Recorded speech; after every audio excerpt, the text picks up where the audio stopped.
Chapter 1179. The red Mini was driving slowly on the street. Ren Xiling was thinking about the call with Ma Haud a few minutes ago. In fact, during this time, Ren Xiling had restrained herself a lot.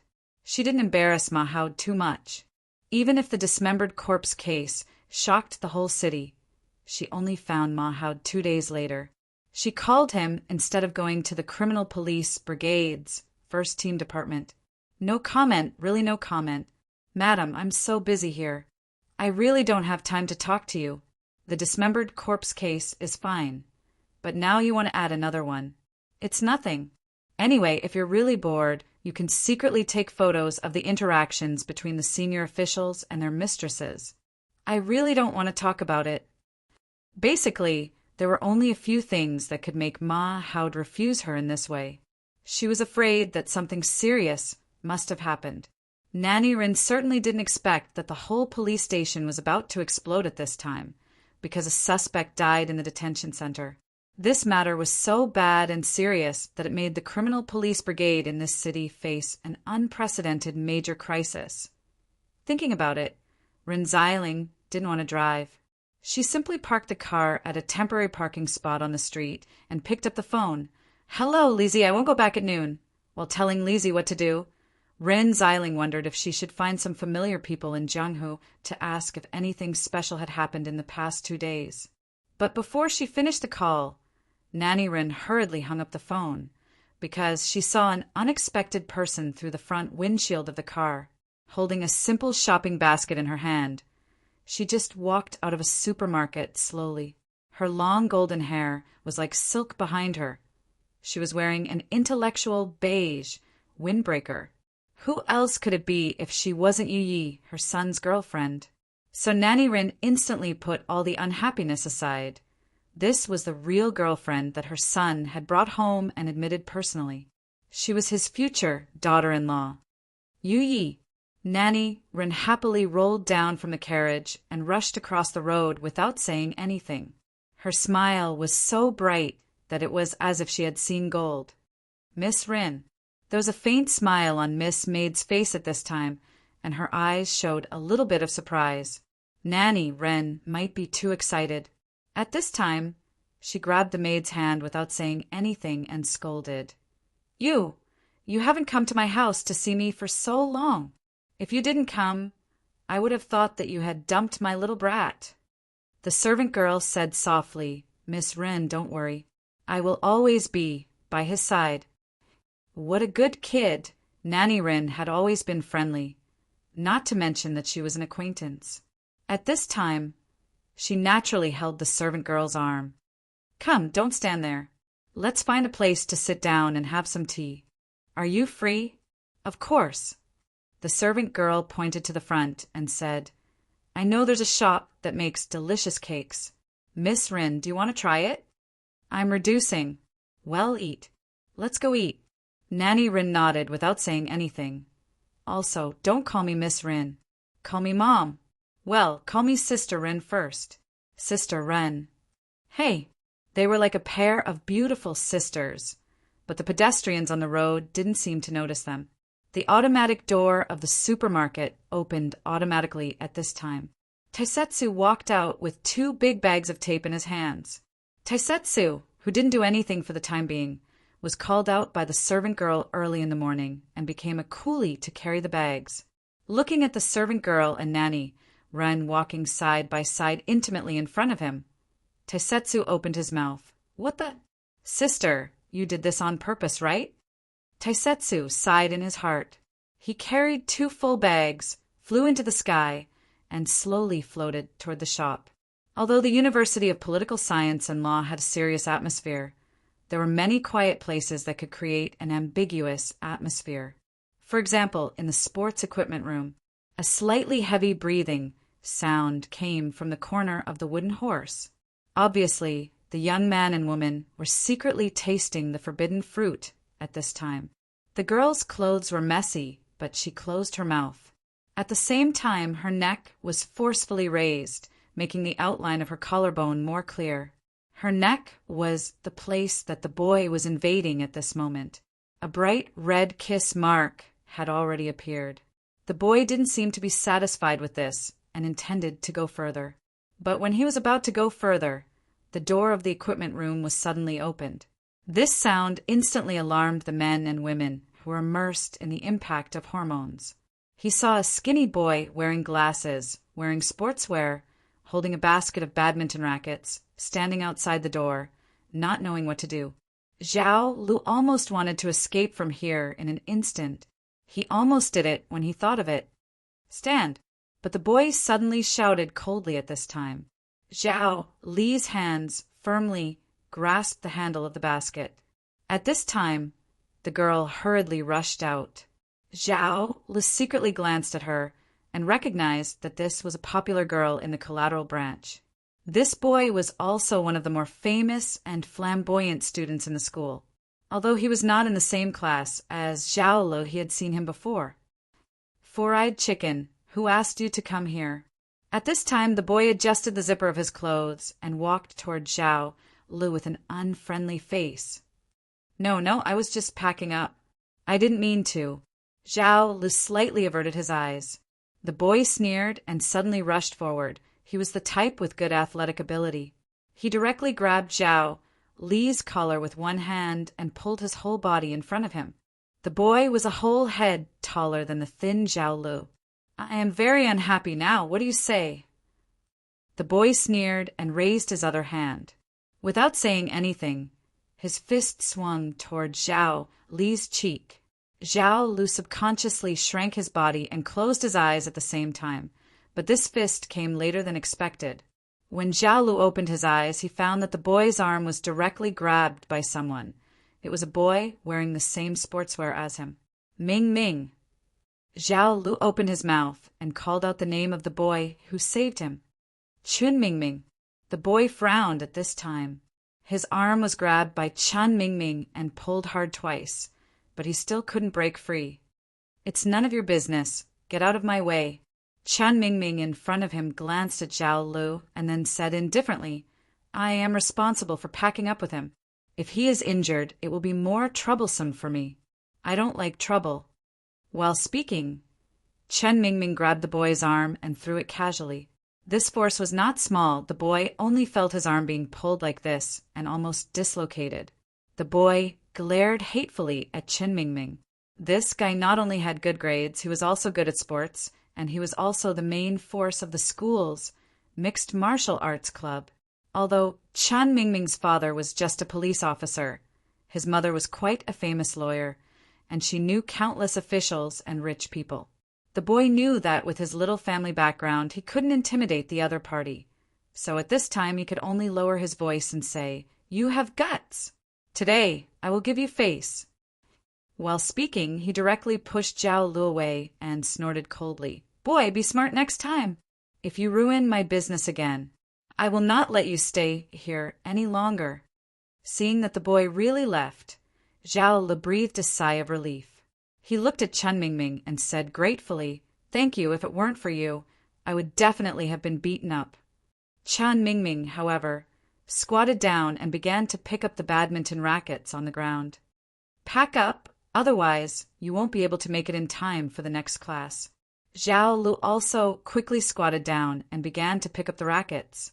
He suddenly asked, Right, Ming Ming, I heard that you are going to emigrate? Yes. Chun Ming Ming simply responded. After that, Zhao Li didn't say anything else, nor did he ask anything more. Chun Ming Ming was a person who rarely talked to others in class. It was not an exaggeration to say that he was a bit of a loner, very difficult to get close to, and almost had no friends. Soon the packing was almost done. At this time, Zhao Li's phone seemed to have rung. After taking it out and glancing at it, his expression became somewhat unnatural. Ming Ming, I have something to do. Can you help me clear my leave? Zhao Li said, and without waiting for Chun Ming Ming's reply, he hurriedly left the sports equipment room. Chun Ming Ming looked at him in confusion, then continued to pack up the rest of the things, not paying any more attention. After arranging all the rackets neatly, Chun Ming Ming finally closed the door of the equipment room and left the gymnasium. After the PE class, When Chen Mingming and Zhao Lu were packing up together, there were not many students around when Chen Mingming changed his clothes and walked to the classroom for the next class. Mingming. Suddenly, a voice made Chen Mingming's footsteps stop. He turned around and saw Gawain walking over with a leather bag. Gawain was not just Chen Mingming's teacher in school. Due to some of the more popular habits in the circle, he had also formally acknowledged Gawain as his teacher under Zhou Yuxing's influence. "Teacher," Chen Mingming greeted him respectfully. Gawain had always felt that this student of his was a little cold, but considering the environment in which he grew up, there was nothing he could do. To be honest, he was quite satisfied with this disciple of his. Smart, careful, calm, and observant. Although he lacked the vigor of his peers, he had the composure that was hard to find in his peers. "Let's go together? You should also be in this classroom, right?" Gawain said with a smile. Chen Mingming nodded and walked side by side with Gawain. After a few steps, Gawain slowly asked, "Did you see your father?" "Yesterday." Chen Mingming nodded. "Did he tell him?" Gawain frowned. Chen Mingming just nodded. Gawain sighed and said, "Are you really not going to reconsider? Actually, with your ability, you don't have to go abroad to have more room for development. I was already planning to recommend you to my teacher next year. He's an international authority. With him guiding you, your achievements won't be bad." Chen Mingming was silent for a moment before suddenly saying, "Teacher, why do you think people make a different choice?" Gawain opened his mouth, but in the end he shook his head. Once a determined person made a decision, it was hard to change it. As someone who studied psychology, he naturally knew this very well. "The night before, your father came to my house and drank all night. He had a headache the whole time and only fell asleep after drinking some wine." Gawain suddenly patted Chen Mingming's shoulder. "It's hard for outsiders to judge family matters. If you have any difficulties, you can talk to me about it. Your father and I can be considered colleagues, and we've known each other for so many years. It's not good to see him like this." Chen Mingming stopped and looked at Gawain. He said indifferently, "Teacher, I'm a student. I can be late. You're a teacher. It's not good to be late. There are still 3 minutes. If you don't walk faster, you'll really be late." Gawain shook his head helplessly. He took out a pen and a piece of paper from his bag and wrote something on it before handing it to Chen Mingming. "It's the place where you and your mother emigrated. I happen to have an old friend. If you encounter any difficulties, you can look for him. He might be able to help you." Chen Mingming didn't refuse Gawain's kindness and accepted the note. The two separated at the corner. Gawain looked at Chen Mingming's receding figure and shook his head again. Then he walked to the other side and headed for the classroom. At this time, Chen Mingming suddenly stopped and turned around to look at the corner. He looked for a while with an expressionless face. There was no one around. Suddenly, a faint silver light flashed on Chen Mingming's right palm. Gradually, a dull silver pistol appeared little by little. Chen Mingming slowly raised his left hand. In the palm of his left hand, a translucent bullet was slowly forming. The bullet was still translucent. Chen Mingming looked at the bullet. He knew that in order for it to be completely usable, it needed to be injected with a corresponding amount of life force. Without that, it would soon disappear. However, he could clearly feel the amount of life force needed to be injected. Unlike the previous 9-day bullet, this bullet only needed a few minutes to be injected. Sure enough, acquaintances need less time. Chen Mingming said in a low voice. He suddenly clenched his left hand and the translucent bullet disappeared. The silver pistol also disappeared little by little. Chen Mingming turned around and headed for the classroom. Due to meeting Chen Mingming on the way, Gawain was delayed for some time. He rarely entered the classroom the moment the bell rang. Usually he would propose marriage for at least 5 minutes and prepare for the class. "Sorry, students. I was a little late because of something." Gawain walked quickly to the podium. "Let's start the class now." He deftly opened the teaching materials and slowly raised his head to look at the students in the lecture hall. Suddenly, Gawain's eyes twitched slightly. Gawain once again saw the boy by the window at the back. Loki's son. This was already the third time.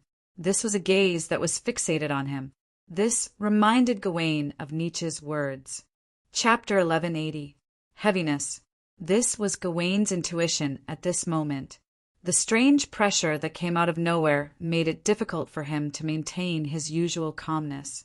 As a result, he even opened another courseware by mistake. For students who often attended Gawain's classes, it was inconceivable that Gawain would make a mistake in class. Considering that Teacher Gawain came to this class just as the bell rang, many students wondered if something had happened to Gawain.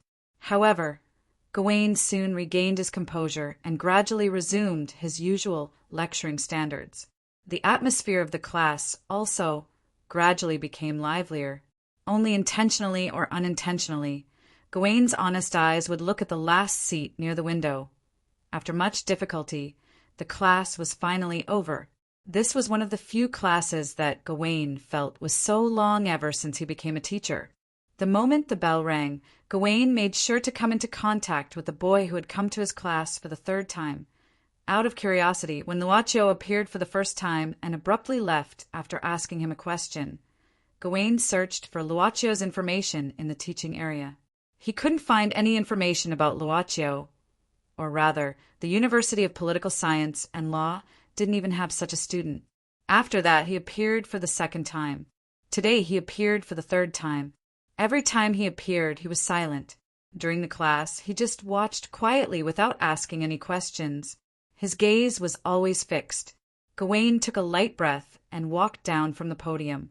Then he stepped on the stairs of the classroom and walked toward the right rear window. He's still here and hasn't left. Gawain thought to himself, Teacher Gawain, I still don't understand the case you mentioned just now. Suddenly, when he passed by a seat, a girl stood up with a sweet smile and naturally blocked Gawain's view. Gawain's line of sight was helplessly blocked by this girl. However, his long-time self-cultivation prevented him from pushing people away. Student, I'll answer your question later. It only took a few seconds. When Gawain's gaze passed the girl and looked at the last seat again, Gawain lost sight of Luaccio again. He abruptly turned to look at the back door of the classroom. But he didn't see the back of the person. It was impossible for the person to disappear in just a few seconds. Even if he was running, it was impossible for such a big movement to be completely silent. Teacher, what are you looking at? The student asked curiously, following Gawain's gaze. Gawain opened his mouth. Just now, the boy's sitting in that seat. Teacher, did you see wrongly? There's no one here? Nothing? The same answer as last time? It was as if only he could see it. Gawain took a deep breath and pinched the space between his eyebrows. Maybe. I didn't sleep well last night. My vision is blurry. Could it be that he was really seeing an illusion? Gawain fell silent for a moment, but he had a strong feeling that he would still see those eyes in the next class. It was as if those eyes were always by his side. I suddenly remembered something. Gawain quickly said, If there's anything you don't understand, can you leave a message in my mailbox? I'll find time to answer your questions later. Teacher Gao? Gawain didn't say a word and hurriedly left the classroom. Lecturer Gawain was acting so abnormally. Something must have happened in his life. The students discussed in low voices. He walked into the washroom of the office building used by the tutors and professors. The teachers moved around a lot during class, so there was no one in the washroom at the moment. Gawain washed his face in front of the sink. He looked up. His face was wet, and the hair stuck together in front of his forehead cut his eyebrows into several lines. Gawain suddenly turned around. It was as if he could feel that peculiar gaze all the time. But there was nothing behind him. There was nothing in the mirror before he turned around. He was just sensitive to a degree beyond his imagination. Gawain sighed, leaned against the sink, and lowered his head. Loki, I saw your child. He was silent for a long time. Suddenly, someone walked into the washroom and took the initiative to greet him. Teacher. Teacher Gao? Gawain turned around and saw an old man in his 50s or 60s. He was wearing a suit and leather shoes, but his expression was inexplicably haggard. Professor Ouyang? Speaking of this Professor Ouyang, he had a lot to do with the school scandal a few months ago. This famous professor was exposed one day to have affairs with many female students. He even coerced and bribed several female students to do some immoral things by controlling their graduation theses, promotion opportunities, and so on. The school naturally couldn't tolerate this kind of thing. The matter couldn't be suppressed at all, and the school had already suspended Professor Ouyang from his position long ago. Professor, how have you been recently? Gawain greeted him amiably. Professor Ouyang smiled bitterly, walked in, and sighed. Little Gao, you're the only one who still calls me Professor when you see me. They all avoid me when they see me. I regret that I shouldn't have. It was obvious that this old professor was really regretful. His lifelong reputation was ruined just like that. Gawain didn't have much to say to comfort him. Professor, why did you come back today? The school hopes that I can resign voluntarily. Professor Ouyang looked bitter. Consider it as leaving me with the last bit of face. I'm here today to go through the procedures. Professor, do you have any plans in the future? I don't think too much about it for now. Maybe I'll go back to my hometown for a while. Professor Ouyang still couldn't hide the shame on his face. He looked at Gawain and said earnestly, Little Gao, if there's a chance in the future, you don't mind such a terrible guy like me, let's contact each other. Of course. Gawain smiled. No matter what, Professor, when you were still a forensic doctor in the bureau, your professional ability was still recognized. I won't forget how many cases you've helped us solve. Professor Ouyang suddenly smiled bitterly. I may not be as good as you think. I'm old and muddle-headed. When I did things in the past, I was also muddle-headed. Now that I think about it, I'm really sorry for my previous job. Professor? Gawain frowned. Professor Ouyang shook his head. Let's not talk about it. Little Gao, please don't make any mistakes. Some mistakes can't be turned back once you make them. Okay, Professor. Gawain nodded and smiled. He wasn't a hothead who had just entered society.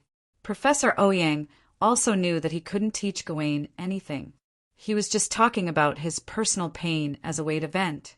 Professor Ouyang only came in to wash his hands. After a brief chat with Gawain, he left rather dejectedly. When Gawain came out of the bathroom again, he had returned to his calm, elegant, and graceful appearance as lecturer Gawain of the University of Political Science and Law.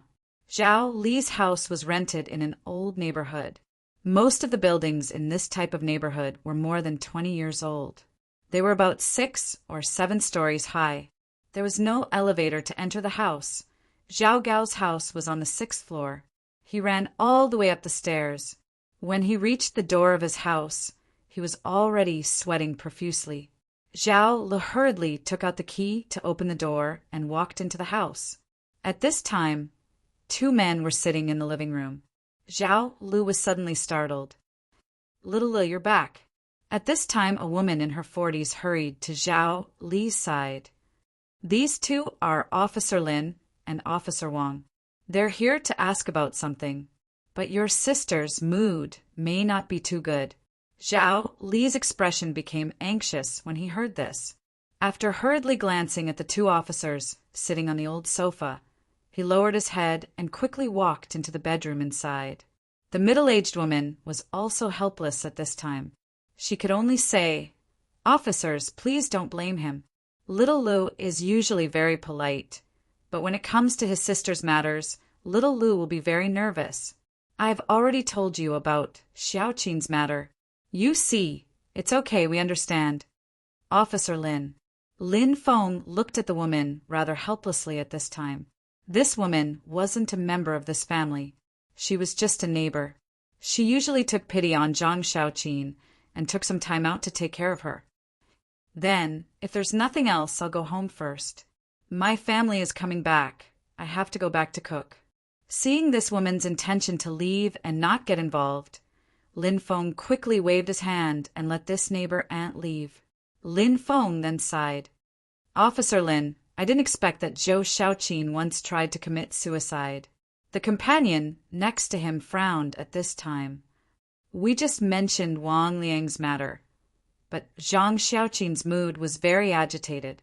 I think it's difficult for us to get any information in a short time. Let's wait and see. Now, Zhang Xiaoqin's younger brother, Zhao Lu, is back. Maybe we can get some information. Lin Feng thought for a while and said. Officer Wang at this time curiously said, Speaking of which, it's strange that they don't have the same surname.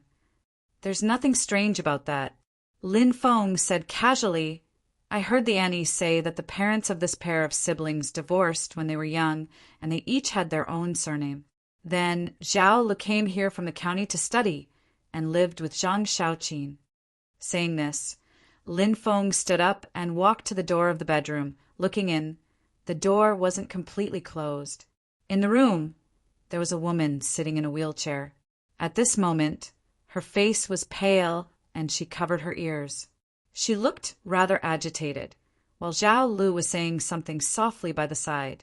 Seeing this, Zhao Lu walked over with a cold face and directly closed the door of the bedroom. Lin Feng had no choice but to sit back on the sofa. After nearly an hour, Zhao Lu came out of the bedroom with a gloomy face. Seeing this, Lin Feng immediately took out his ID card. Zhao Lu, I'm sorry to disturb you, but we do come for investigation and we mean no harm. Please understand. We also apologize for scaring your sister. Zhao Lu frowned. What are you doing in my house? It's like this. We wanted to investigate Wang Liang from your sister. However, when your sister heard Wang Liang's name, she became very agitated. You see, Lin Feng thought. Zhao Lu snorted. That bastard caused my sister to be like this. How can she not be agitated? Lin Feng could only say, Zhao Lu, regarding your sister, we're also sorry. But this investigation still has to continue. I hope you can cooperate with us, so we won't disturb your sister. I don't know about that bastard. My sister doesn't know either. You can go. Don't disturb us anymore. Zhao Lu said in a deep voice. My sister finally calmed down. I don't want her to fall ill again. Please understand.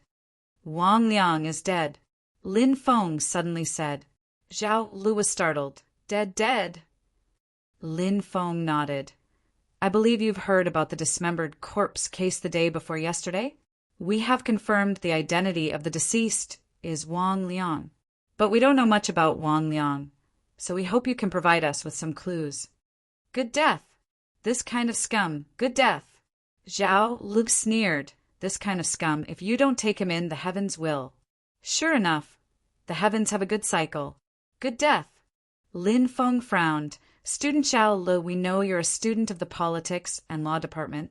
I think this kind of talk is still a bit inappropriate for you. The law has long been rotten. Zhao Lu snorted. This scum, how many people have he harmed?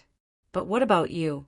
Saying there's not enough evidence, you didn't even set up a case, allowing him to live freely outside. Now that he's dead, you want to help him find his murderer? The law is the law. Lin Feng frowned. Zhao Lu, I hope you can calm down, and I also hope that these are just your words in a moment of anger. Otherwise, this is disrespectful to your studies. The law is the law, but the law should also be the lowest line of morality. Zhao Lu was agitated. If you can't even protect this bottom line, then what kind of law is it? You're not welcome here. Leave. Leave. As Zhao Lu spoke, he opened the door and stared at the two like an angry lion. Officer Wang frowned. He was also a little angry. Or rather, his personality was a little fiery. Zhao Lu, I hope you can fulfill your responsibilities as a citizen and cooperate with us. What? You want to enforce the law violently? Sure. Come on. Let me see what kind of law you have. Zhao Lu said hatefully. I also want to learn the law. You can try it. You. Officer Wang's eyes widened. At this time, Lin Feng stretched out his hand and suppressed his colleague's anger. At the same time, he put on a smile and said, "It seems that we came at a bad time today. How about this? I'll leave you a contact number. If you think of anything, you can contact me at any time." Lin Feng quickly wrote down his phone number and pulled his colleague out of the door. When he left, he stopped and said seriously, "The law should indeed be the lowest line of morality, but this bottom line is not a dam but a human wall. We are the human wall that guards this bottom line.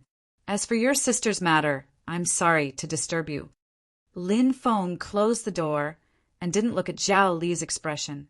He had experienced a lot of similar things over the years, so he naturally knew the pain of some victims' family members who had nowhere to vent their resentment. Downstairs, Officer Wang thought that he was indeed a little agitated. "Officer Lin, my bad temper is indeed a little. However, it's difficult for us to work with Zhao Li's uncooperative behavior. What else can we do? Can we take him back?" Lin Feng shook his head. "We're police, not gangsters. Now, we can only wait and see if Zhao Li can figure it out." As he said, a figure suddenly rushed out from the stairs. It was Zhao Li. "Wait a minute." The two turned around. Zhao Li frowned and gritted his teeth. "I'll cooperate with you, but find a place not in my house." Chapter 1181. Although Zhao Li requested not to do it at home, the place he chose was not too far away. It was next to the flower bed downstairs in the neighborhood, and it was a place where he could see his own balcony. The police only knew that Wang Liang had gotten a sum of money from Zhang Shaoqin, but because there was no evidence left, they couldn't file a case. They began to learn more about Wang Liang from Zhao Li. Zhao Li's expression was complicated. "Before the accident, my sister loved this man very much, and Wang Liang was a guy who knew how to please people. At first, I didn't like him, but later, he kept helping us and appeared at our house. Over time, I let down my guard against him.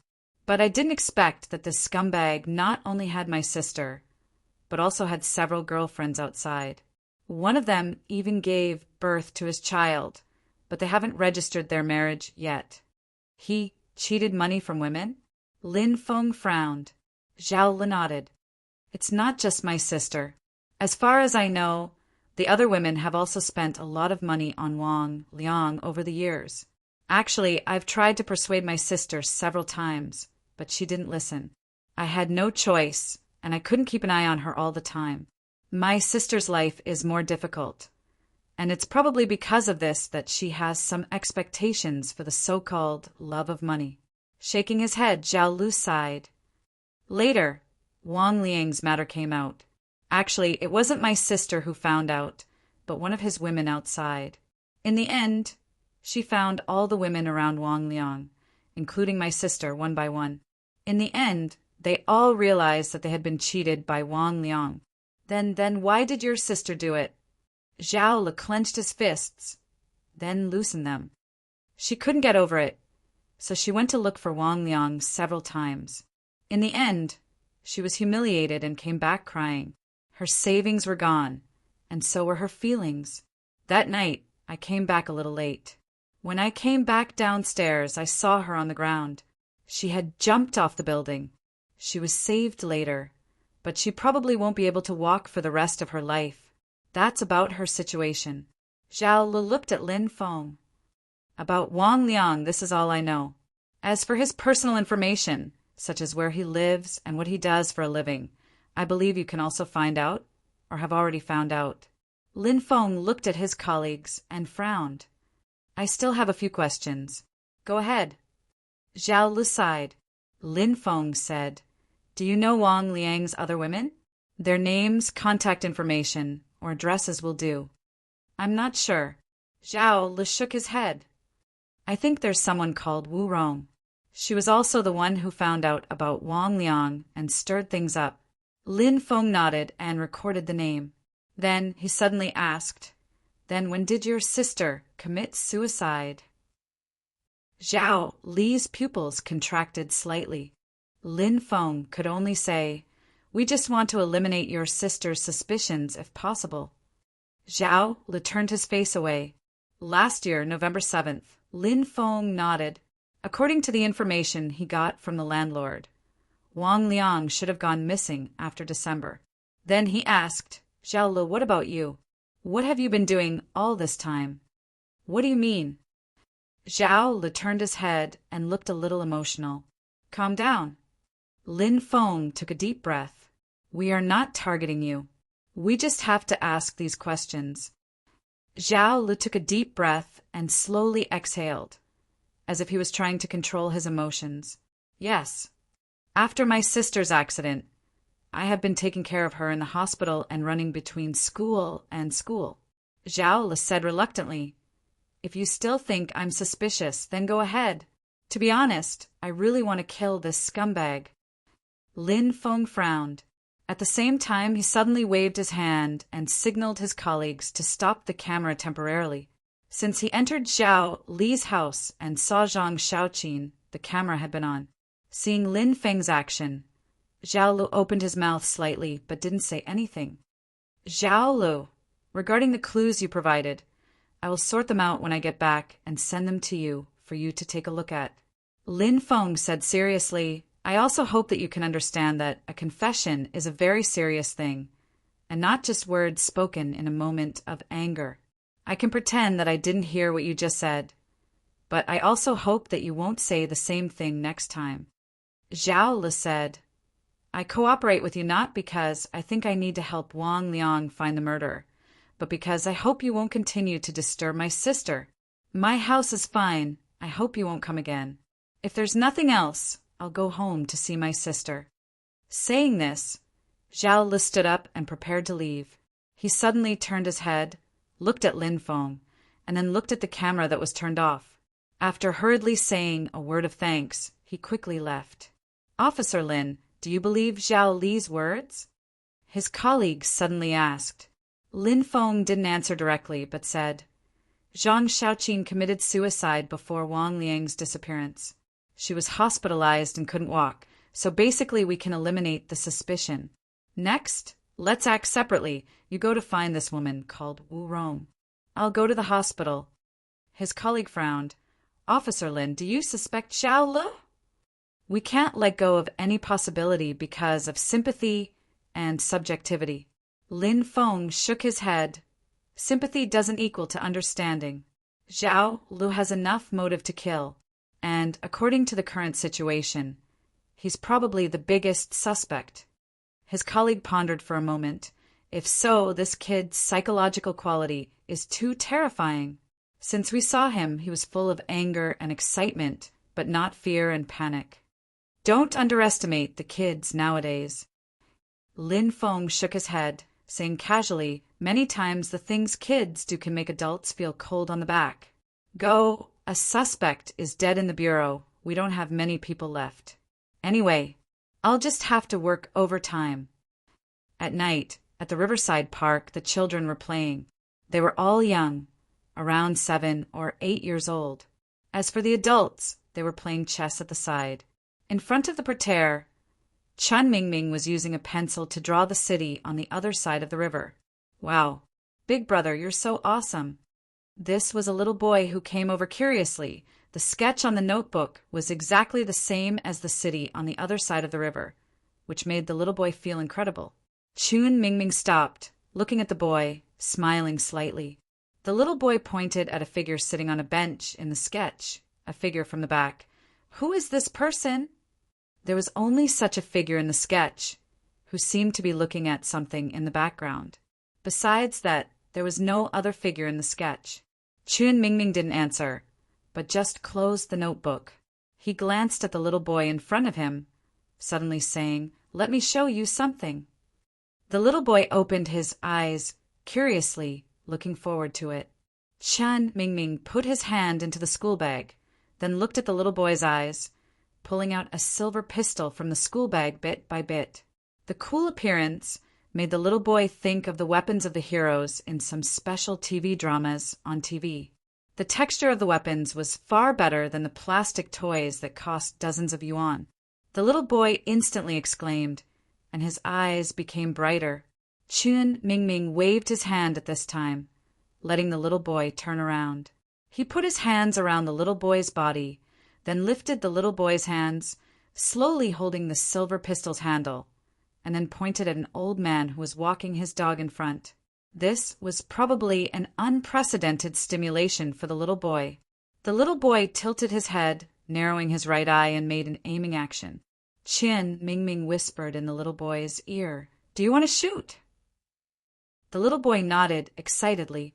Because of the stimulation, his heart even beat faster. Qian Mingming let go of his hand at this time, letting the little boy hold the pistol with both hands and make an aiming posture. The little boy smiled, and his fingers passed through the trigger position at the same time. The weight of the pistol didn't match its metal texture, so he could hold it very steadily. The old man stopped, and the pet dog was squatting at his feet, accompanying him. The old man at this time looked at the beautiful scenery of the city, seemingly immersed in it. The spearhead moved little by little from the old man's body to the old man's neck, to the old man's head, and finally stopped. His finger pressed the trigger little by little, and time seemed to slow down. Qian Mingming silently watched the little boy's every move. At this time, "Son!" A rough voice instantly passed to the two's position, and at the same time it stopped the little boy's action. It was a middle-aged man carrying a shopping bag who was watching the chess game. The little boy suddenly stuck out his tongue, turned around, and stuck out his tongue at Qian Mingming, and then reluctantly returned the pistol to Qian Mingming. "Big brother, will you come tomorrow?" "I don't know." Qian Mingming smiled slightly. The little boy didn't ask anything more. His father urged him again and walked towards this side. The little boy had to quickly run back to his father.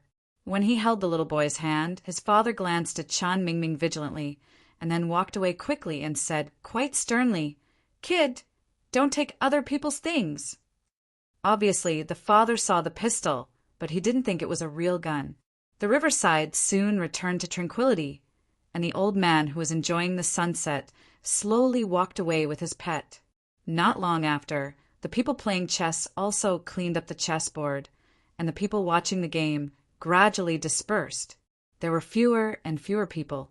Qian Mingming seemed to have integrated with the light from bright to dark, as if he was one with the surroundings.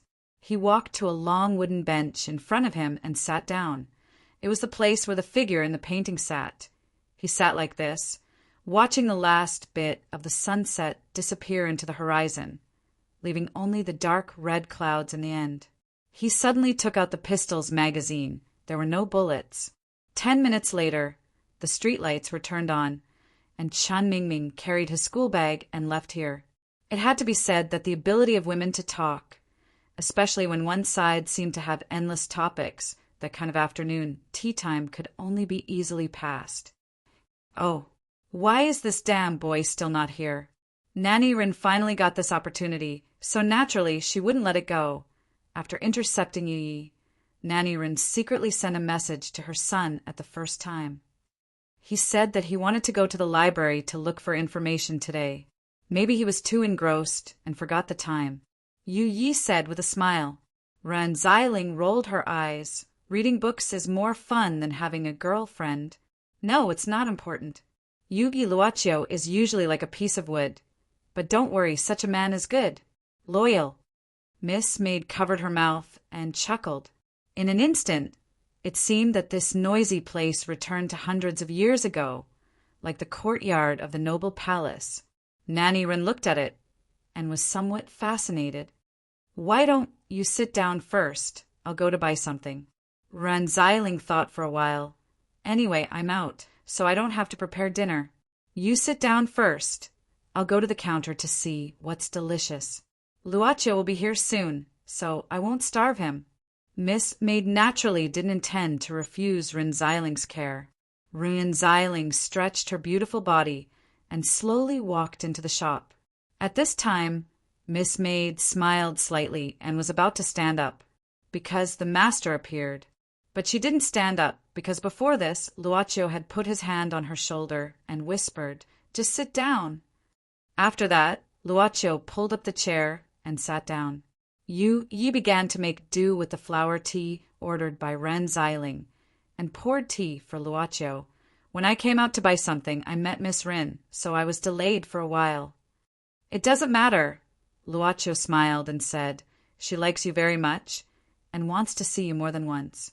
But you've worked hard, she's very long-winded. Yi whispered, Master, I'm talking about your affairs. How can I be long-winded? Luocio suddenly stood up, bent down, and kissed this pair of light lips a light kiss. The eyelashes on her eyes were slightly fluttering, and there was a little trace of blue in her eyes. She naturally climbed on Luocio's neck. Their lips parted. Luocio whispered, These days, I want to do something by myself. Don't think too much. Okay. Dong dong. Chapter 1182. Do you pay for the QR code scan? Yes. Ren Xiling took the 2 cups of coffee after scanning the phone. When she turned around, she saw what happened in front of the outdoor seats, outside the glass door. The boy stood up and bent over to kiss the girl, who sat quietly. Everything was as beautiful as art. Ren Xiling raised the 2 cups of coffee to block her eyes, and then secretly peeped out. Nanny Rin, who was secretly happy in her heart, also showed her true feelings on her face. She kept snickering. It was probably the sound of giggling. So he is enlightened. Nanny Rin nodded with a satisfied look. Then I won't bother you. She would do it when she thought about it. Nanny Rin gave the drinks she just bought to the clerk and asked her to send them out. Then she quietly left from the side door. After a while, the red mini car slowly drove out. Lizzie, are you at home? You're home. Shall I pick you up? I'm in a good mood today, so I'll treat you to a drink. Manuscript. What manuscript? I don't know. There's no such thing. It's impossible to work overtime. Miss Rin seems to have left. They seemed to disappear in this tea house in an instant. Luocio and Yi were no longer in people's sight, but they were still sitting here. Luocio smiled slightly and didn't speak. Miss Maid whispered, Master, are you going back to the shop? Luocio shook his head, not now. Since I'm out, let's do something else. Yi showed a puzzled look. How about watching a movie? Luocio chuckled. It seems that we haven't watched a proper movie. Movie? Luocio stood up and stretched out his hand to invite. Beautiful lady, can you do me the honor of a date tonight? Miss Maid put her palm on Luocio's palm without thinking and whispered, Of course. She smiled faintly, and her eyes were as bright as the stars. Little by little, dust-like particles suddenly drifted out from the servant girl's body. There wasn't much of it, and it quickly disappeared. Miss Maid looked at the changes in her body in surprise, but she soon understood what was going on. She frowned slightly and was even surprised when Luocio said softly, Don't be so angry next time. You should know best. I won't get hurt. I'm sorry for making you worry, Master. The servant girl looked a little upset. Yi, it seems that you're not perfect enough. Luocio held her hand and walked towards the long street. When he sold you out, a trace of sadness was naturally rooted in your soul. When your predecessor was still around, your thoughts weren't free. This seed of sorrow has always been there, suppressed. The path I walk is different from my predecessors. Yi looked at Luocio's cheek and was slightly moved. I like you staying by my side, but it shouldn't be just because I'm your master. Luocio said seriously, No matter how deeply you hide this trace of sadness and anger, I will pull it out and make it disappear. Master. Miss Maid's eyes flickered again. It was just that time had stopped. She suddenly stopped moving. This world, this space-time, everything had naturally come to a standstill. Luocio sighed and reached out to touch Miss Maid's face. He said indifferently, I don't intend to resign. It's enough. If you overdo it, I'll dislike you. What's the use of depriving me of my emotions so carefully? If you want to keep me, just make me happy. She moved. Miss Maid's time flowed again, but her dark blue eyes were chaotic, as if there were countless stars and everything. You remember? This was Yu Ye's voice, but it wasn't her. At the altar, Luocio could easily feel that another was trying to communicate with him through Yu Ye's body. A face-to-face conversation that was different from the past. You're finally willing to see me. Luocio smiled slightly and seemed to be quite satisfied with the result this time. If I didn't appear, you would have. Forget it. I'll satisfy you. Yu Yi glared at him fiercely and then said discouragingly, How much? Do you remember? Not much, just some very fragmented things, and I can't piece them together. Luocio said indifferently, and some feelings. Sure enough. Yu Yi lowered her head slightly, and soon Luoya's attack on you last time still had an effect. The royal power penetrated into your body and finally resonated with your power. Isn't this what you want to see more? Luocio said suddenly. I can vaguely feel it. Yu Yi shook her head, kept silent for a moment, and then said slowly, There is still a loophole in the agent of the origin, and the royal power is the last resort. But if the heir of the royal power becomes the agent at the same time, this loophole will be blocked, and the agent will be perfect.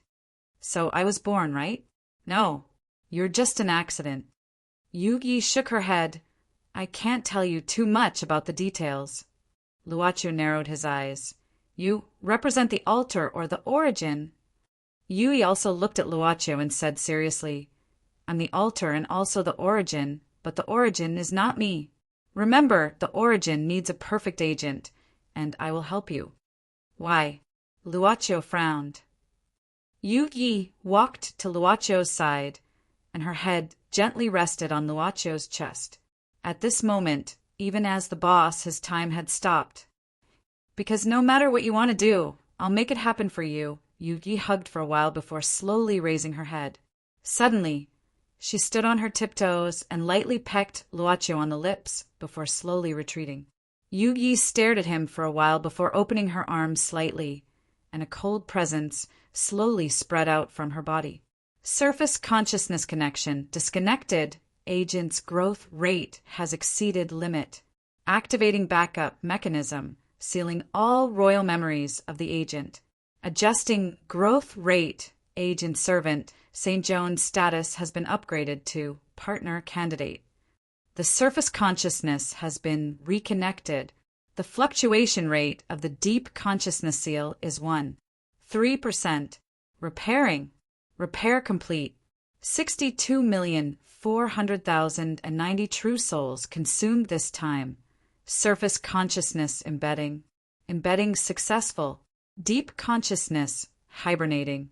Surface consciousness hibernating. Activating self-running program. You looked at Luocio and slowly closed her eyes. The next time we meet, I'll definitely swallow it. So this time you can't be faster than me, okay? By then I'll really let you. Luocio looked around instinctively. Master? Miss Maid's eyes were shining. Luocio could not help but apologize. I seem to have spoiled the mood. Sorry, I shouldn't have been distracted. Miss Maid smiled and shook her head. Something seems different.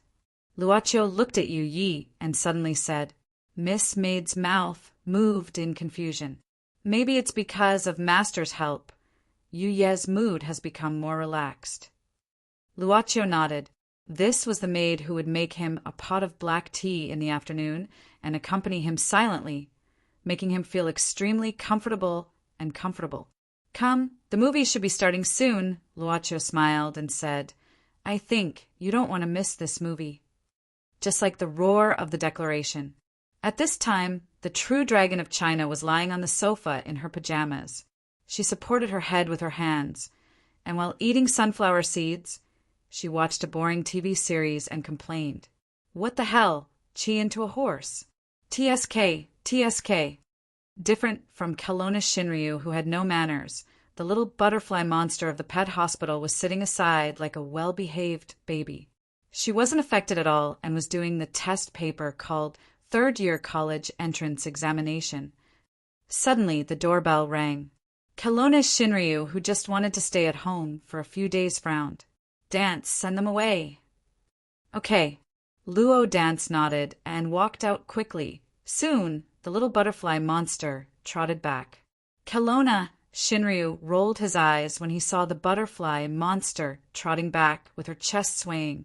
But the little butterfly monster said, Sister Long, 2 men in black suits came and said they wanted to give you this. What Luo Dance took out was a small red book with a stamp on it. From the administration? Long Shirua frowned.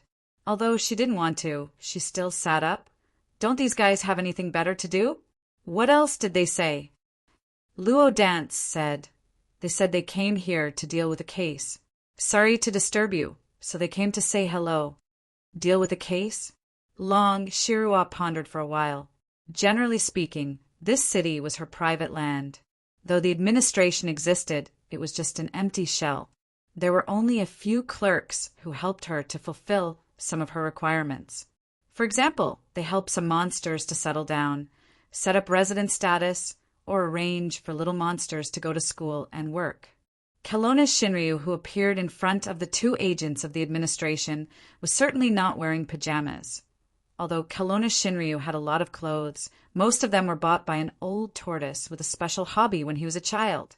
Long Shirua's original clothes were basically shirts, jeans, and a white coat. I'm Lu Mingho, an intermediate agent. Nice to meet you, Consultant Long. I'm Wei Zidao, a junior agent. Nice to meet you, Consultant Long. Do you have nothing better to do? Long Shirua looked at the 2 agents, who didn't even dare to raise their heads. Agent Lu Mingho then explained the purpose of his visit. Consultant, we received a special case application here, so we came to investigate. These are the application materials written by the local police chief himself, and these are the documents approved by the higher-ups. Please take a look. Long Shirua grabbed it and opened it. Died in the detention center? This attracted Long Shirua's attention, so she continued to read it. After a while, she put it down.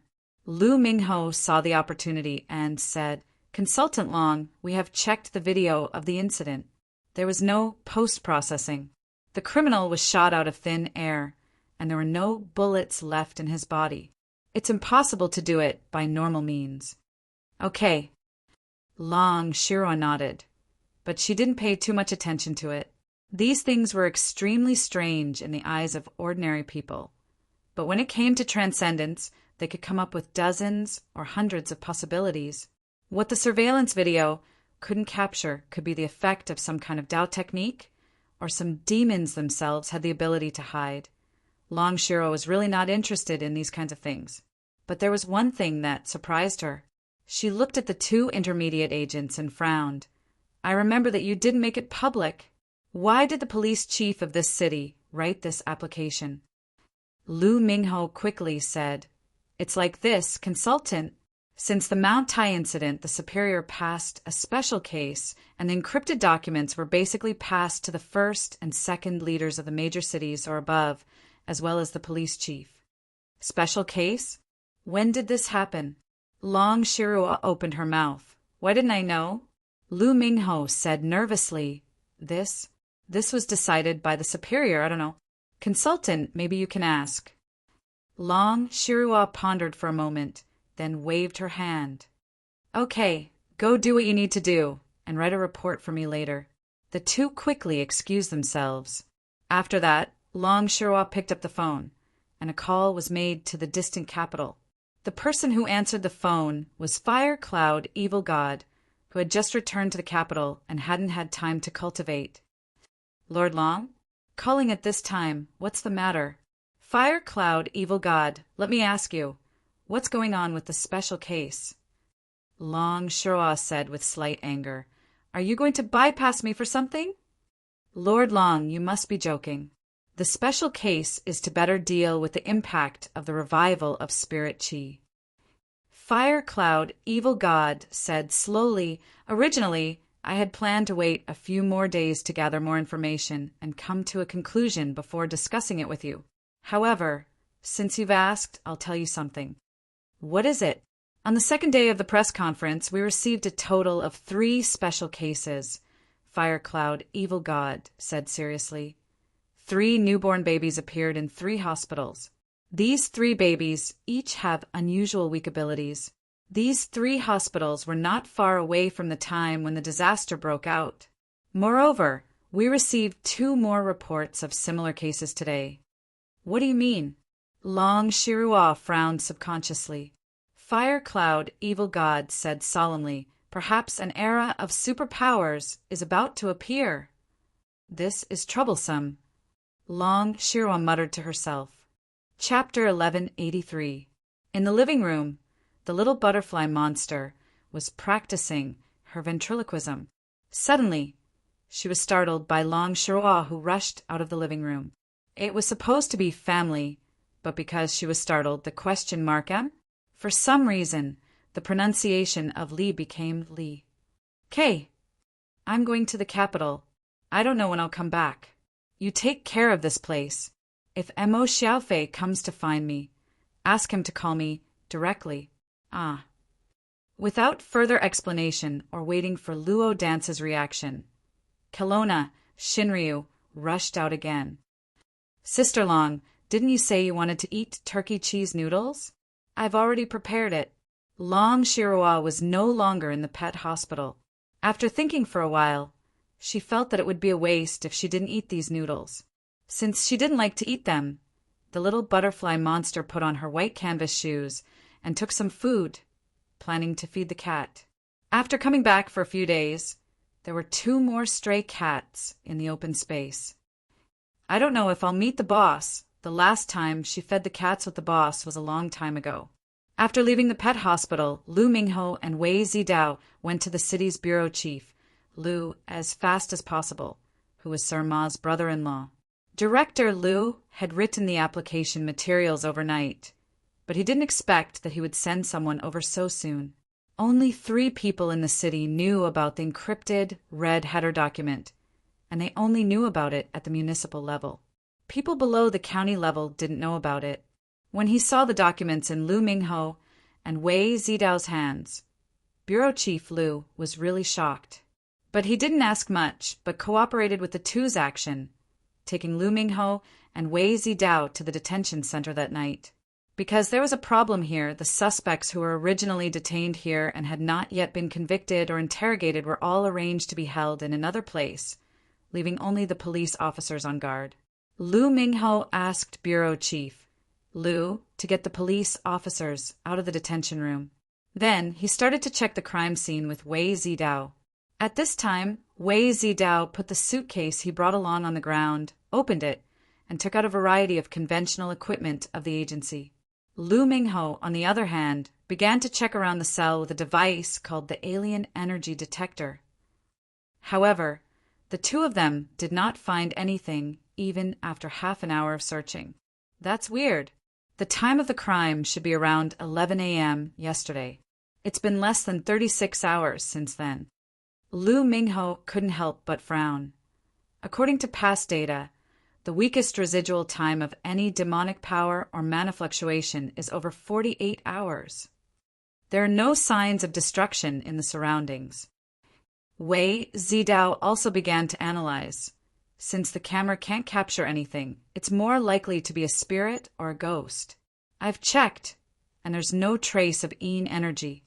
Looks like we can't see anything here. Lu Mingho nodded. How about this? Let's go take a look at the corpse. Maybe we can find something. Wei Zidao nodded and quickly packed up the tools. After that, Lu Mingho found Bureau Chief Lu and asked to check the corpse.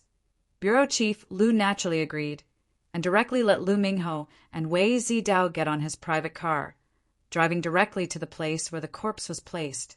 Bureau Chief Lu personally led them all the way, so there was no interrogation. Of course, this was also Lu Mingho's request. The most important rule of the agency was to avoid leakage as much as possible to avoid unnecessary influence. By the way, Bureau Chief Lu, about the deceased, how are you going to deal with it? Lu Mingho asked casually. Bureau Chief Lu wiped his forehead with a handkerchief and said seriously, "We can announce that the prisoner was killed, but the prisoner has confessed to his crime. I think we can use his suicide as a reason. Of course, I'll keep all the related personnel confidential. That's good. The reason is sufficient. Lu Mingho didn't say anything directly, but simply nodded. Basically, if the local people couldn't solve it, the agency would have to deal with it themselves. Lu Mingbo didn't trust Bureau Chief Lu's words about keeping it a secret. There were too many people around, and there were bound to be some people who accidentally leaked something. But the agency had a mature process for dealing with this part. Among the many Taoist weapons developed by the agency, there are good and cheap props.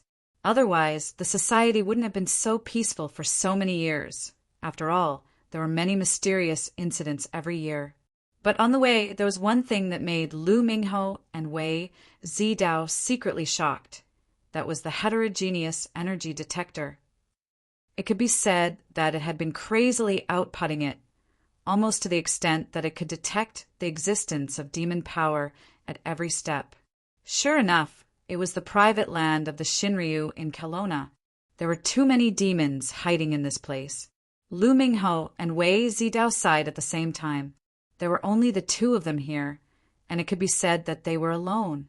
A kind of difficult and dangerous feeling suddenly attacked their hearts. Soon, the two people from the agency, accompanied by Director Lu, came to the place where the corpse was placed. Before the two of them arrived, the corpse was sent to the autopsy place. Director, why are you here? In the work area, Director Lu only saw a young man with messy hair, Xiaobao. Xiaobao looked at the two people brought by the director and opened his mouth to say something, but was stopped by the director's eyes.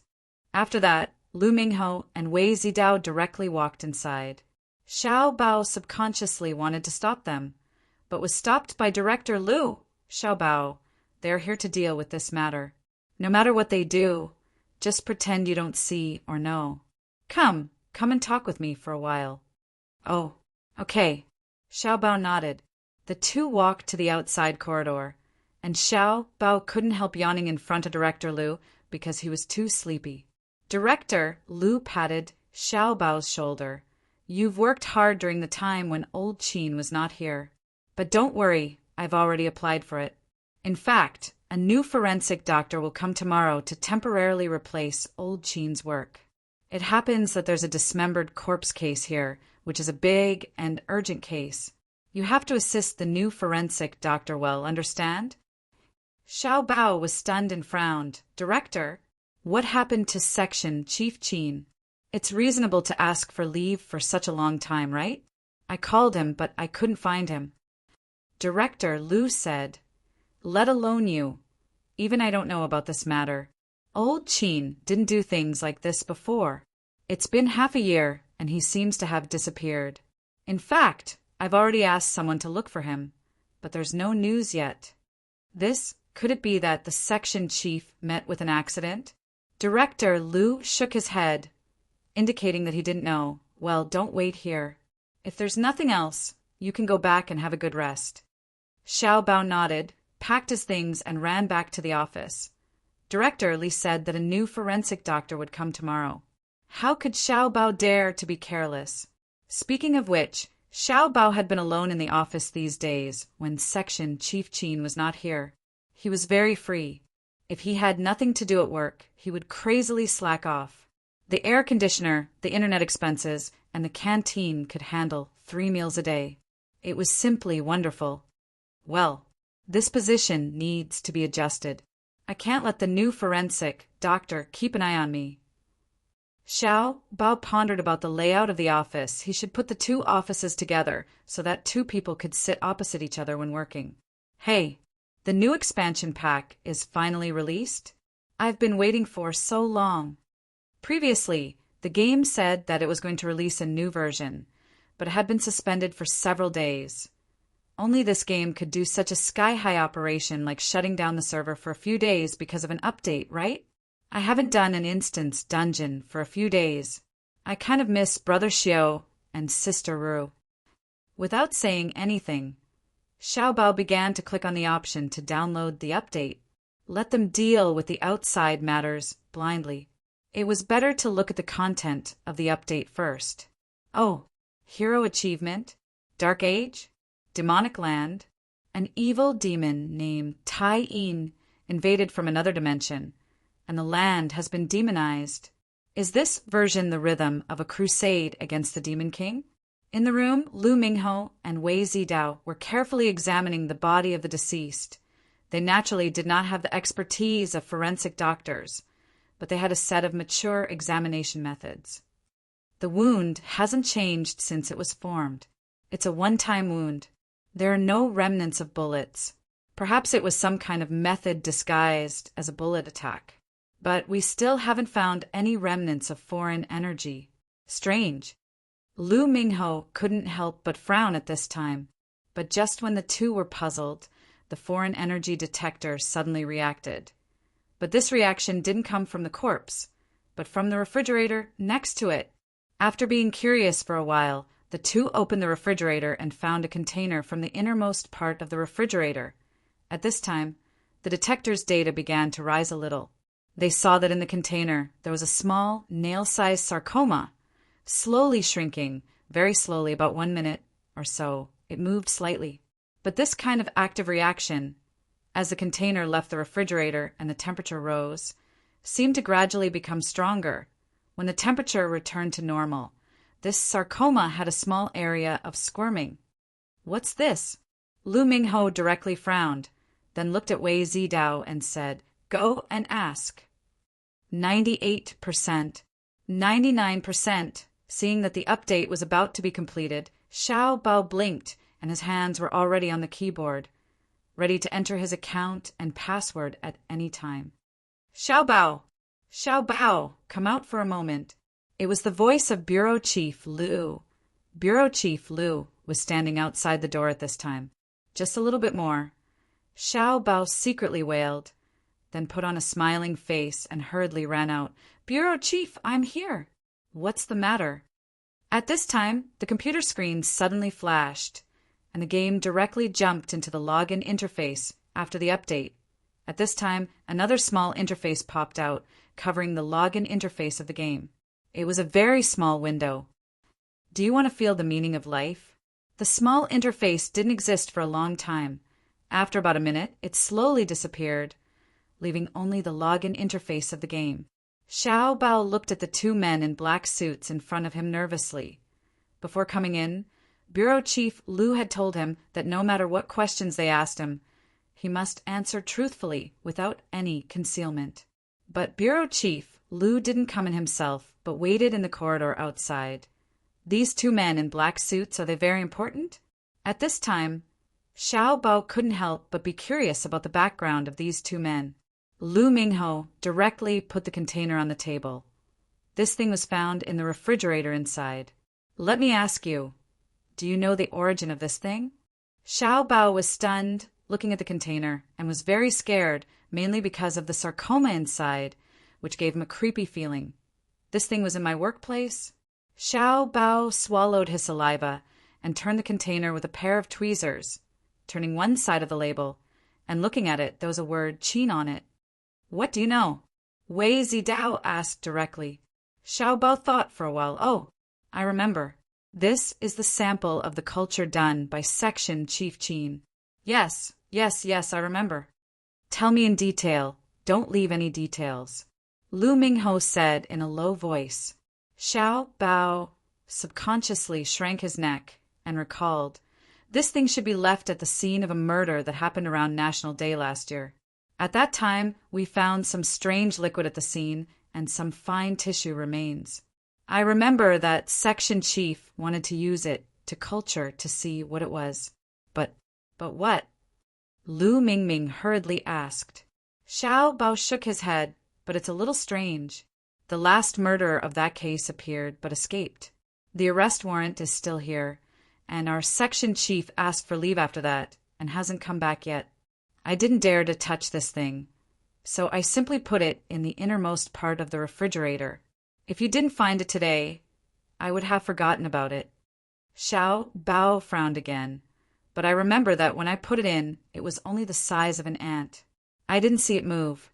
Low temperature growth? Isn't this vitality too strong? What's so big about it? What the hell is this thing? Seeing Xiao Bao was lost in thought, Lu Mingho and Wei Zidao looked at each other for a day, and Wei Zidao said indifferently, "Can you show us the details of case?" "I can only find all the inspection materials at the scene of the crime at most." Xiao Bao shook his head. "I don't have the other process of the case. Maybe you can ask the director for it." "There's nothing for you to do. You can go back." Wei Zidao suddenly picked up the container and put it in the suitcase he brought. "Wait, what are you doing?" Xiao Bao was a little surprised. "This thing can't be taken away casually." Lu Mingho didn't speak, and directly took out a small bottle from his pocket, unscrewed it, and took out a blue and white capsule. Then, under Xiao Bao's surprised gaze, he directly reached out and clasped Xiao Bao's chin, and put the capsule into Xiao Bao's mouth. "What did you give me?" "Fragment." Xiao Bao suddenly felt a burst of dizziness, and then slowly fell down, but Wei Zidao quickly caught Xiao Bao and helped him to sit aside. This was one of the props that the administration used to deal with related personnel. As long as it was a capsule, it could basically make ordinary people forget what happened in a few hours. Chapter 1184. Don't care about the detention center? Why? At dawn, Sir Ma and Zhou Yuxing came to Director Lu's office and heard their boss's words. Ma Haud suddenly became agitated. He pressed his hands on the desk, which made Director Lu's heart jump. He quickly wiped his sweat with a handkerchief and said, "Because this matter has been handed over to someone else to investigate, and you and Zhou Yuxing should focus on the dismembered corpse case, which is what the public knows and concerns us." Ma Haud frowned. Someone could ignore all the guards and commit murder in that place, which was a hidden danger. Of course, it didn't mean that the case outside was not important. "We understand, Director Lu. We'll solve the dismembered corpse case as soon as possible." Zhou Yuxing saw that Ma Haud still wanted to say something, so he hurriedly said and pulled Ma Haud out of Director Lu's office. Sir Ma was unhappy. "Zhou Yuxing, what do you mean?" Someone from the top intervened. "Director Lu asked us to come here at dawn, which means there's no room for negotiation." Zhou Yuxing frowned. "We don't need to be stubborn with Director Lu here. We all know Director Lu's character. Didn't he take responsibility for your accident last time? Since he doesn't want us to investigate this time, I'm afraid he can't take responsibility anymore." Sir Ma didn't say anything, but smoked one cigarette after another. After smoking several cigarettes, he reluctantly returned to the special case team with Zhou Yuxing. While the detention center was at a loss, several suspects had been identified in the dismembered corpse case. One was Wu Rong, who caused Wang Liang to flirt with several women, and the other was Zhao Lu. Both of them had a big motive. One might hate because of love, and the other might want to avenge his sister. After investigation, it was found that Wu Rong often went in and out of Wang Liang's rented place when she was dating him. Therefore, it was highly possible that she had the key to Wang Liang's house and sneaked in to commit the crime. Moreover, Wu Rong didn't work in the city after the New Year and went to Xiangcheng, which was worth investigating. After further investigation, it was found that Wu Rong bought a train ticket back to her hometown before the New Year. We tried to contact Wu Rong's relatives in her hometown, but Wu Rong didn't go back. Lin Feng sorted out the information from the investigation, but according to the records, Wu Rong had already boarded the train. Ma Haud nodded. Then he discussed with Zhou Yuxing for a while and said, "How about this? Take someone with you and go to Wu Rong's hometown. Try your best to find her. I'll contact the local police station and ask them to cooperate. There's no time to lose. Go now." Lin Feng stood at attention, saluted, and said loudly, "Yes." Gawain walked into the classroom with a heavy heart. He had arrived early that day and had even opened the door himself. Not to see every student enter the classroom, just to see every student entering. With the arrival of class, students came in one by one, greeted him, and sat down. Gawain didn't see what he wanted to see. He subconsciously looked at the time. Minute by minute, second by second, the bell for class finally rang. Gawain sat on the podium, silently looking at the students in the class. He did something he didn't usually do. Roll call. Gaon's classes were usually open, with several classes of students, and they were usually full. Roll call was a waste of time, but he still did it today. The students were naturally very curious about Lecturer Gaon's abnormality today. It seemed that the senior lecturer was a little different these days. Chin Ziheo, Wei Xinhua, Shijin Min, Luochio? He casually called out the name Luochio, but there was no response for a long time. Gaon carefully looked around. Some students also began to look around. They were unfamiliar with this name and guessed that it might be a student from another class. Luochio, are you here? Are you here? Gaon confirmed again and looked at the last seat by the window. Finally, Gaon closed the name list and said indifferently, "Okay, that's all for roll call. Let's start the class now." Fortunately, the roll call was only a few minutes, so it was still acceptable. The students quickly opened the textbooks in their hands. After Gaon sorted out his thoughts, he secretly shook his head, then turned around and began to write on the blackboard. His handwriting was beautiful, even if he used chalk. After he finished writing, Gaon slowly turned around, holding the microphone. "Okay, today we'll talk about—" His eyes suddenly widened, his breathing seemed to stop at this moment, and his heartbeat inexplicably thumped. "He's in that seat. When did he come? Did he quietly enter from the back door when I was writing?" Gaon took a deep breath, but his words suddenly paused because all the students' eyes were focused on him. He had no choice but to pick up where he left off and continue his lesson as if nothing had happened. However, his gaze never left that young man's body. Halfway through the class, Gaon suddenly gave the students a topic to discuss and asked them to discuss in groups. This was a very common teaching pattern. The students began to discuss on their own. Because Lecturer Gaon's class was usually very relaxed, the students quickly gathered in twos and threes to discuss. Gaon casually walked around the lecture hall, as if he was listening to the students' discussion. But he only had one goal, and that was to get closer to the last seat. It was always there. It didn't suddenly disappear. Step by step, Gawain's heartbeat echoed. Finally, Gawain reached his destination, the last step, and sat down. There was only Luochio next to him. Only he and Luochio sat in this row of 4 desks. There was a row in front of them where the other students sat. Gaon seriously looked at the young man who had been bothering him for a few days, since he suddenly appeared that day. Why didn't you discuss with the other students?" "Because I don't know them.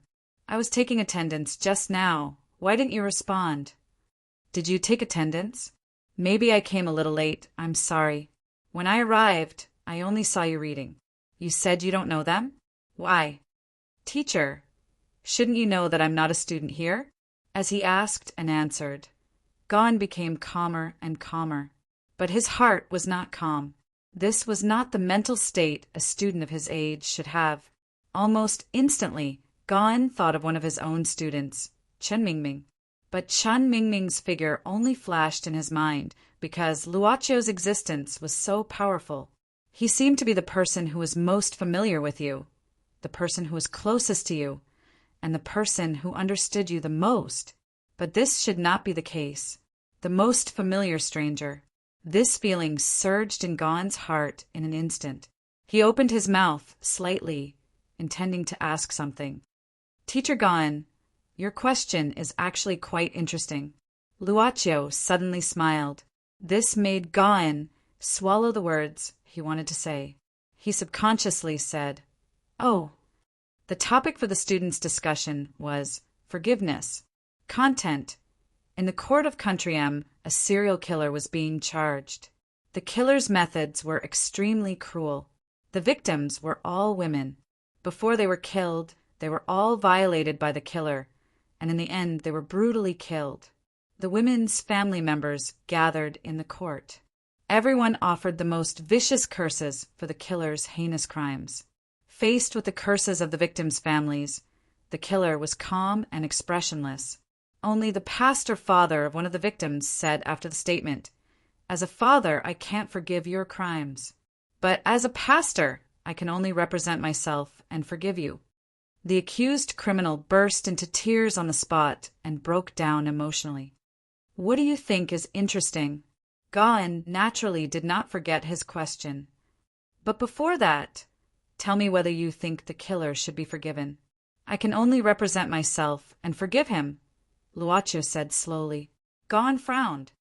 "That's your answer?" Luaccio shook his head slightly. "That's the pastor's answer." Gawain was silent for a moment. Then he asked again, "I'm asking you." Luaccio said indifferently, "Don't the courts already have the concepts of forgiveness and non-forgiveness at the same time? And the pastors have the concepts of forgiveness and non-forgiveness at the same time. I'm not them." "You're not going to answer?" Gawain frowned again. Luaccio looked at Gawain. When their eyes met, Gawain subconsciously adjusted his glasses. He heard Luaccio's words just now. "If I'm not this pastor, and I'm not the victim's family member, on what basis can I not forgive this murderer?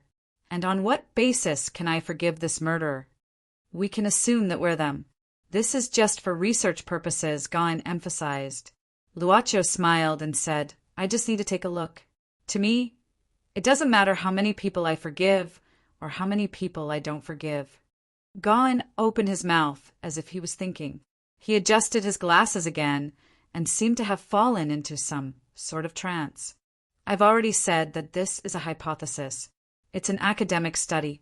You shouldn't avoid it. You might avoid it because you don't want to face such a choice." Indeed, Luaccio nodded at this moment. As long as there are emotions, no one would be willing to face such a choice. So, the best way is to not let such a choice happen to you. Gawain frowned and said, "But in reality, we can't control the changes in nature, let alone prevent accidents from happening. So you shouldn't avoid it. What you need to do is face it head on." "No." Luaccio looked at Gawain and said indifferently, "I can do it now." In an instant, Gawain seemed to have heard the funniest joke in the world as well as a lie. He opened his mouth slightly. At this moment, the only thing that could be seen in Luaccio's eyes was an incredible confidence. "This choice won't happen to me." Luaccio said indifferently, "So, I can only be a bystander. At the same time, I've lost the right to discuss this case." "Only this case?" Gawain vaguely seemed to think of something, but he didn't really grasp it. He was silent for a long time and returned to the original question. Then, "Why do you think this question is interesting?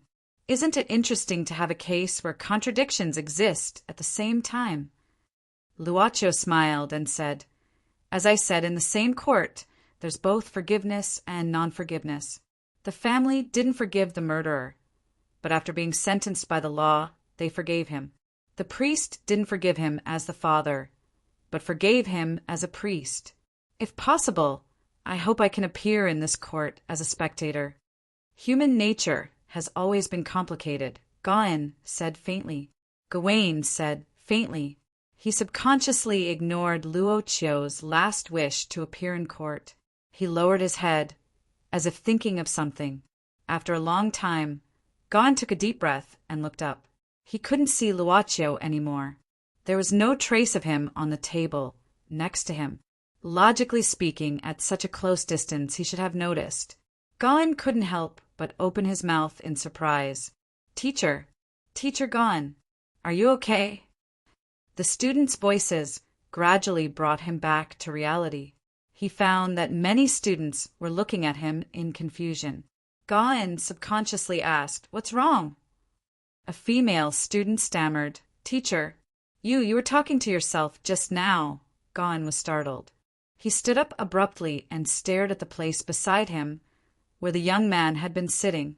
"I was talking to myself. I was clearly—" Gawain subconsciously looked at the students in front of him. Their gazes were either astonished or frightened. This gave Gawain a strange feeling of horror.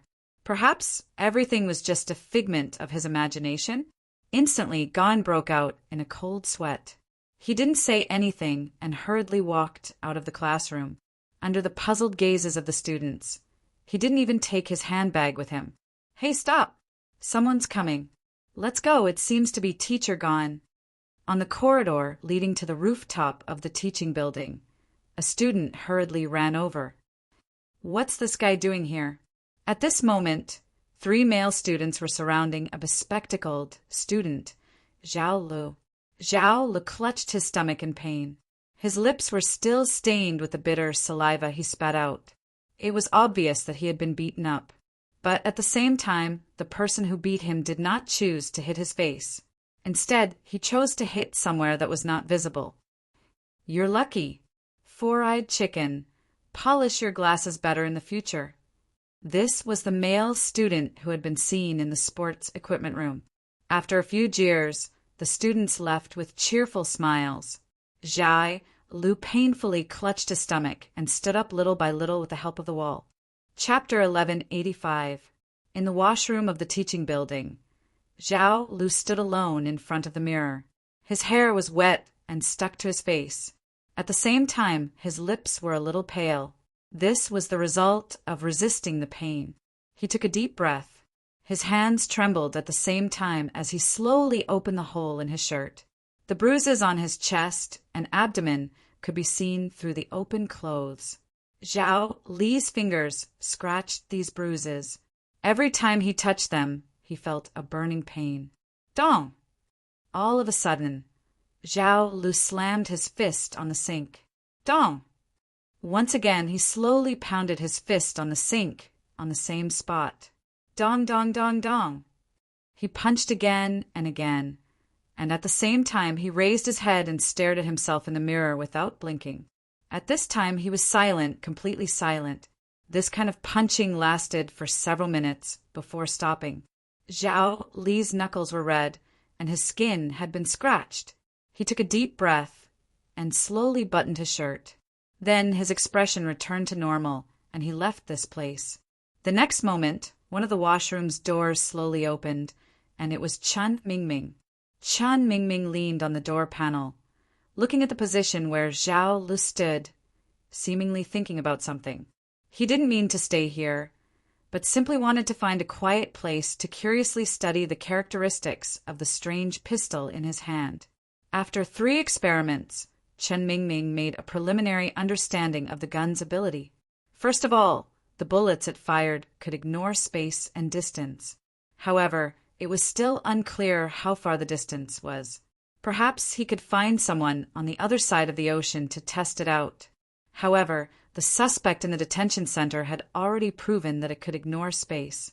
After the suspect died, Chen Mingming naturally received information about the suspect's death through the silver pistol. Second, the difficulty. The easier the target was, the less difficult it would be and the less life it would take to make the bullet, and vice versa. At the same time, once the bullet was made, as the person who paid with his life, he would have a feeling that something was taken away. Third, the condition to make the bullet. In addition to using life to make the bullet, it seemed that something else was needed. This wasn't from the person who sold him the pistol, but a vague feeling. Chen Mingming tried to enter that place again, but he didn't succeed. He felt that he might need to meet some conditions to be able to touch that magical place again. Let's do another experiment, Chen Mingming said to himself. After leaving the washroom, Chen Mingming saw Gawain standing alone in the corridor, leaning against the railing and looking into the distance.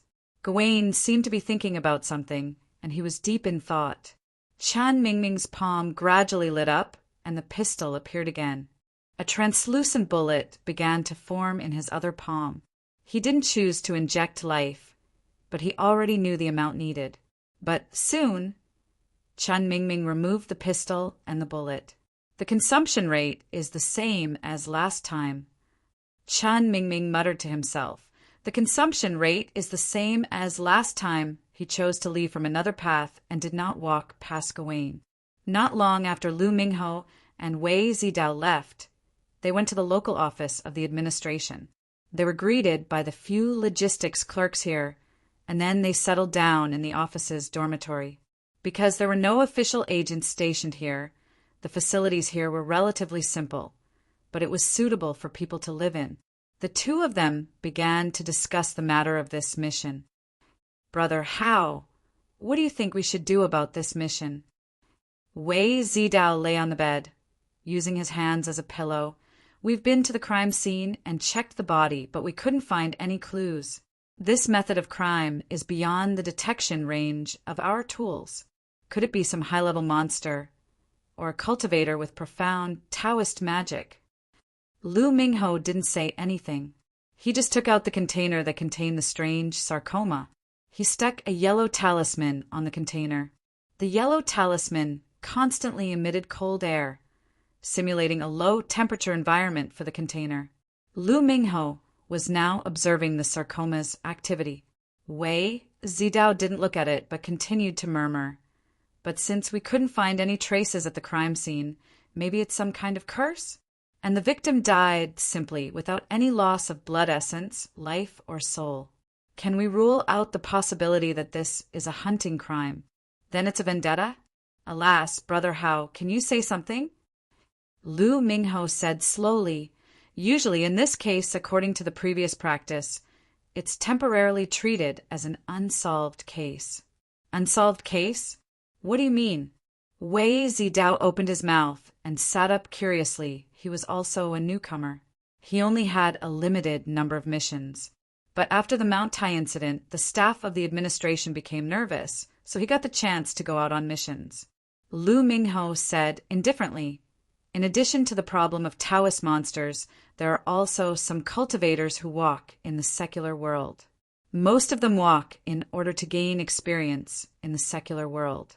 Among these people, there were also some who had the intention of upholding justice and slaying demons and devils.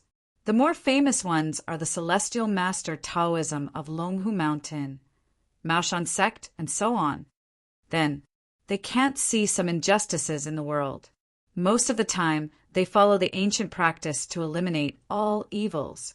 If they encounter evil monsters, they just kill them so we can relax. But if it's a human, it's a different situation. Wei Zidao understood. Brother Hao, you mean this victim may have been killed by a righteous man who walks in the Jianghu? He made a gesture of cutting his neck. Lu Mingho said, this guy committed rape and murder before. What do you think? Wei Zidao frowned. But this guy has confessed, so he may escape the death penalty, right? If so, there's no need to kill him, right?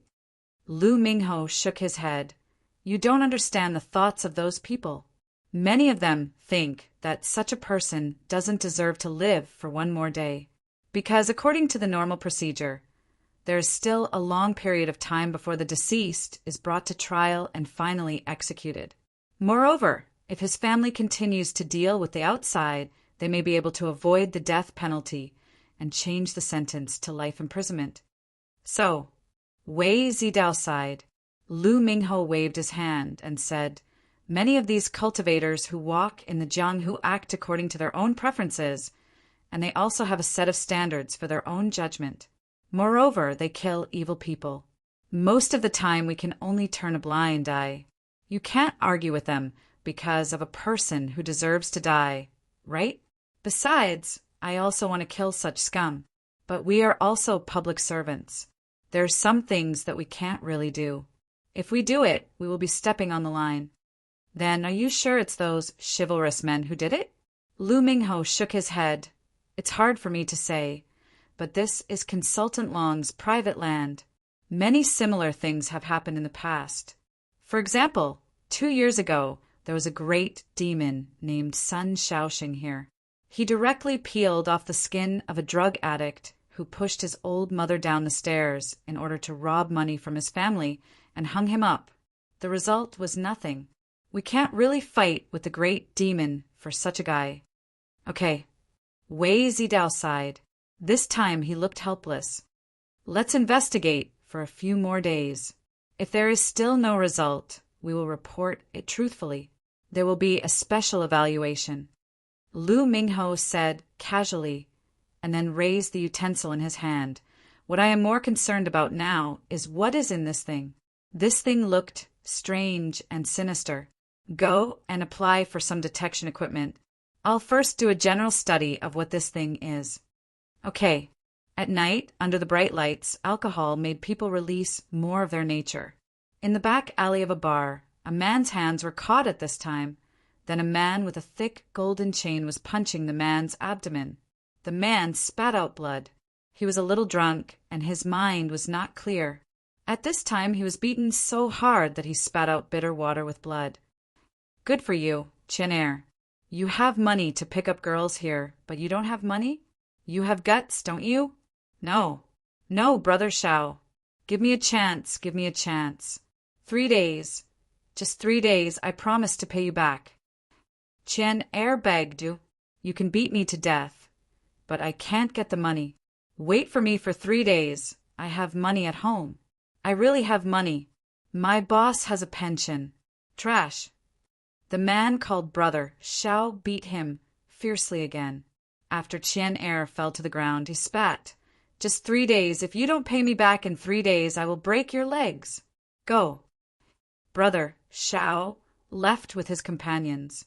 Chin Air fell to the ground, covering his stomach. He didn't even have the strength to stand up. He was still drunk and at the same time very painful. F***sis, smiling tiger. One day I will kill you. Hoo-hoo. He suddenly became frightened. He saw someone walking in front of him. He was afraid that Brother Shao would turn back. The alley was too dark. He fell on the ground and couldn't see clearly who it was.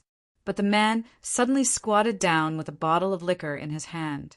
Chin Air didn't have the strength to resist, but the man poured the liquor directly into his mouth.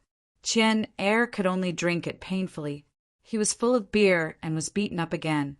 At this time, the liquor was poured into his mouth, which made him even more uncomfortable. After a while, Chin Air saw stars and saw double. Who did this to me? I will kill you. Do you want to kill the person who beat you just now? The man calmly asked slowly. Who? Kill who? Chin Air's head shook. He slowly crawled, leaned against the wall, and sat up. Brother Shao. It seemed to be a very young voice. Chin Air vomited painfully. His head leaned against the wall, shaking back and forth. Kill, kill, kill, kill this bastard. Ha ha ha, pick it up. Chin Air felt as if something was stuffed into his hand. It seemed to be a gun. He burped and slowly raised the thing in his hand. The young voice seemed to have magic, slowly saying in his ear, if you have no money, he will still deal with you next time. Maybe he will beat you until you are disabled. Then, you may not be able to stand up for the rest of your life. People around you will laugh at you. It will be difficult for you to find a job again. Your family won't care about you. You will be ruined like this. Chin Air's eyes gradually became ferocious. A strong killing intent rushed to his head. Kill! Kill! Kill! A bullet, at this moment, slowly formed in front of Chin Air. Bang! The pistol exploded.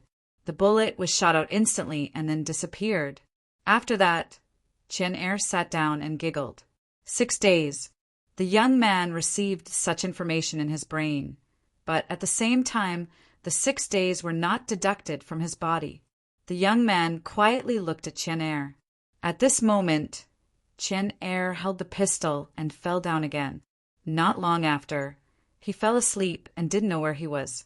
Miraculously, the silver pistol in Chin Air's arms disappeared little by little, and then appeared again in the hand of the young voice. It needs killing intent. The kid didn't have it before. I see. He calmly left the alley. At the front of the street, there was a car accident. A private car suddenly lost control and crashed into the fire hydrant on the street, which attracted a large number of onlookers. At this moment, 2 men in the car carried out a man with a big golden chain from the driver's seat in horror and shouted in panic, Brother Shao! Brother Shao! Brother Shao! There was a small bloody hole in the forehead of the man called Brother Shao. He couldn't open his eyes anymore. Chun Mingming slowly put on his headphones and then walked slowly through the crowd. When it was almost 10 p.m., Sir Ma, who was planning to go home, and Zhou Yuxing, who didn't plan to go home, met in the corridor of the police station. Ma Haud was about to say something casually, but before he opened his mouth, he received a call from Lin Feng, asking Zhou Yuxing to wait. Ma Haud answered Lin Feng's call. But within a few seconds, Ma Hao's face suddenly changed. What? What happened? Zhou Yuxing suddenly frowned. Sir Ma looked at Zhou Yuxing, stunned for a few seconds, and then said seriously, Wu Rong is also dead. The body we just found is also dismembered, exactly the same as Wang Liang's. After making breakfast for his sister in the morning and watching her finish eating, Zhao Lu packed up and prepared to go to class. But not long after he went out, in the security booth at the entrance of the community, Zhao Lu was called by the security guard. Zhao Lu, here's your express delivery. Express delivery. Zhao Lu was stunned. He didn't remember buying anything. Yes, it was here early in the morning. I don't know who put it there, but it's written with your name. The security guard took out the package, which was about the size of a shoebox. Thank you. Zhao Lu took it with a polite smile, and then carried it to the bus stop. While walking, he opened the package, tore the paper, and threw it into the dustbin. On the way, he opened the box. It was indeed a shoebox. Opening the box and looking at the thing inside, Zhao Li's pupils suddenly shrank. Chapter 1186. After receiving the call from Lin Feng, who was on a business trip, Officer Ma and Zhou Yuxing didn't have time to deal with it, because another murder case immediately disrupted their pace. The victim's name is Chang Xiao. He is the security director of a finance company, but he is actually a debt collector. The police officer who arrived first quickly reported. According to the people in the same line of work, Chang Xiao was driving at the time, but suddenly Chang Xiao's head tilted, then the car lost control and crashed into the safety bolt. When they dragged Chang Xiao out, Chang Xiao was no longer breathing, and there was only a bloody hole on his forehead, suspected to be a gunshot wound. When he heard the gunshot wound, Ma Hao's hand couldn't help but tremble. Xian's gun control was very strict, and it was not like foreign countries that had the so-called qualification to hold a gun. If the criminal had a gun and killed people in the downtown area, what was the victim doing before the accident? Zhou Yuxing asked in a deep voice. They had already rushed to the scene. There were many onlookers at the scene, but they were all isolated outside the cordon. The police officer said they were drinking in a bar not far behind. We asked, and the owner of the bar can testify. At the same time, we found traces of a fight in the back alley of the bar.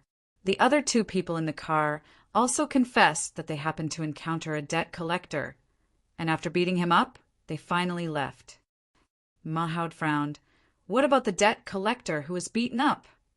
Oh, this person is called Qian Er. His identity has been verified.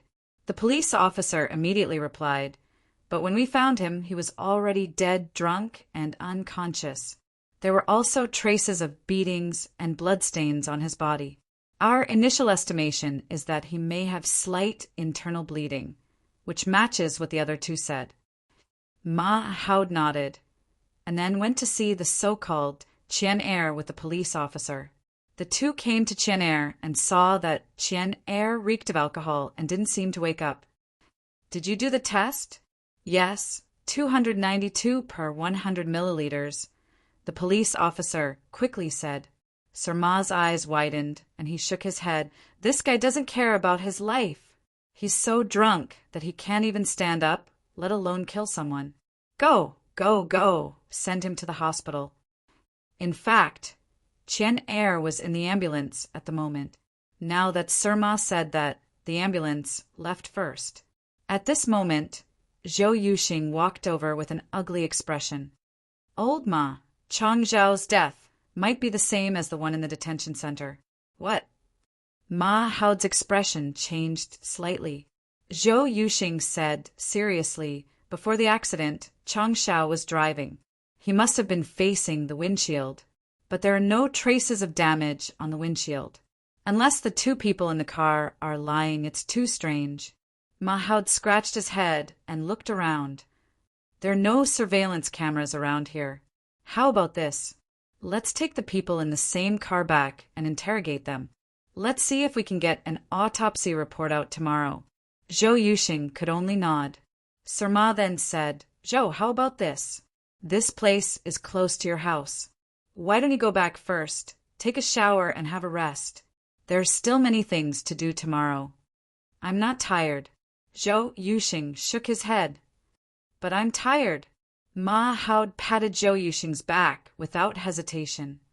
I won't feel at ease if I don't drag someone down with me. You old bastard. Zhou Yuxing couldn't help but laugh bitterly. You'd better go back first. Your wife has a second child, so it's right to take care of her. Anyway, someone needs to take care of this matter. I'm not tired, I'll do it. That's what you said. Ma Hao blinked. I didn't force you. All right, why are you talking so much nonsense? Zhou Yuxing replied impatiently. Sir Ma took out a cigarette box and gave one to Zhou Yuxing. He also lit one for himself. It seemed that he planned to drive home after smoking. He patted Zhou Yuxing's shoulder and suddenly asked curiously, Zhou, you seem to have changed over the past 2 or 3 years. Why are you working so hard? Zhou Yuxing said casually, we're the police. If we don't work hard, who will? Ma Hao was stunned and leaned against the car door. Aya, if you said this a few years ago, I wouldn't believe you at all. But in the past 2 or 3 years, you've almost become a workaholic. I can't help but believe it. I still remember when our 2 teams worked together on a case. At that time, Captain Luo was still there, and the second team was led by Captain Gao. At that time, you were the most slippery one. You came to work on time and got off work on time. You either made excuses or were careless about some things. Everyone said that you were just here to waste time. Zhou Yuxing lowered his head, not knowing what to think. After all, they were at the same level now. Ma Hao laughed awkwardly. Zhou, I'm just lamenting. I don't mean anything else. Zhou. Zhou Yuxing pressed his palm to his forehead and rubbed it hard. He looked like he was in pain. Sir Ma became concerned. I'm fine. Zhou Yuxing shook his head and took out a small bottle from his clothes. He poured out 2 pills and stuffed them into his mouth.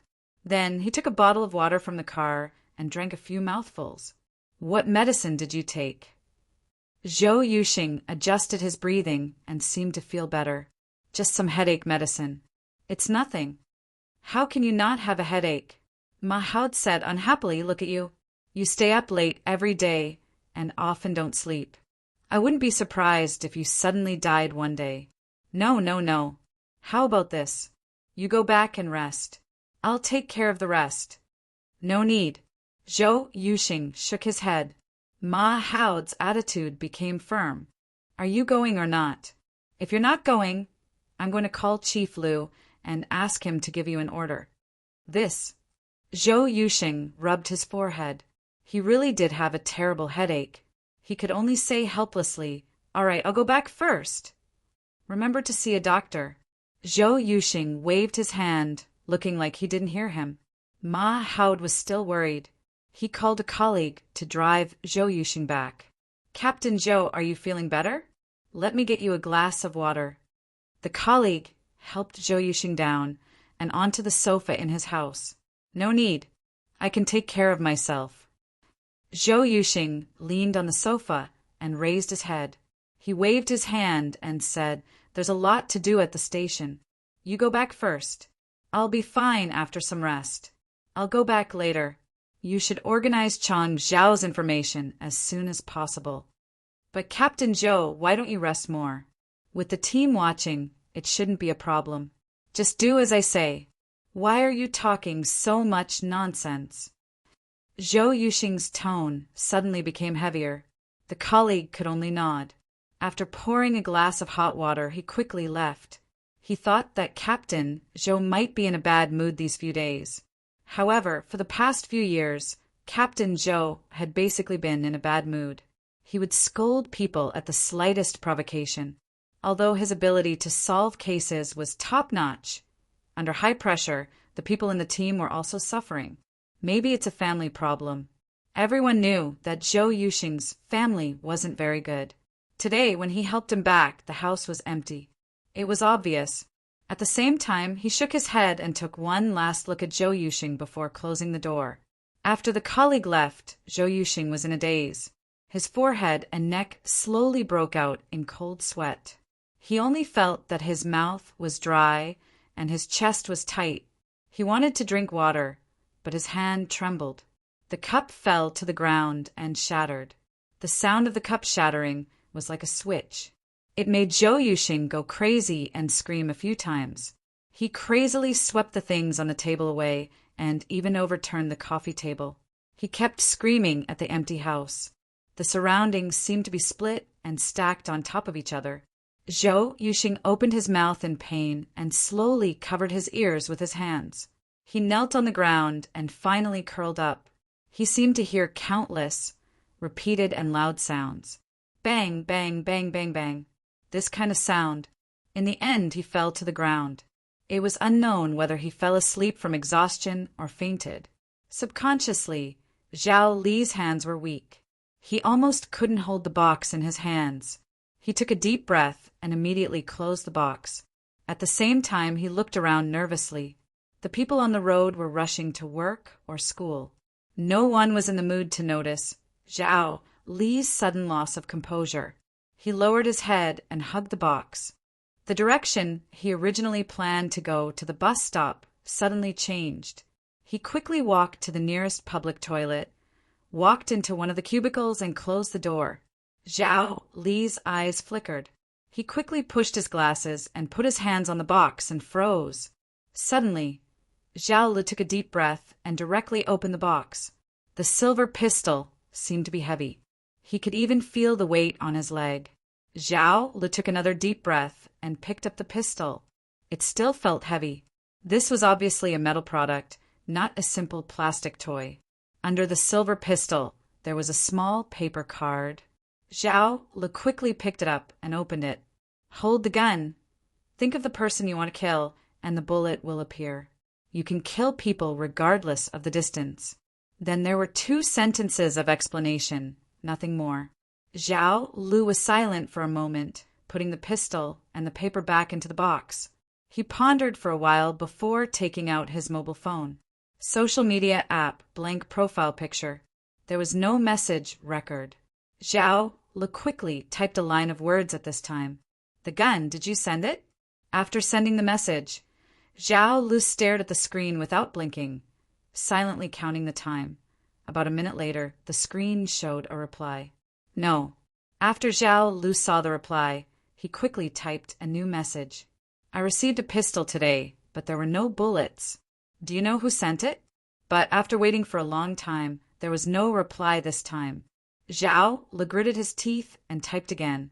The police came to find me. This time there was still no reply. 3 minutes, 10 minutes, 20 minutes, there was still no reply. Zhao Li's eyes flashed with a trace of ferocity. Finally, he closed his eyes. After a while, it returned to normal. He cleared the message record, and the screen became blank again. Zhao Li thought for a while, and finally put the pistol and the small paper into his school bag, leaving the box behind. Then he lowered his head and left here. Fortunately, there was no class in the first period.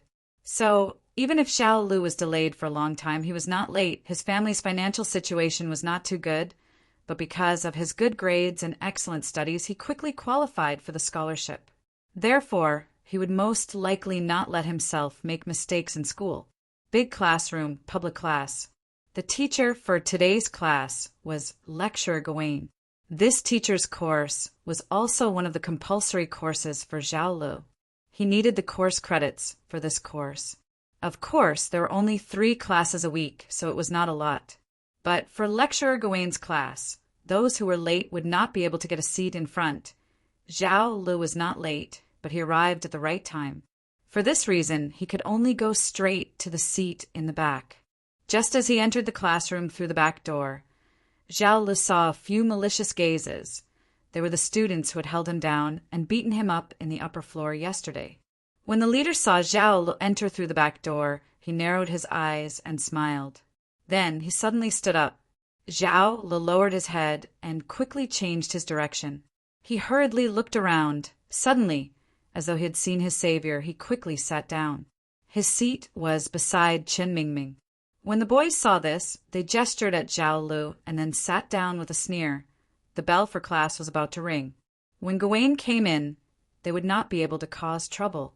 Although he was only a lecturer in the school, they did not know that lecturer Gawain's father-in-law was in the upper echelon of the system and had hopes of being promoted to the province next year. These students' families had some assets and connections, but even their parents did not dare to offend them, let alone themselves. Ming, I'll leave after class. I won't implicate you. Zhao Lu shrunk his neck and whispered to Chen Mingming. Chen Mingming glanced at him indifferently and then said, "Let's start the class first." Lecturer Gawain slowly walked into the classroom from the front door. Because it was a different class, the students did not see Gawain's gaffe yesterday. Although some students would talk about it on the school forum, it did not have much of an impact. Gawain looked around at the students and finally saw Chen Mingming sitting at the back. He nodded slightly and said, "Okay, students, let's start the class." Before turning on the projector, Gawain quietly turned on the camera on his phone and placed it on the podium. Then he entered the classroom with a straight face and continued his lecture. Even when he saw Luocchio's figure suddenly appear in the empty seat midway, Gawain did not feel anything out of the ordinary. Sure enough, he still appeared. This was still a lecture that was up to standard. Just like the previous few times, when the bell rang, Gawain could not see Luocchio again, and no student could find out anything. Gawain stayed after class as usual and waited for some students to come forward to ask questions. When it was almost time for the next class, he packed up and left, returning to his office. Everything was as usual. On the way back, Gawain did not turn on his phone. Only when he returned to his office did he connect his phone to the computer and open the video he recorded during class. From the first second to the last second, Gawain did not fast forward for a single second. Chapter 1187. As usual, Miss Maid came to the boss' study room with cleaning tools and pushed the door open. In fact, with the club's strangeness, it was impossible for it to be contaminated with dust.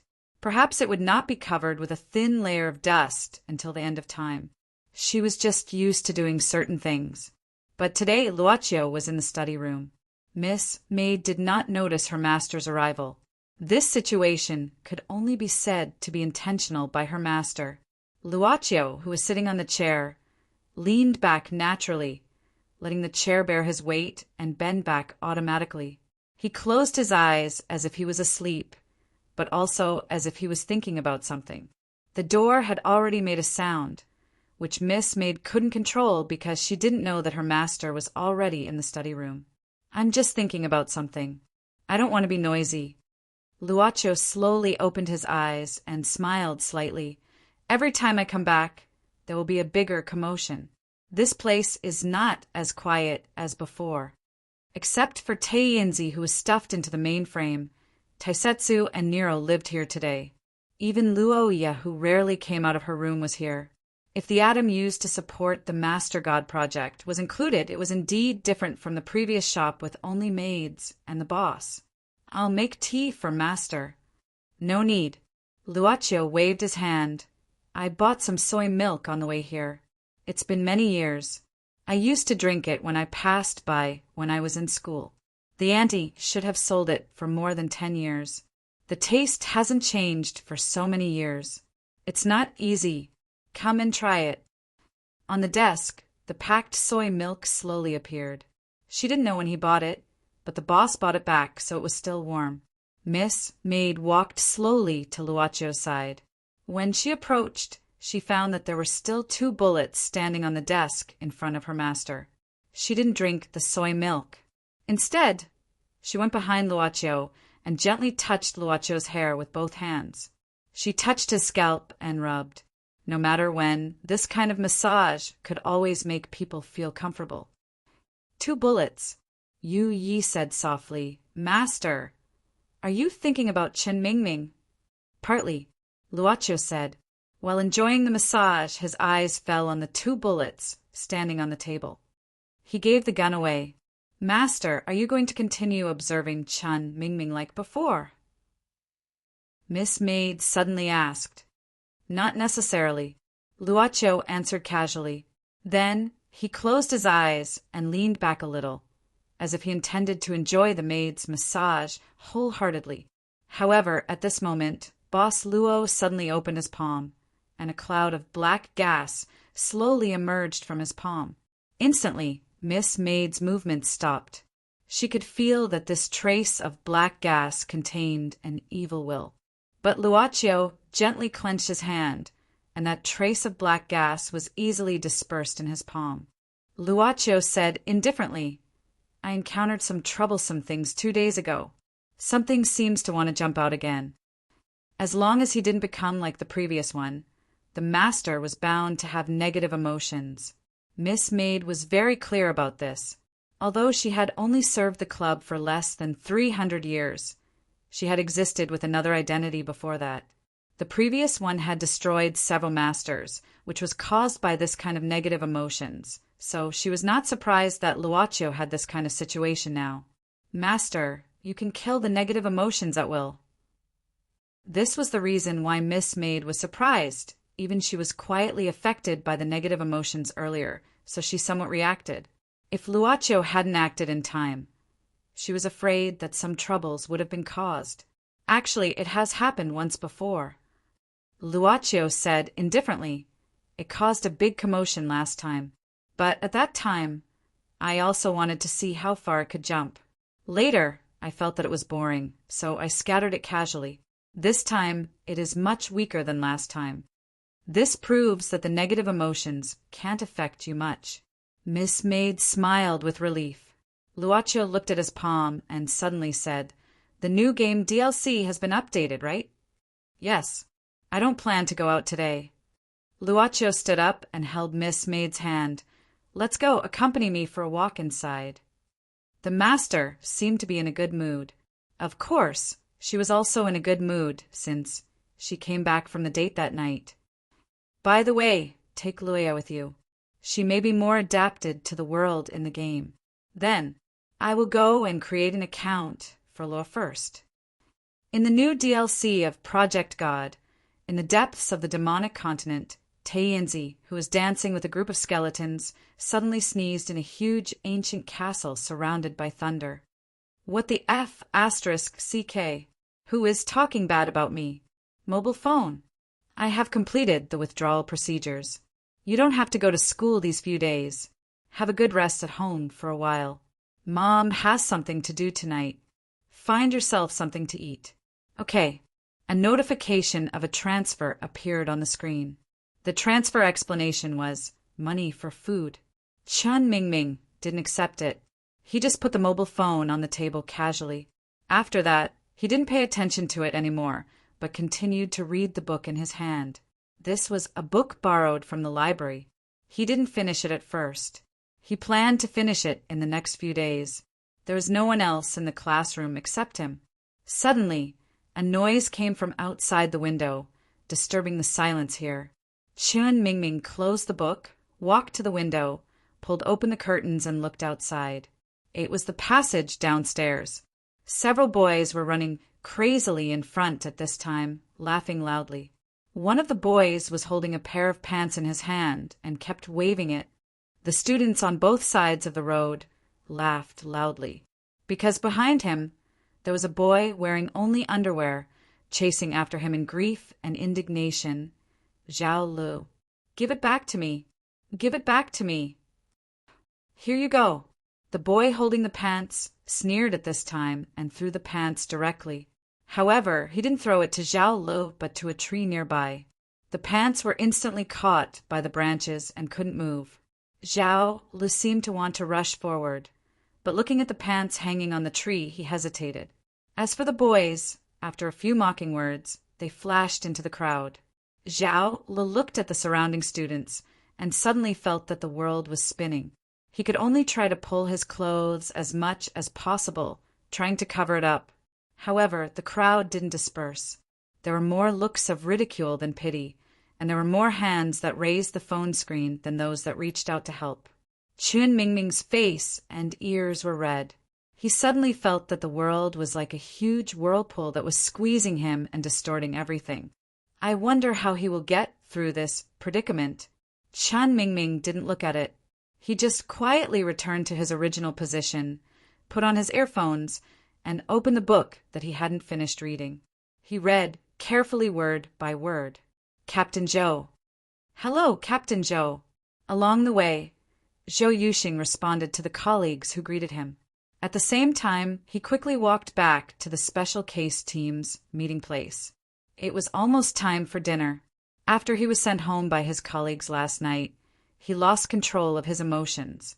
In the end, he didn't even know if he fainted or fell asleep because he was too tired. This sleep was very long, so long that it made him think of many things repeatedly. It was the afternoon of the next day. He slowly woke up. After waking up, Zhou Yuxing didn't have time to tidy up his things at home and hurried back to the police station. Perhaps it was because he had a good rest. Zhou Yuxing's face looked better. Old Zhou, it seems that you had a good rest this time. Seeing Zhou Yuxing walk in hurriedly, Sir Ma, who had a pair of rabbit-like eyes, greeted him casually. How is it?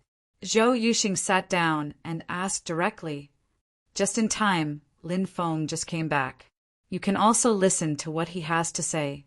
Ma Hao pointed to a back that was preparing the projection and said, At this time, Lin Feng made an okay gesture, then asked someone to dim the lights and turn on the projector. Suddenly, several sets of photos appeared on the screen.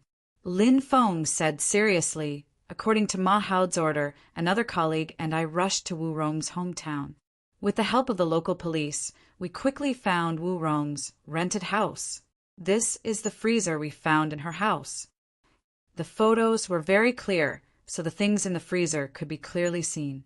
Lin Feng took a deep breath and said, The deceased was Wu Rong. After death, her body was decomposed with a sharp weapon, but the degree of decomposition was not as serious as Wang Liang's. Only the head, limbs, and body were separated into 13 pieces. After piecing them together, there was nothing missing.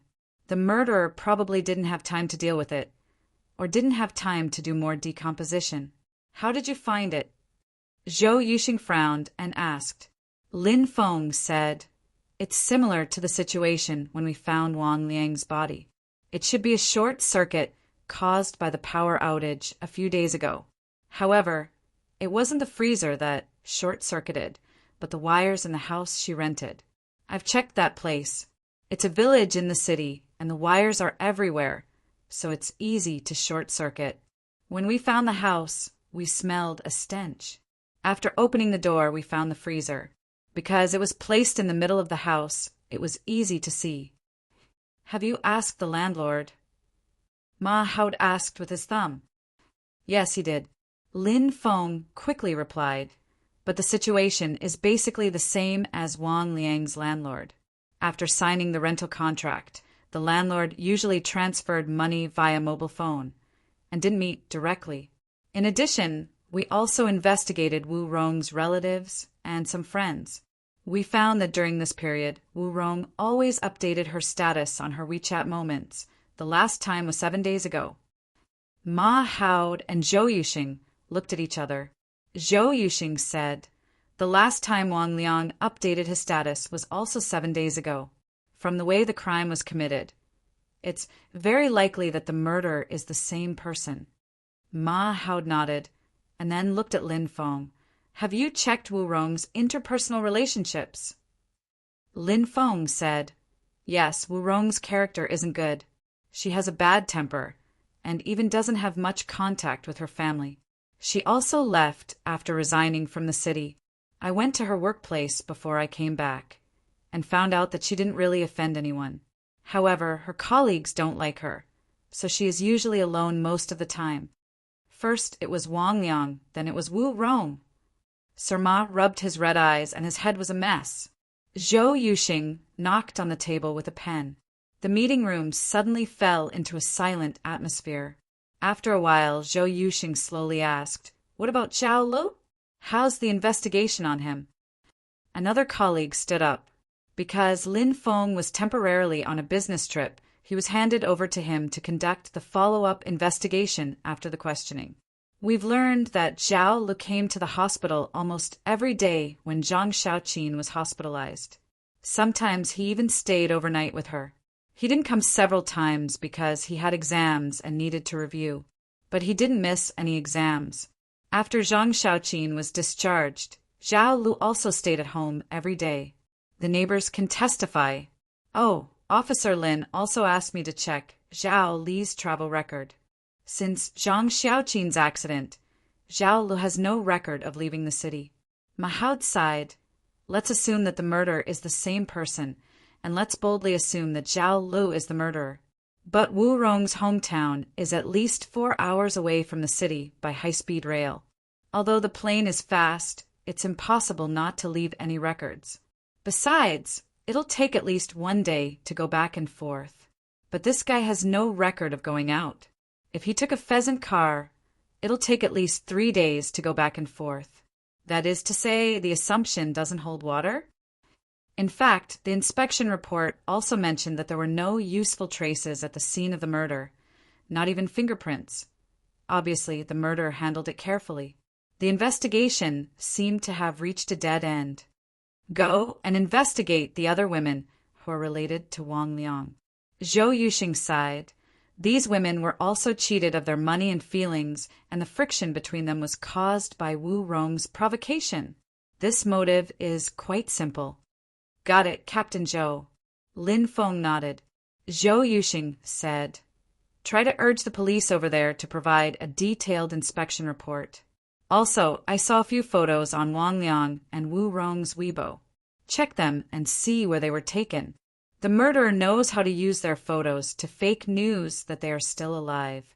He must be a very well-planned person. If it wasn't for the power outage, who knows when we would have found the bodies. But the time has been delayed for so long. Many clues may have been lost, and the murderer had enough time to destroy most of the evidence. But justice has a long arm. I believe that there will be a flaw. Everyone work hard. Let's adjourn for now. Go back to work. Everyone work hard. This was Zhou Yuxing's mantra to make people work overtime. After everyone had left, Zhou Yuxing looked at Mahoud and said, Old Ma, you can go back and rest. Oh, okay, I can't take it anymore. Sir Ma nodded, but at this moment, Xiao Bao hurried over with a document in his hand. He placed it in front of Sir Ma and Zhou Yuxing. Captain Ma, Captain Zhou, I have bad news for you. What's this? This is Chang Zhao's preliminary autopsy report. Xiao Bao said seriously, Chang Zhao's death was the same as the suspect's death in the detention center. They were both shot, but no bullets were found. What? Zhou Yuxing suddenly stood up. Ma Haud lowered his head, rubbed his forehead, and wailed, I want to go home. When they reached home, Zhao Le took a deep breath, and a smile appeared on his silent face. He opened the door, lifted the bag in his hand, and said happily, Sis, I'm back. The supermarket had a discount today, so I bought your favorite pork shoulder. Let's eat braised pork shoulder tonight. Zhang Xiaoqin's door was closed. Chapter 1188. Zhao Lu had learned to cook at home since he was very young. After so many years, his cooking skills were actually quite good. He knew his sister Zhang Xiaoqin's taste. It didn't take long to cook a meal. Naturally, he didn't need to cook too much for 2 people. 2 dizzy dishes and 1 vegetarian dish. Zhao Lu watched with satisfaction. Then he took off his apron, walked to Zhang Xiaoqin's room and pushed her out. A few months ago, Zhang Xiaoqin had failed to commit suicide. However, her legs were badly fractured and she had been recovering for a long time. The doctor said that if she continued to do rehabilitation exercises, she still had a chance to stand up. However, ever since Zhang Xiaoqin was discharged from the hospital, she hadn't gone to the hospital to do rehabilitation exercises. When she returned home, Zhao Lu had been taking care of her. When he went to class, the kind neighbor took care of her. However, ever since she had committed suicide, Zhang Xiaoqin had barely spoken a word. Over the past few days, it was only when Lin Feng had come to visit and mentioned Wang Liang that Zhang Xiaoqin had become agitated and shouted at him to leave. Sister, try it. Zhao Lu put a dish in Zhang Xiaoqin's bowl. He smiled and looked at Zhang Xiaoqin, waiting for her to pick up her chopsticks. However, Zhang Xiaoqin didn't move. Zhao Li's smile froze. He asked carefully, "Sister, don't you want to eat this? There's something else in the fridge. I'll make it for you." With that, he quickly stood up and walked to the kitchen. "Little Lu, I'm not hungry." "Sister, did you talk?" Zhao Lu was stunned. He suddenly turned around and walked quickly to Zhang Xiaoqin's side. He squatted down and grabbed his sister's hand. He smiled and smiled. How nice. Zhang Xiaoqin's face was slightly pale and her cheeks were thin. She didn't look as good as before. She looked at Zhao Lu and said softly, "And he brought me some food in the afternoon. I'm not hungry yet." Sister, you really talked. That's great. That's great." Looking at the face that had been by her side since she was young, Zhang Xiaoqin smiled. She reached out and stroked Zhao Li's cheek. "Find a time to take me to rehabilitation. I can't sit all the time." Okay. I'll go tomorrow. I'll go now." Zhao Li stood up immediately. "Are you stupid? Look at the situation now. I'm happy." Zhao Lu was so happy that he got carried away. He grabbed the handle of the wheelchair and pushed Zhang Xiaoqin as if he had gone crazy.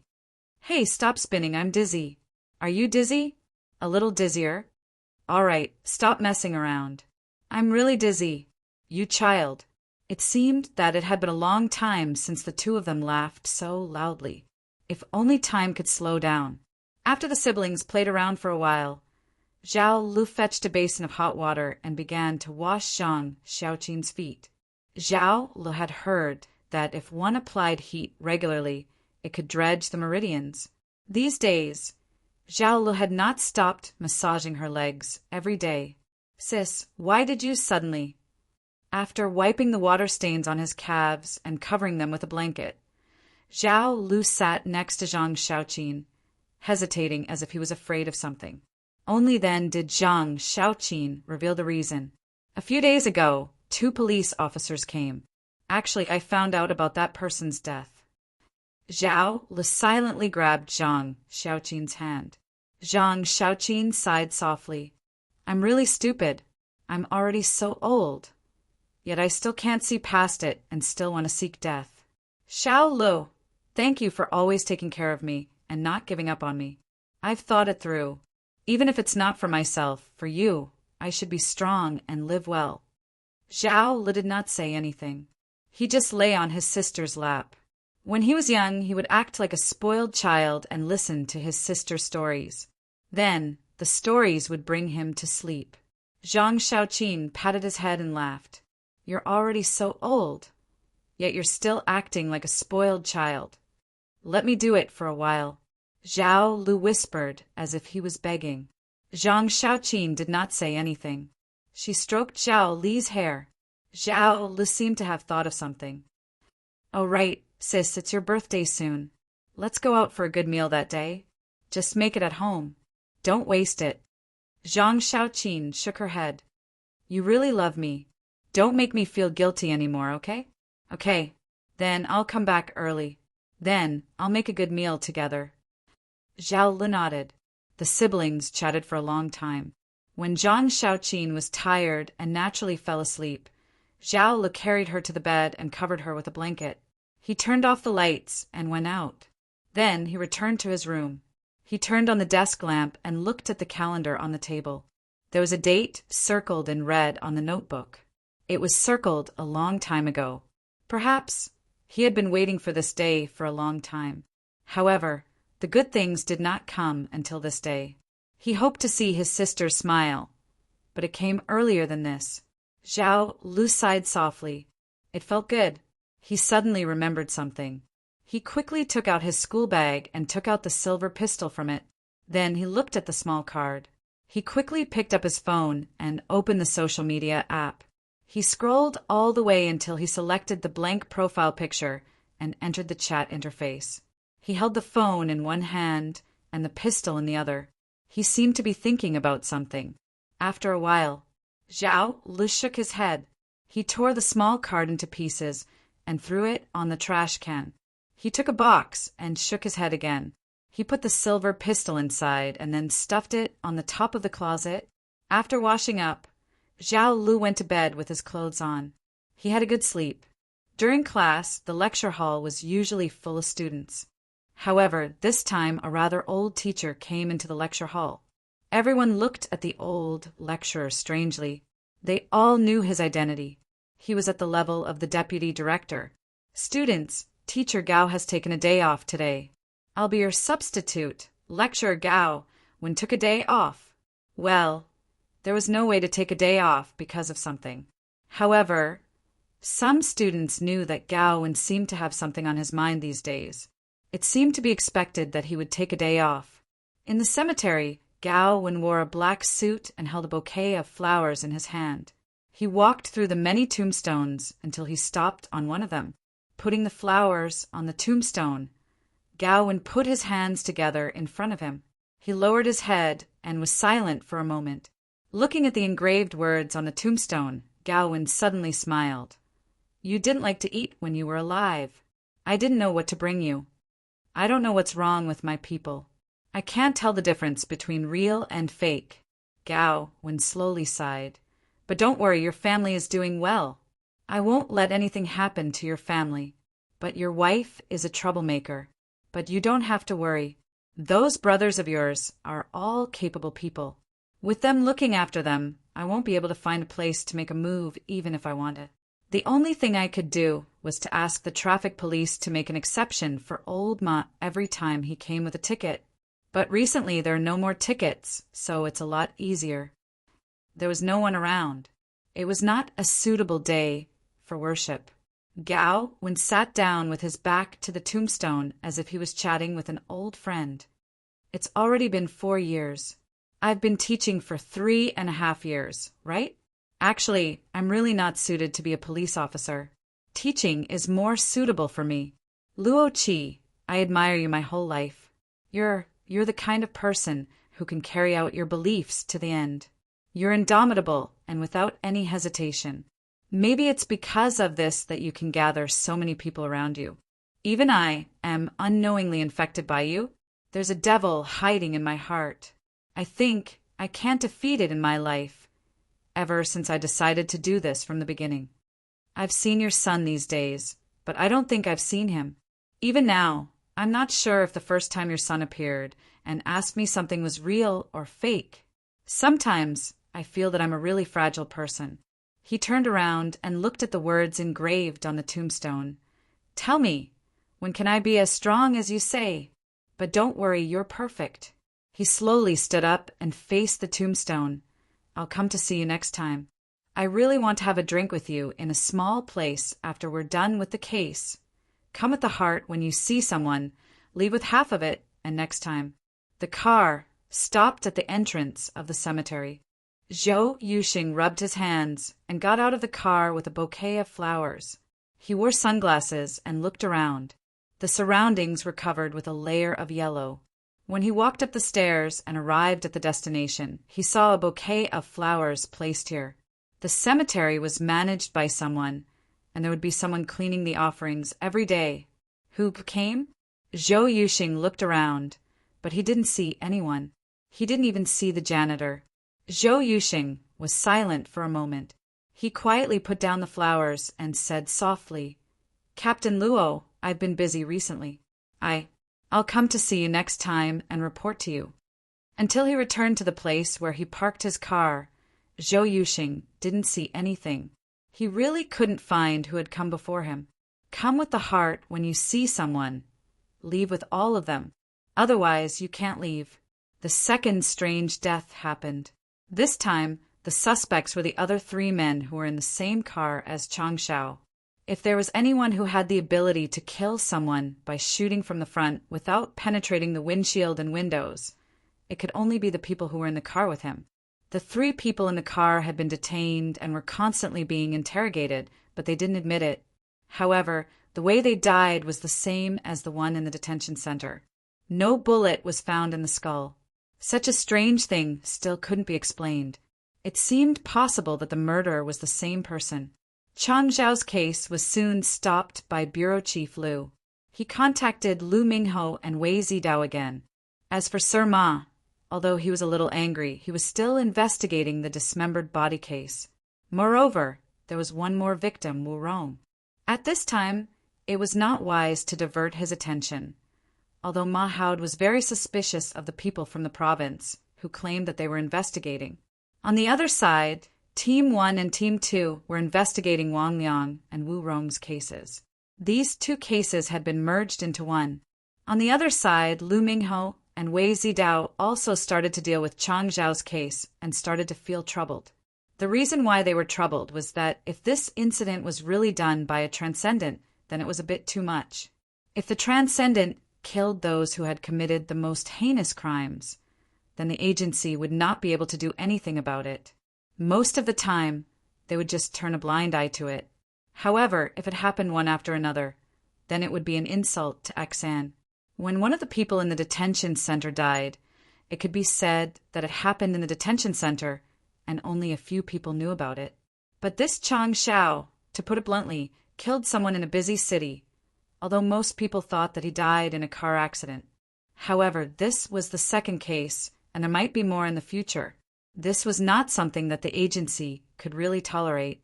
Besides, after the Mount Tai incident, the agency's attitude toward Kelowna and the Taoist and monster realm had become a little subtle. "Brother Hao, where are we going?"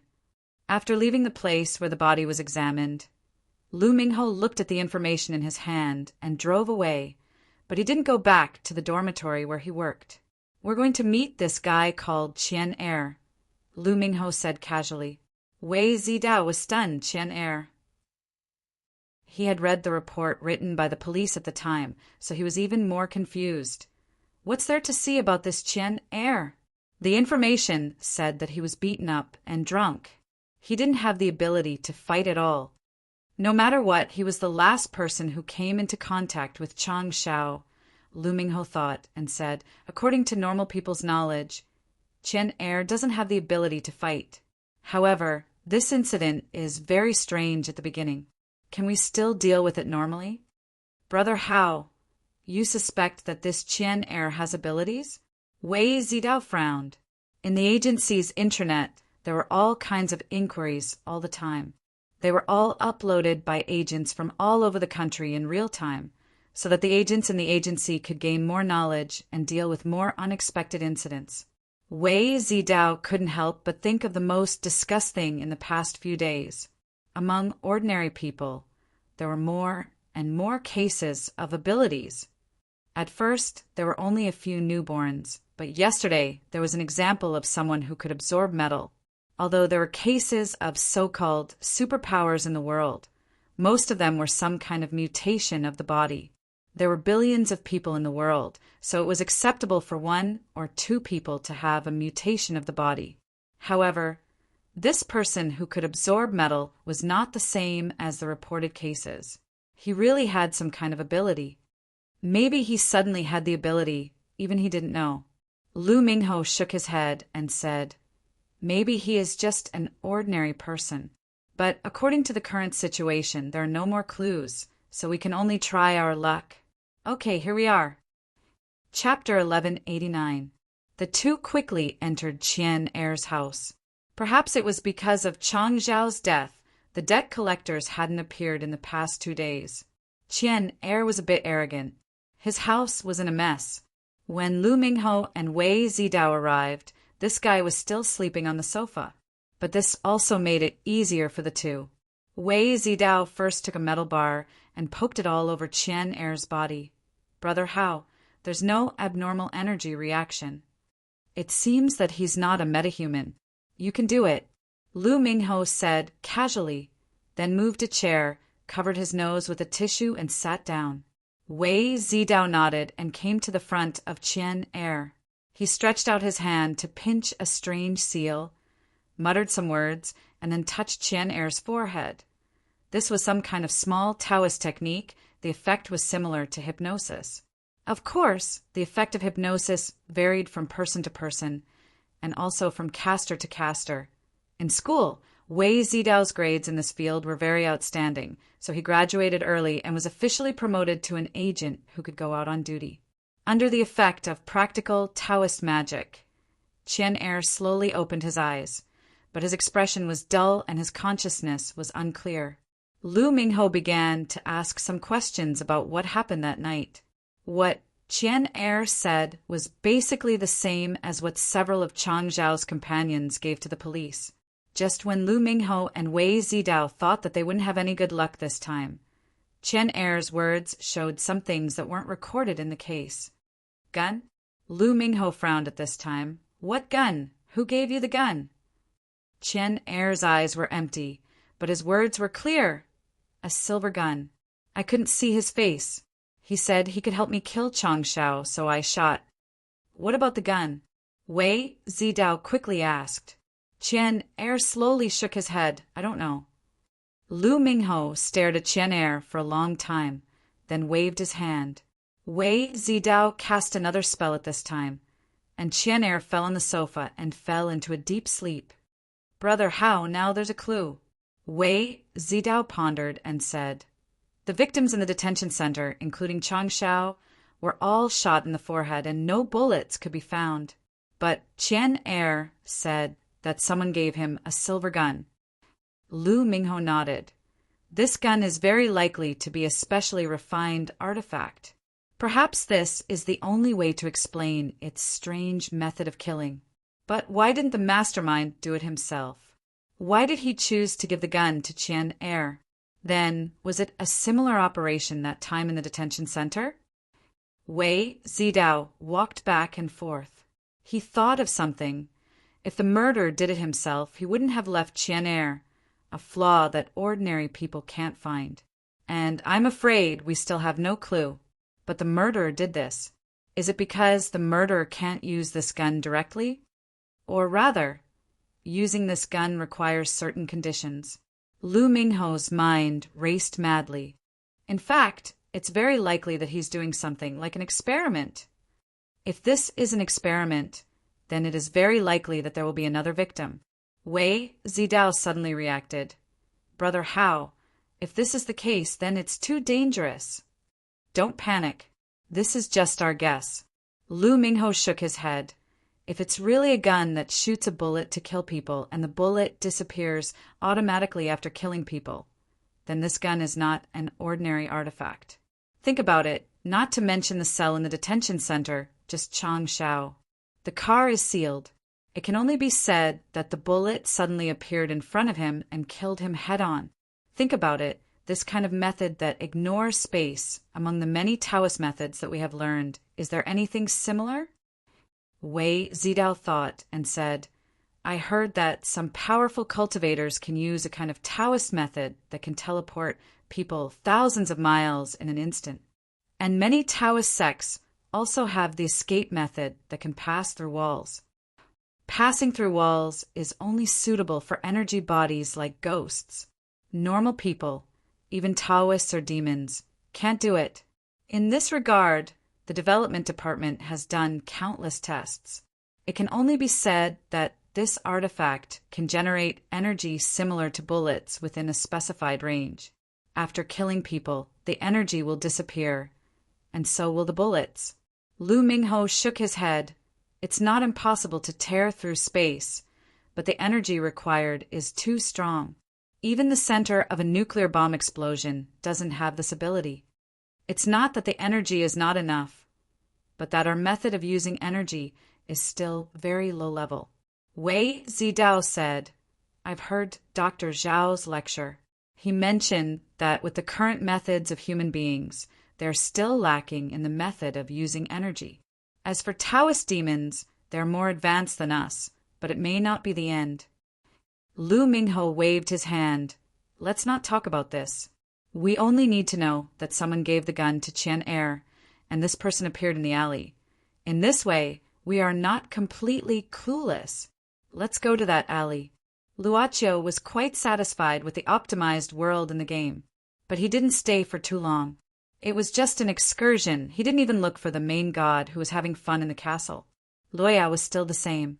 When she went in, She was unfamiliar with everything, and when she came out, she was still unfamiliar with everything. Only when she was by Luacio's side did she reveal a secretly relieved expression. Luacio didn't leave Loya's room until she slowly fell asleep. "Master, are you going home?" Miss Maid appeared beside Luacio and asked softly. This didn't seem to be different from the past. At that time, Luacio would come up early and go home to rest after dinner. It was the same regardless of rain or shine. "Okay, see you tomorrow." Luacio nodded with a smile. Ye liked this answer because tomorrow was very fast for her. In the long years, such a short wait was nothing more than a small hibernation. She was born in the club. Now, 300 years had passed, and she had experienced 2 bosses. The new boss made her gradually recover from some kind of coldness. Naturally, she wanted to cherish her current master more from the bottom of her heart. She was even more unwilling to have a new master to replace him in the future. She only needed to close her eyes gently and wait for one night to see him again. What else was there to hope for? She didn't even feel strange. She didn't have such a strong idea in the past, but now she had such an idea. She just felt good, as if she had broken through some shackles in the dark and obtained some kind of permission. Luacio was also curious. He felt that his Miss Maid seemed to have a touch of smoke and fire. In Luacio's eyes at this time, Miss Maid, without the body of an alchemy puppet, became more and more resplendent in his black and white vision. He could freely embrace and possess the resplendence of her. He didn't choose to leave as usual. Instead, he took Ye's hand and came to her usual seat. He quietly watched her hibernation until she was immersed in the puppet's body and her soul was hazy. He was willing to leave. Luacio didn't extinguish the candles in the hall, letting the candles accompany her. He gradually disappeared from here. It temporarily meant that his day as a boss was almost over. Vaguely, Luacio felt that he seemed to have some kind of connection with the altar that he couldn't understand. It seemed that the relationship between him and the altar was closer than before. He still couldn't figure out the thoughts of the altar, but it seemed that the altar began to actively respond to some of his thoughts. Perhaps it became more dull, such as closing the door. The real closing, as long as he appeared, the passive situation that was bound to be a transaction was a little different. Luacio intuitively felt that he seemed to be able to freely turn on and off this passive ability. This situation, which was not suitable for him, would not happen again. Luacio couldn't tell whether this was good or bad. It seemed that the altar gave him a higher degree of freedom. But if it was a higher degree of freedom, it seemed that he was more suitable for the altar's needs. Had his emotions been unknowingly worn out to the extent that he himself felt that they were dispensable?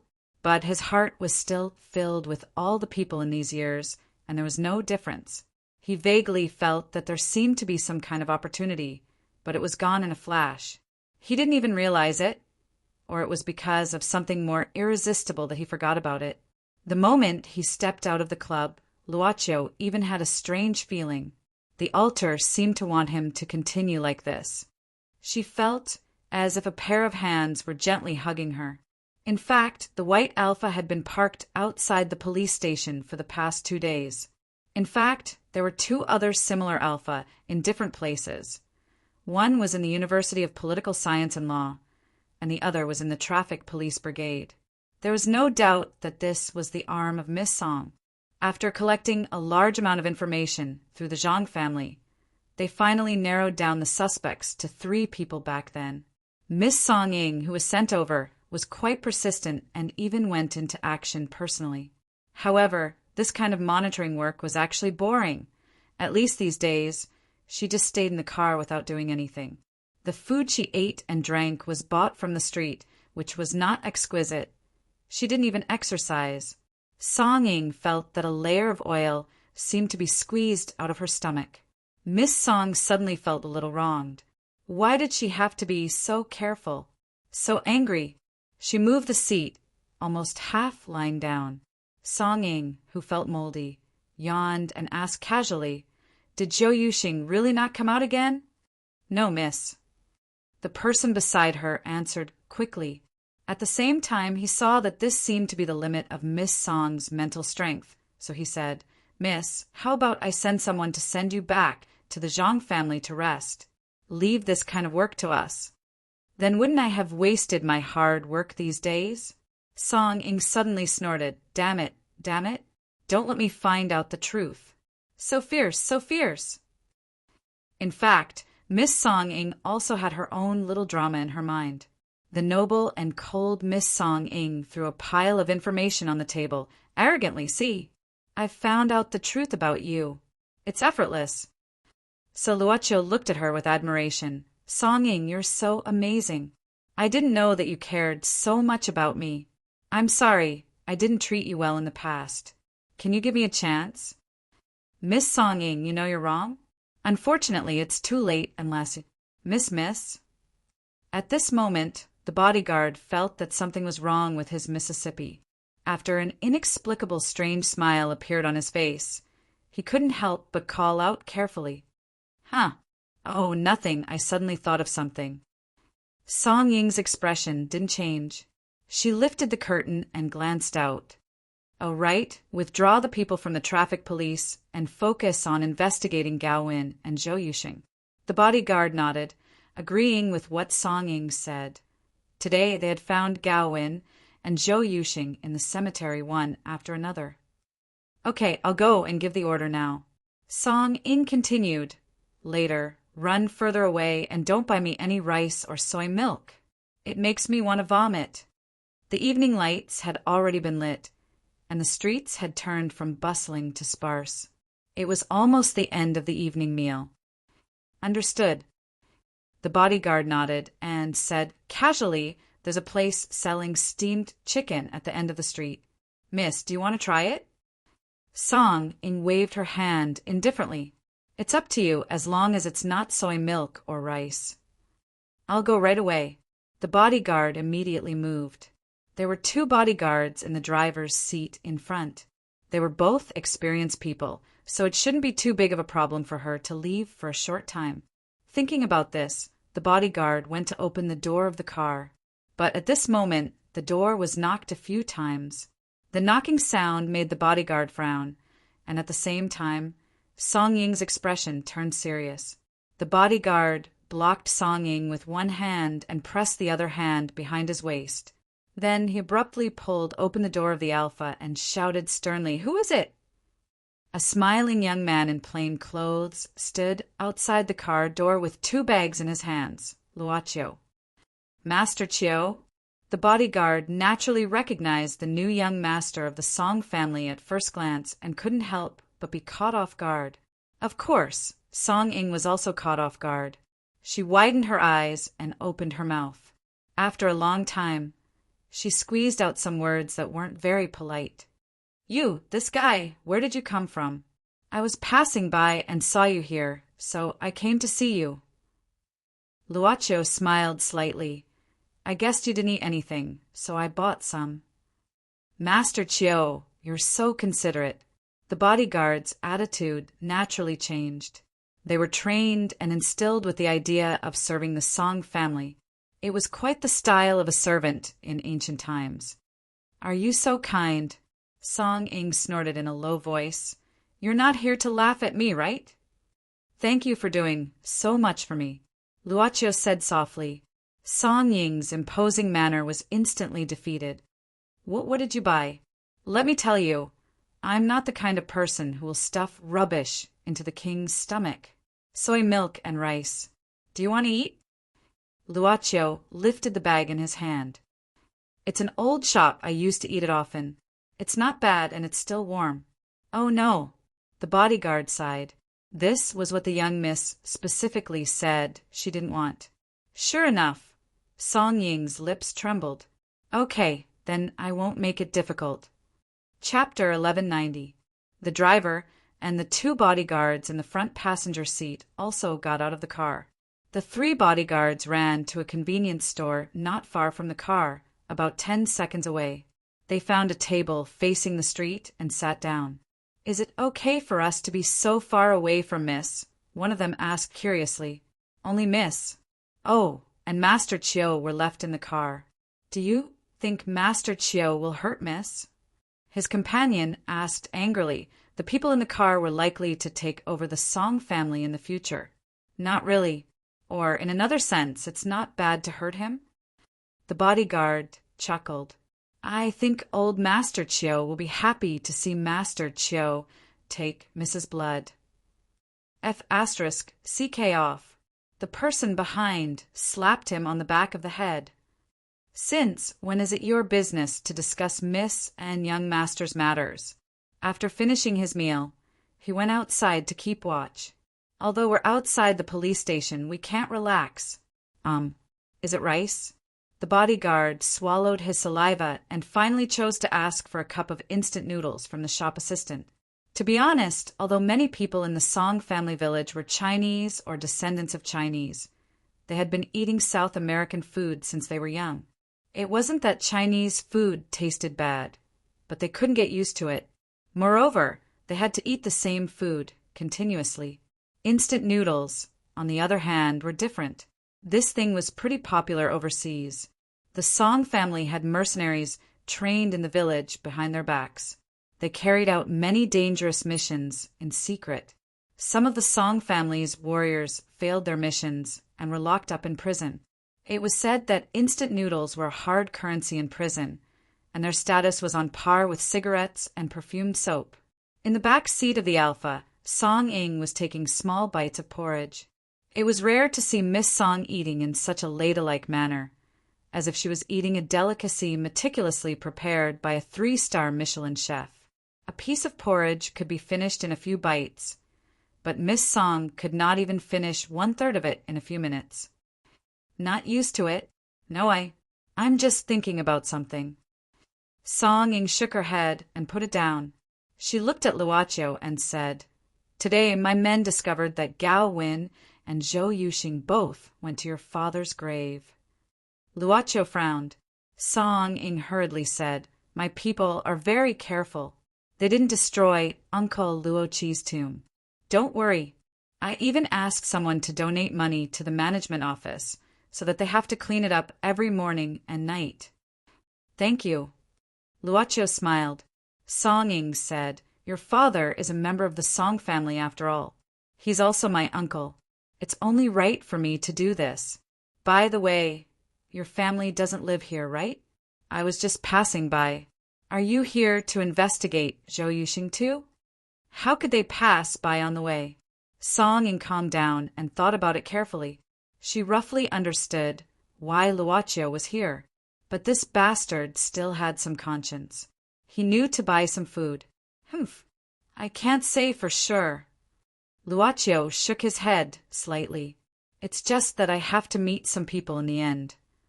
Luochio seemed to be in low spirits. After saying this, he looked out of the car window at the entrance of the police station. Song Ing hesitated for a moment. Suddenly, her eyes lit up and she asked, "Luochio, I have something to ask you." "Go ahead." Song Ing moved closer.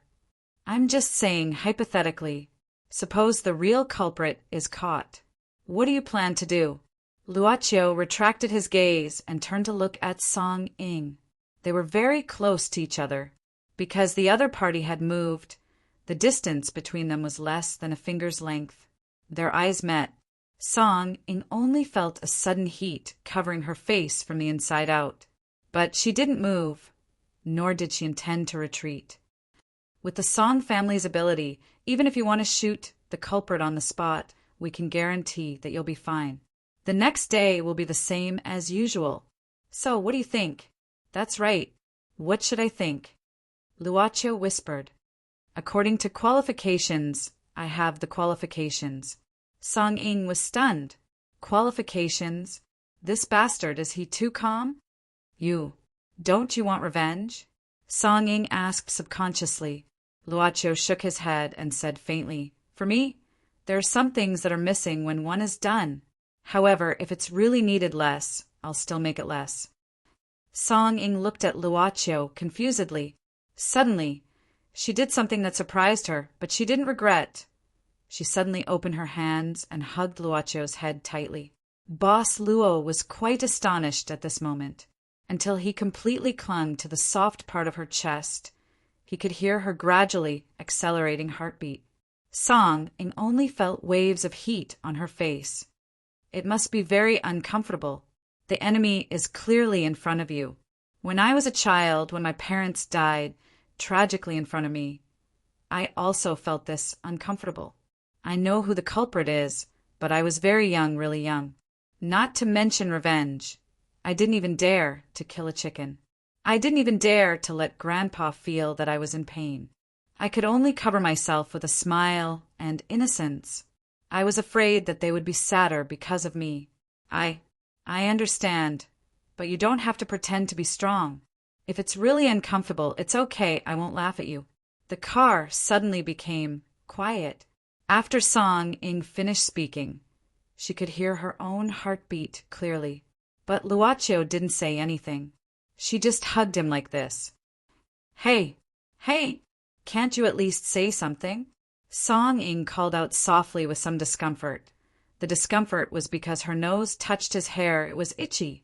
This fellow. Could it be that he had fallen asleep? What kind of plot is this? There's a level of idiocy, okay? You were so energetic when you came. Do you think you're the male lead of a shoujo manga? My waist! Complaining in her heart, Song Ing wanted to push the fellow in her arms away, but the more she thought about it, the more she couldn't bear to do so. Perhaps it was just like when she was young. She would only show her painful emotions when there was no one around. Sleep. If you really fall asleep, I'll accept it. Song Ing raised her head and slowly exhaled. If she lowered her head, she would definitely sneeze, but when she looked at the roof of the car, her eyes suddenly blurred, and some strange scenes flashed by like flashes of light. She saw a bustling city. The degree of prosperity even surpassed all the international metropolises in the world. She saw hundreds of tall buildings everywhere and cars suspended in the air. It flashed by. She saw the land covered in the flames of war, as if she had returned to the era of 60 or 70 years ago. It flashed by again. The sky was gloomy. Countless huge factories were emitting thick smoke, and the world seemed to be dyed with a layer of gray. People lowered their heads, walking in an orderly manner, without any deviation, without saying a word. The world was moving, and the world was silent. Suddenly, a ferocious giant beast jumped over the wall that was tens of meters high, and swooped down from above, pouncing toward Song Ing. Its bloody mouth was the most terrifying thing she had ever seen. Song Ing subconsciously cried out in alarm, only to feel cold all over. Finally, she saw the beige leather roof of the car. Luocho instantly opened his eyes. Dimension. At the same time, those things that flashed by disappeared in front of Song Ying's eyes. It was as if something was pulling her back. She subconsciously lowered her head and saw Luocho's calm eyes. What happened to me? Song Ing subconsciously asked.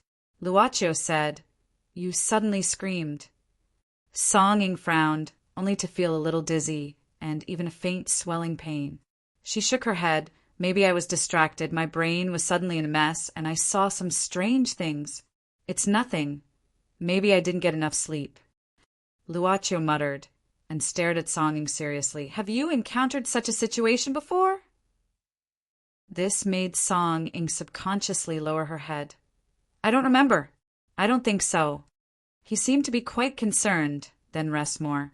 Luocho nodded. Surveillance work like this. Leave it to the professionals.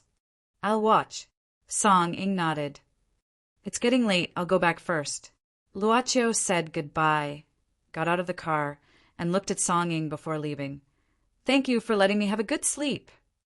I'll treat it as returning it to you. Song Ing said indifferently.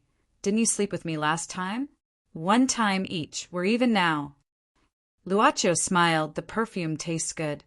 The corners of Miss Song's mouth curled up into a smile.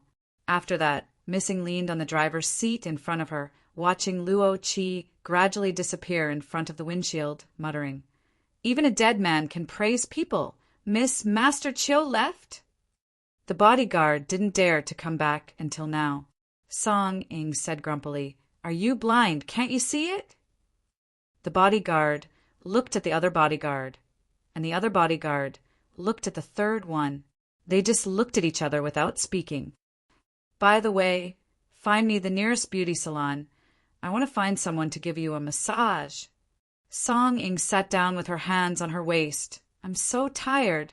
My waist. The bodyguard looked at the other bodyguard, and the other bodyguard looked at the third one, and then gulped. Tired? Waist. Waist is tired. So, young Master Chiu is so fierce. He came here on the street? Got it. The bodyguard nodded quickly. Miss, you've worked hard. In the dark alley, two men wearing black suits and carrying suitcases appeared. They were Lu Mingho and Wei Zidao. Lu Mingho was a bit of a neat freak. Since he walked into the alley, he had been covering his mouth and nose with a handkerchief. As for Wei Zidao, now he pulled a cordon at the entrance of the alley. Brother Hao, the front and back are blocked. No one should break in. Wei Zidao walked back quickly.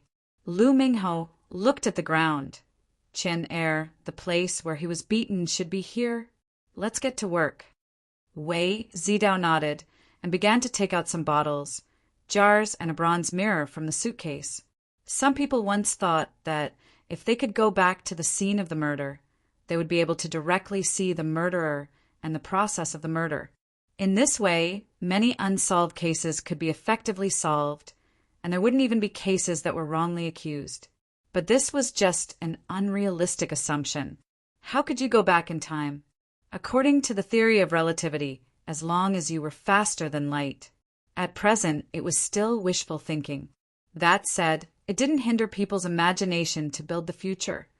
Human beings were indeed the most imaginative and creative species in the world, especially after they came into contact with a strange way of using energy, such as Taoist magic arts. The administration had developed another method of tracking. At this time, Wei Zidao sprinkled the contents of the bottle around, and then sat on the ground with his legs crossed. Then he cut his finger with a knife and dripped 3 drops of blood on the bronze mirror. The blood was quickly absorbed by the bronze mirror. The bronze mirror suddenly became pure black. Lu Mingho didn't stay idle at this time, but walked behind Wei Zidao and put his palm on it. Wei Zidao's eyes were closed at this time, and the bronze mirror in his hands began to shake slightly. A little light suddenly appeared on the pure black mirror. There was no bright spot, just a small one. After that, the second bright spot appeared, but it was on the other side of the mirror. The bright spots began to appear little by little, and they were distributed on different positions of the bronze mirror irregularly. The closer to the center, the brighter, and the dim spots on the edge. After that, Wei Zidao slowly opened his eyes, and his face was pale and sweaty. Brother Hao, it's done. There are a total of 59 different breaths that pass through this alley in these days. Lu Mingho nodded. To be precise, we only need to investigate 54 breaths. Wei Zidao nodded, including Chen Er, Chong Xiao, and a few others. 54 people. Lu Mingho murmured at this time. Although it's a lot, it's much better than looking for a needle in a haystack. Let's start with this. In the alley, an iron door slowly opened, and a young man in a waiter's uniform came out with 2 bags of garbage. If there was anyone who could easily come to this place, of course, it was the staff of the bar next to it. Wei Zidao saw this and directly got up. Lu Mingho smiled at this time. Take a rest. I also know hypnotism. What do you want to do? Seeing the 2 men coming towards him, the waiter couldn't help but feel a little nervous. But before he could do more, he felt darkness in front of his eyes and lost consciousness. When the elevator door opened, there happened to be a fashionably dressed man standing outside the door. Zhou Yuxing frowned and glanced at him. This was his neighbor. This man should be planning to go out, but it was almost 11 p.m., so he probably wasn't going to a proper place. Hello, Officer Zhou. The man quickly greeted him, and then walked into the elevator with his head lowered, as if he was a little scared. Zhou Yuxing simply nodded and walked out of the elevator. The man pressed the elevator button and suddenly said, Officer Zhou, Are you all right? Are you at home these days? Nothing. Zhou Yuxing said indifferently, a cabinet at home is broken. I took it down and fixed it. Did I disturb you? No. No. The man nodded. Fixed the cabinet? Who would believe that? This guy usually didn't come home, but whenever he came home, he would make a noise. God knows what the hell he was doing. But Zhou Yuxing used to come home drunk, and after coming home he would quarrel with his wife, and sometimes even fight, breaking things in the house. As a neighbor, he was already used to it. But in the past 2 or 3 years, this kind of situation didn't seem to happen for a long time. Zhou Yuxing also didn't come home for 2 or 3 days, but his wife and son didn't come back for a long time. Later, it was said that his wife moved out with his son, and it seemed that they had divorced. Opening the door and turning on the lights, Zhou Yuxing pinched his eyebrows. What he saw was a mess in the living room. The coffee table was broken, the TV was also on the ground, and even the sofa was tilted to one side. Things were everywhere. Zhou Yuxing closed the door, sighed, and walked in. He picked up an ornament on the ground and seemed to want to put it somewhere, but when he looked, there was no place to put it, so he casually threw it back on the ground. He covered his face with both hands and wiped it hard. Then he turned off the lights, walked to the sofa, and sat down. He raised his head and closed his eyes. The room was terribly quiet. In the darkness, a figure suddenly appeared out of thin air, silently, looking at the bearded Zhou Yuxing, who smelled of alcohol. Luocchio's eyes gradually turned cold. He slowly reached out his hand and slowly reached out to Zhou Yuxing's neck. His 5 fingers pinched down. Once again, the boss's left eye turned into chaos, but this time he controlled it very well and didn't bring out the horrible vision like last time. But even so, everything around him floated up little by little. Zhou Yuxing still didn't open his eyes, even though he looked painful at this moment. The suffocating pain finally triggered Zhou Yuxing's instincts. He kicked his feet and put his hands on his neck, grabbing the hand that was strangling him. Finally, Luoccio's hand loosened little by little. He slowly exhaled. Zhou Yuxing's expression began to soften and he fainted. The floating things in the living room gradually fell down. Luocchio closed his eyes. When he opened them again, he had returned to normal. He opened his palm, and a cloud of black gas came out of it. Luocchio clenched his fist and dispersed it. He also sat down beside Zhou Yuxing and slowly closed his eyes. At this moment, Zhou Yuxing had a dream. It was a dream that he wanted to forget, but didn't dare to forget.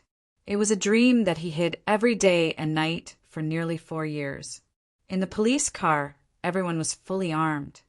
The criminals have a lot of weapons. Repeat, the criminals have a lot of weapons.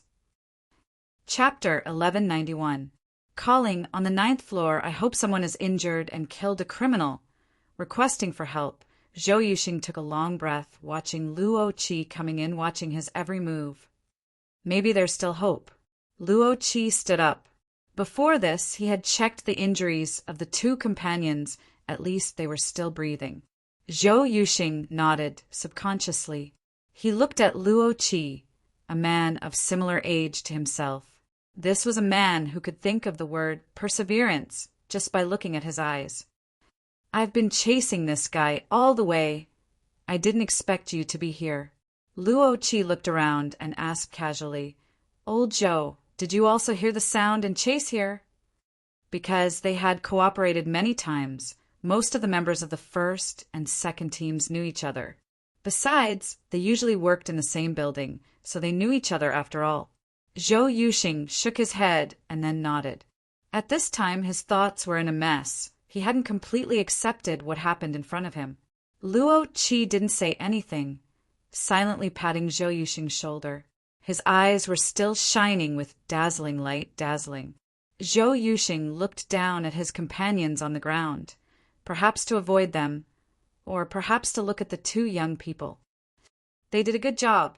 Luo Qi grabbed Zhou Yuxing's shoulder hard, then held Zhou Yuxing's cheeks with both hands and forced him to face himself. Don't forget our identity. When we're afraid, when we're scared, no matter what, we must stand in the front row, even if we fall down. Now, take a deep breath. Dazzling, Zhou Yuxing suddenly quivered, like a drowning man who suddenly recovered his breath. He took a deep breath of the air mixed with the smell of smoke. I'm fine. Zhou Yuxing slowly sighed again, looking at Luo Qi's eyes. What's the situation now? Luo Qi quickly said, It's hard to say. These guys don't look like ordinary robbers. We've rescued one hostage, but there's another one left. He was taken all the way upstairs, which is the most troublesome. In the building, it's difficult for the snipers outside to shoot. We plan to force the guy who took the hostage to an open place as much as possible. Already rescued one?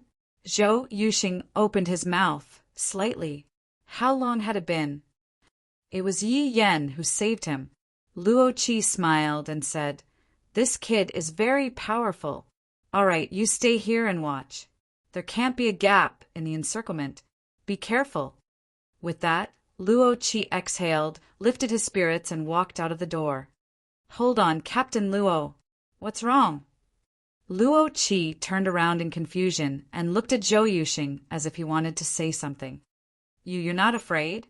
What's there to be afraid of? Luo Qi quickly patted his chest as he smiled and said, Aren't you here as well? Brother Zhou, you weren't afraid when you went deep into the enemy's territory 5 years ago. 3 years ago, you weren't afraid when you faced the criminals alone. If you weren't afraid, why should I be? It's not convenient for me to ask about Team 2's internal affairs. But, Brother Zhou, you've rested enough, haven't you? Zhou Yuxing stood rooted to the ground. Rest? Did he just treat the decadence of these days as rest? His departing figure was just like his eyes, emitting a light that Zhou Yuxing couldn't face. He suddenly understood why Luo Qi's eyes were so bright. It was because of trust. He trusted himself and was willing to trust others. Scenes of the past flashed through Zhou Yuxing's mind. He had made great contributions, the first-class kind. He had been in danger, the kind that could easily consign him to eternal damnation. Logically speaking, his career should have been bright. But Gawain came, the son-in-law of a superior. Gawain had also made great contributions, been injured and gone through fire and water. There was nothing to be picky about. They were on the same starting line, but the only thing Gawain had ahead of him was another layer of identity. There were too many people in the system. Everyone was outstanding and capable, but it was not Zhou Yuxing's turn to choose the best. Perhaps it was fate to be in the same place as someone who was equally capable and outstanding, but had more resources than him, including Luo Qi. Luo Qi didn't have many resources, but he was really capable of controlling such a group of capable subordinates. What do I have? Zhou Yuxing asked himself subconsciously. He was capable, but he was dispirited. He also had time, but he spent it elsewhere. He tried hard, but after one setback, he couldn't get back up again. He felt that he was proud, and proud people were the most fragile. So he became a pile of dog sh*t, degenerating into himself, and couldn't blame anyone else. You're a useless man. What else can you do other than throw a tantrum at me, the person who sleeps beside you? His relationship with his wife became worse and worse, and he didn't know when and where his life began to diverge. Zhou Yuxing looked at the two young men lying in a pool of blood waiting for rescue. A few minutes ago they had asked him, Brother Zhou, have you been involved in any major cases before? I'll tell you later. This was the only answer Zhou Yuxing could give. I was once glorious, but that was only once. I was once glorious, so that's good. Even if I'm down now, I was once glorious. Those things can be cherished, things that can be used to cover up my shame. It shouldn't have been long, but the rescue companions came. When they rushed into the room and hurriedly helped the two young men who had been led astray by him, Zhou Yuxing took a deep breath. Send the injured men away first. I'll go support Captain Luo. Zhou Yuxing looked at the people who came to support him, then took a deep breath and picked up the bullets they were equipped with from the two injured young men. Seeing Zhou Yuxing's sullen face and walking out, the rescue team couldn't help but be surprised. What's wrong with him? This didn't seem to be the behavior of a person who retreated in the face of trouble, who had long given up on himself and was just planning to muddle along. Zhou Yuxing quickly caught up with Luo Qi, which even surprised Luo Qi.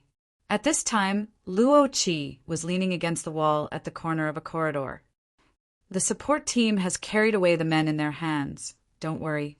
Zhou Yuxing didn't say too many unimportant things, and his eyes were as sharp as a falcon's. The criminals took hostages.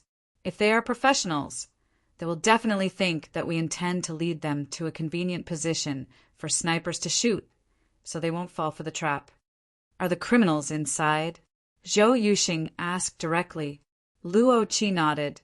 2 people, 1 hostage. We can't wait. Zhou Yuxing took a deep breath. Let's end this quickly. You have a way. Zhou Yuxing nodded, then turned around and suddenly hit the fire protection device on the wall with the handle of his pistol. In an instant, the shrill bell rang through the entire building under construction. Don't kill me! The security guard fell to the ground in pain, and blood kept flowing from his shoulder. It was shot through by the thugs. He was really frightened, and his face was covered with mud, but he didn't dare to move because the cold muzzle was pointed at the back of his head. Behind him were 2 fierce-looking Southeast Asians in vests and holsters. They seemed to be able to speak Chinese. At this moment, the ear-piercing sound of the fire alarm instantly made the 2 thugs tense up. Damn it. What do they want to do? Brother, what should we do now? There are only 2 of us left. The man called Brother quickly said, We have a hostage, so they don't dare to attack. This is our only chance. You don't have a chance. Surrender. At the entrance, a figure suddenly rushed out, directly interrupting the conversation between the 2 thugs. Zhou Yuxing stared at the muzzle of his gun, aiming at the 2 thugs, and made a shooting posture. You've been surrounded. Our people will arrive in 2 minutes at most. Don't count on your companions. You're the only ones left. Surrender. Surrender? Ha ha ha ha. The thug laughed grimly and casually fired a few shots with the SMG in his hand. This forced Zhou Yuxing to hide behind the wall at the entrance. Come out. If you don't come out, I'll kill this hostage. I'll count to 3. Wait, don't count. Zhou Yuxing took a deep breath and stepped out. Put your gun down. Zhou Yuxing squatted down little by little and put the pistol on the ground. Kick it over. Zhou Yuxing gritted his teeth and kicked the pistol away. After that, the other thug instantly picked up the pistol that was kicked away. You, come here. Zhou Yuxing came closer little by little with a little fear in his eyes. I can replace the hostage. Let go of the security guard. He's injured, and he's bleeding so much he'll die after a long time. Then you won't have a hostage. On the contrary, if I replace him, you still have a chance. You're not qualified to negotiate with me. Think carefully. Zhou Yuxing gritted his teeth. Kill me, kill him, and you won't be able to escape. Use me in exchange, and you still have a chance. There's no time for you to think. Our people are coming. Don't worry, I won't move. I just want to save the hostage. As he spoke, Zhou Yuxing suddenly took out the handcuffs and cuffed one side of the handcuffs to his left wrist. At the same time, he opened the other side of the cuff. Look carefully, I'll lock myself up. Release the hostage first. The eyes of the 2 thugs, including the hostage, were now nervously watching Zhou Yuxing's movements, looking at the handcuff that was about to cuff Zhou Yuxing's right wrist. Release the hostage. Zhou Yuxing suddenly roared. The 2 thugs' tensed nerves suddenly tightened again, and they were momentarily absent-minded. In that split second, the thug who was holding the hostage was pushed to the ground by a strong force. It came from outside the window. When Zhou Yuxing broke the fire alarm bell, he and Luo Qi directly split up. Luo Qi used the scaffolding on the outer wall of the building as a cover to crawl behind the thugs bit by bit, waiting for an opportunity. The moment he successfully threw the thug holding the hostage to the ground, Zhou Yuxing instantly rushed to the other thug like a scorpion on the hunt. Luo Qi threw himself at one, and Zhou Yuxing knocked into another. The four of them fell to the ground at the same time and started fighting with each other. After that, the thug who was pounced on by Luo Qi suddenly bulged his muscles and kicked Luo Qi more than a meter away. Stinky cop. After the thug got rid of Luo Qi, he immediately started shooting with the SMG in his hand. Seeing this, Luo Qi's face changed greatly and he jumped out again. This time, he threw himself at the hostage security guard. With the security guard, Luoqiu suddenly rolled behind a load-bearing wall. At this time during the fight, Zhou Yuxing successfully took back his gun from the thug who picked up his gun and shot him to break free. But facing the thug who was shooting with the SMG, Zhou Yuxing had to roll aside and hide behind the wall. Next to him was Luo Qi and the hostage security guard, and they were only 1 meter away. "I'm going to kill you all." Seeing his brother lying on the ground vomiting blood, the thug's ferocity was immediately exposed. The terrible firepower directly suppressed Luo Qi and Zhou Yuxing, making them unable to move. "Don't kill me!" The security guard covered his head in horror and curled up. At this time, Luo Qi took a deep breath and did something that surprised Zhou Yuxing. He took off his bulletproof vest and directly put it on the security guard. Seeing this, Zhou Yuxing was stunned for a moment, but in an instant he bit his cheek and took many deep breaths. Luo Qi seemed to have guessed what Zhou Yuxing wanted to do, and quickly stopped him with his eyes. "Lao Luo, you asked me if I had enough rest." Zhou Yuxing suddenly stood up. "I'm telling you now. I have enough rest." "Don't." Zhou Yuxing suddenly jumped out, but the thug seemed to have expected this. He grinned fiercely and quickly dodged Zhou Yuxing's sudden attack. He raised his gun and directly hit Zhou Yuxing's arm, making his gun fall to the ground. Seeing this, Luo Qi also jumped out. This time he threw the thug to the ground and kicked away the SMG in his hand. Zhou Yuxing intended to endure the pain and subconsciously wanted to pick up his gun, but the thug was surprisingly tenacious. Now that he fell to the ground, he forcefully supported himself with his palm and kicked Zhou Yuxing's abdomen. At this moment, the three of them fell to the ground at the same time. The gun was within reach of the three of them. Like a human pyramid, Luo Qi and Zhou Yuxing suppressed the thug at the same time. In this moment of life and death, the thug's ferocity was completely unleashed. He roared, and with amazing strength, he broke free from Luo Qi and Zhou Yuxing's entanglement and snatched the gun with one hand. The two of them climbed on top of the thug and tangled with him until the end. Zhou Yuxing reached out and snatched the gun. As they rolled, the thug kept roaring. Life and death had arrived in an instant. A huge boom rang out, causing everything to come to a halt. The gun was still in the thug's hand, but it was Zhou Yuxing's hand that pulled it, and the bullet entered Luo Qi's body. Chapter 1192. Another gunshot was heard. The security guard who had put on the bulletproof vest was no longer in the room.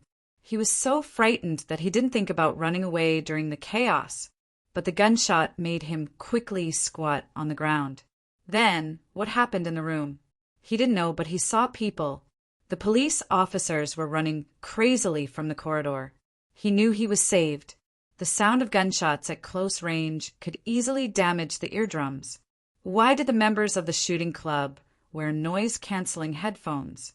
The loud sound made Zhou Yuxing feel like he lost his hearing again. He felt like fate was playing a joke on him. He had enough rest and woke up, but the person who woke him up was going to sleep instead. Dark red liquid spread from his chest. How good would it be if he didn't take off the bulletproof vest? He seemed to have lost all his strength, but the thug still had strength even more ferocious. The thug who fell to the ground instantly pushed the weak Zhou Yuxing away and also pushed Luo Qi away. He was still grinning because in this battle he was very lucky, because the goddess of luck favored him, because he obtained the greatest benefit from this situation where there was only a slim chance of survival. Luo Qi was lying flat on the ground. His pupils hadn't dispersed yet. He just looked at the ceiling.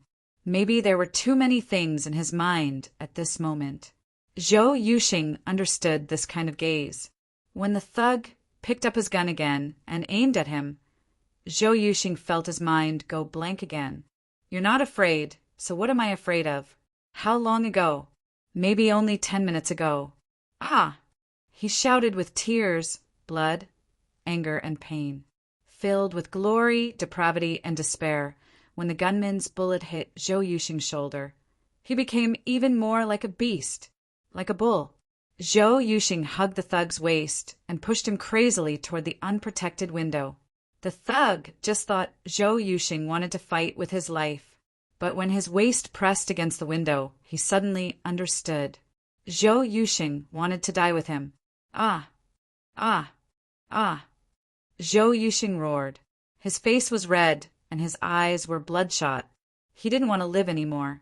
The two of them flipped over the windowsill and fell straight down. Bang! Like a clap of thunder, it cut through the darkness and split open the earth. Zhou Yuxing suddenly opened his eyes and felt his surroundings become heavy. He seemed to have heard something. Doctor! Doctor! The patient is awake! However, the darkness that had just been split open was instantly restored. It was like a cage. A cage had trapped him inside. He tried to call out, but he couldn't make a sound. After a very, very long time, he once again heard a voice calling out to him. He opened his eyes once more. A gust of wind, carrying the fragrance of flowers, drifted over. Zhou Yuxing saw a nurse bending over the blood pressure monitor. You're finally awake. That's great, the nurse said with a smile. Zhou Yuxing only felt a moment of confusion. He subconsciously wanted to get up, so he exerted force with both hands, but in an instant a tearing pain made him unable to get up. Don't move! The nurse hurriedly supported him. You were shot in the shoulder, and the wound hasn't healed yet. If you move, the wound will open up again, Zhou Yuxing nodded subconsciously. He only felt an unbearable pain in his head, and a feeling of something being tightly wrapped around his head. It was the bandage wrapped around his forehead. The nurse said that when he fell from a high place, not only did he hit his head, but there were also fractures in many parts of his body. He didn't die, but he really managed to survive. Later, Gawain came. After receiving the notice, he immediately came to visit. Only then did Zhou Yuxing find out that he had been in a coma for 2 weeks. Gawain sat by the window, slowly peeling an apple with a knife. At the same time, he looked at Zhou Yuxing and didn't say a word for a long time. Zhou Yuxing seemed to be thinking about something. Seeing Gawain looking at him without moving, he frowned subconsciously. Captain Gawain, is there something on my face? You really can't remember? Gawain suddenly asked. Zhou Yuxing shook his head and pinched his forehead at the same time. I really can't remember what happened. I just remember. He tried his best to recall the incident, and his eyes were in a daze. I remember. At that time, Captain Luo took off his bulletproof vest. Then I rushed out, and then he rushed out too. I really can't remember what happened after that. What happened after that? What about Captain Luo? Is he okay? Luo Qi was buried a few days ago, Gawain said softly. Zhou Yuxing fell silent. For a long time, Gawain didn't say a word. Then the phone rang. It was from the station. Gawain stood up and patted Zhou Yuxing's shoulder. The doctor said that your head was hit, and it might affect your memory, but it's okay. You should recover soon. Take this time to recuperate well. By the way, the hostage you saved a few days ago sent a silk banner. I accepted it for you and put it on your table. Zhou Yuxing didn't say anything, but he was a little reluctant. For some reason, his mood was unusually low. Gawain said again, you did well this time. Although you lost your gun, it should have been lost when you fell while fighting with the criminals. We found it now. It's not a blemish. Take good care of yourself. We'll wait for you to return to the team. Zhou Yuxing nodded. After that, he couldn't sleep. He couldn't sleep. He hadn't had a good night's sleep in the past few years. He was afraid that if he fell asleep, he wouldn't be able to wake up, so he continued to rest. In the living room, waves of black gas slowly emanated from Luacio's body. He sat on the sofa with his hands on his legs. His sitting posture was straight, and he sat like this for the entire night until the sun rose. More and more black smoke appeared, as if it was a thick ink, but in the end he still slowly opened his eyes. The black gas, which was as dense as ink, began to shrink and gather in his palm. Finally, it condensed into a bead. The next moment, the bead shattered in Luacio's palm and finally disappeared. He let out a long sigh. Looking at the sleeping Zhou Yuxing, Luacio didn't move for a long time. After a long time, when the slightly bright sky attracted a touch of crimson color, Luacio stood up, picked up the blanket on the sofa, and gently covered Zhou Yuxing with it. You've already died once. There's no point in dying again. Luacio reached into Zhou Yuxing's pocket and took out a bottle, which slowly disappeared. Gawain had an uncontrollable feeling. It was like a sudden impulse, like some kind of call. Something seemed to be leading him to the cemetery again. He had clearly been here the day before. When he arrived, he saw a young man in front of the tombstone, concentrating on cleaning the grave. Gawain's eyes immediately narrowed. He subconsciously thought that he was once again seeing the hallucination that had troubled him for the past few days. Gawain remained silent as he watched the young man clean the originally clean grave bit by bit. After a while, the young man put down the things he was cleaning. Then he lit the incense and stuck it in front of the tombstone. Suddenly, the young man handed Gawain a few sticks of incense. Gawain couldn't help but be stunned. He didn't say anything and subconsciously took it. Then he lit the incense and stuck it in the incense burner. Maintaining silence in front of the grave was the greatest respect for the dead. For a long time, Luacio and Gawain quietly looked at the tombstone like this. Thank you for often coming here to visit my father when I didn't know. This was the first sentence Luacio said. Gawain still couldn't tell if this young man was real or not. This young man who had once discussed problems with him in class was still the same as when he first met him. That feeling lingered in his heart. He didn't see a trace of Loki in this young man. Are you real? Gawain asked hesitantly. Do you want me to be fake? Luacio asked calmly. Gawain shook his head and frowned. He knew that if all this was real, Luacio couldn't have kept appearing these past few days and appearing so strangely. But if it was fake, how did he know? Then you. Luacio took out a bottle from his pocket and handed it to Gawain. Gawain subconsciously took it. Risperidone. Luacio said softly, Don't give this medicine to Zhou Yuxing anymore. You know? Finally, Gawain's expression changed slightly. It's not important. Luacio shook his head. Gawain took a deep breath. His elegant expression instantly turned fierce. He took a step forward and grabbed Luacio's collar. His eyes widened. You say it's not important? Don't you know how your father died? He was shot to death by Zhou Yuxing. You say it's not important. Luacio said calmly, So you faked the test results, right? Gawain said sternly, I had no choice. Luo Qi was perfect, completely and utterly perfect. I won't allow him to die like this. Even if he died in the line of duty, he should have died heroically, not in such a ridiculous way. Luacio didn't let Gawain let go. He just looked at Gawain's messy eyes quietly. And then, You made Zhou Yuxing become like this to make Loki perfect? This is a continuation. Gawain roared. It's Loki's continuation. Zhou Yuxing's life belongs to Loki. I want him to be tortured day and night. He took away my only friend. Unforgivable, unforgivable. I've worked so hard all this time, but no one has ever looked me in the eye. No matter how hard I work, I'll always be the son-in-law of Gawain. My promotion is because I use the back door. I know what these people say about me behind my back. Only Loki, only your father, only he truly understands me and never looks down on me. Only he can walk into my heart, understand me, encourage me, and support me. He's my only friend. He's perfect. There can't be a stain on him. Absolutely not. Zhou Yuxing is trash. A bastard. He's always been jealous that I stole his position. He's lazy and useless. So what if he's made contributions in the past? That's the past. A person who has no fighting spirit and only knows how to resent others for stealing his position. What right does he have to stay? What right does he have to live? Amnesia? What a joke.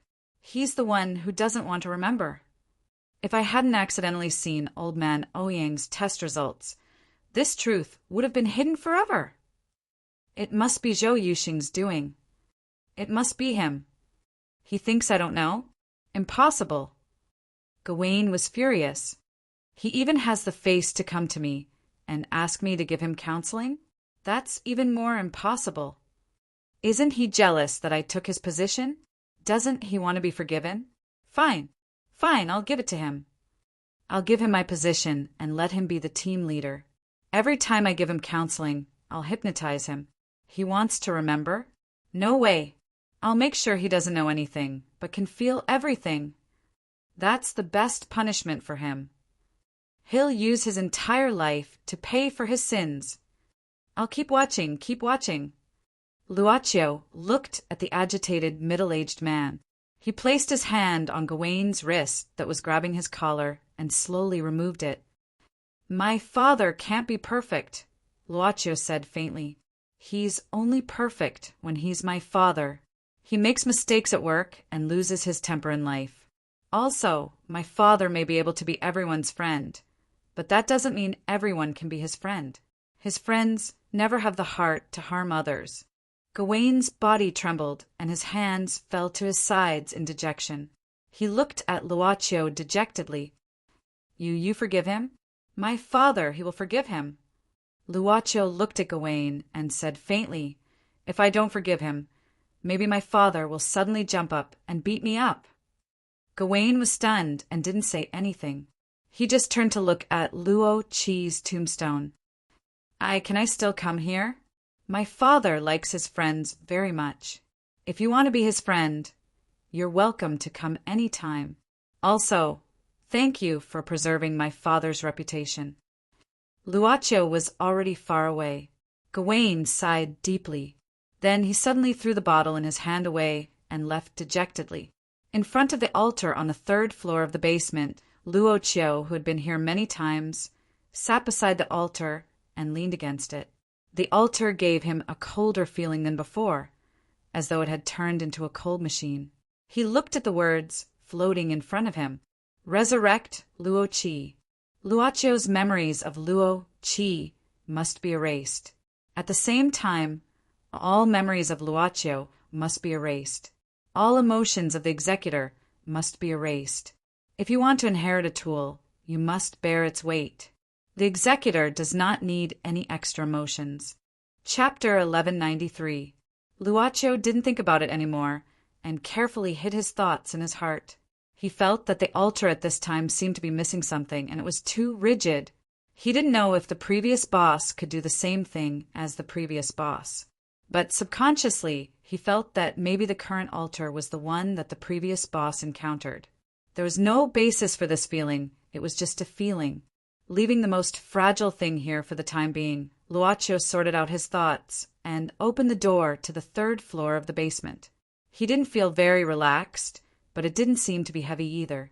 He just returned to normal. When he came back, Luocio didn't see Taisetsu. Yi said that she had chosen a place to live in Britain. It was a nice manor, but it was a bit deserted. So she arranged for Taisetsu to go there and clean the manor first. Nero also came with him. This was tantamount to saving Miss Nero from the horrible hell of copying books.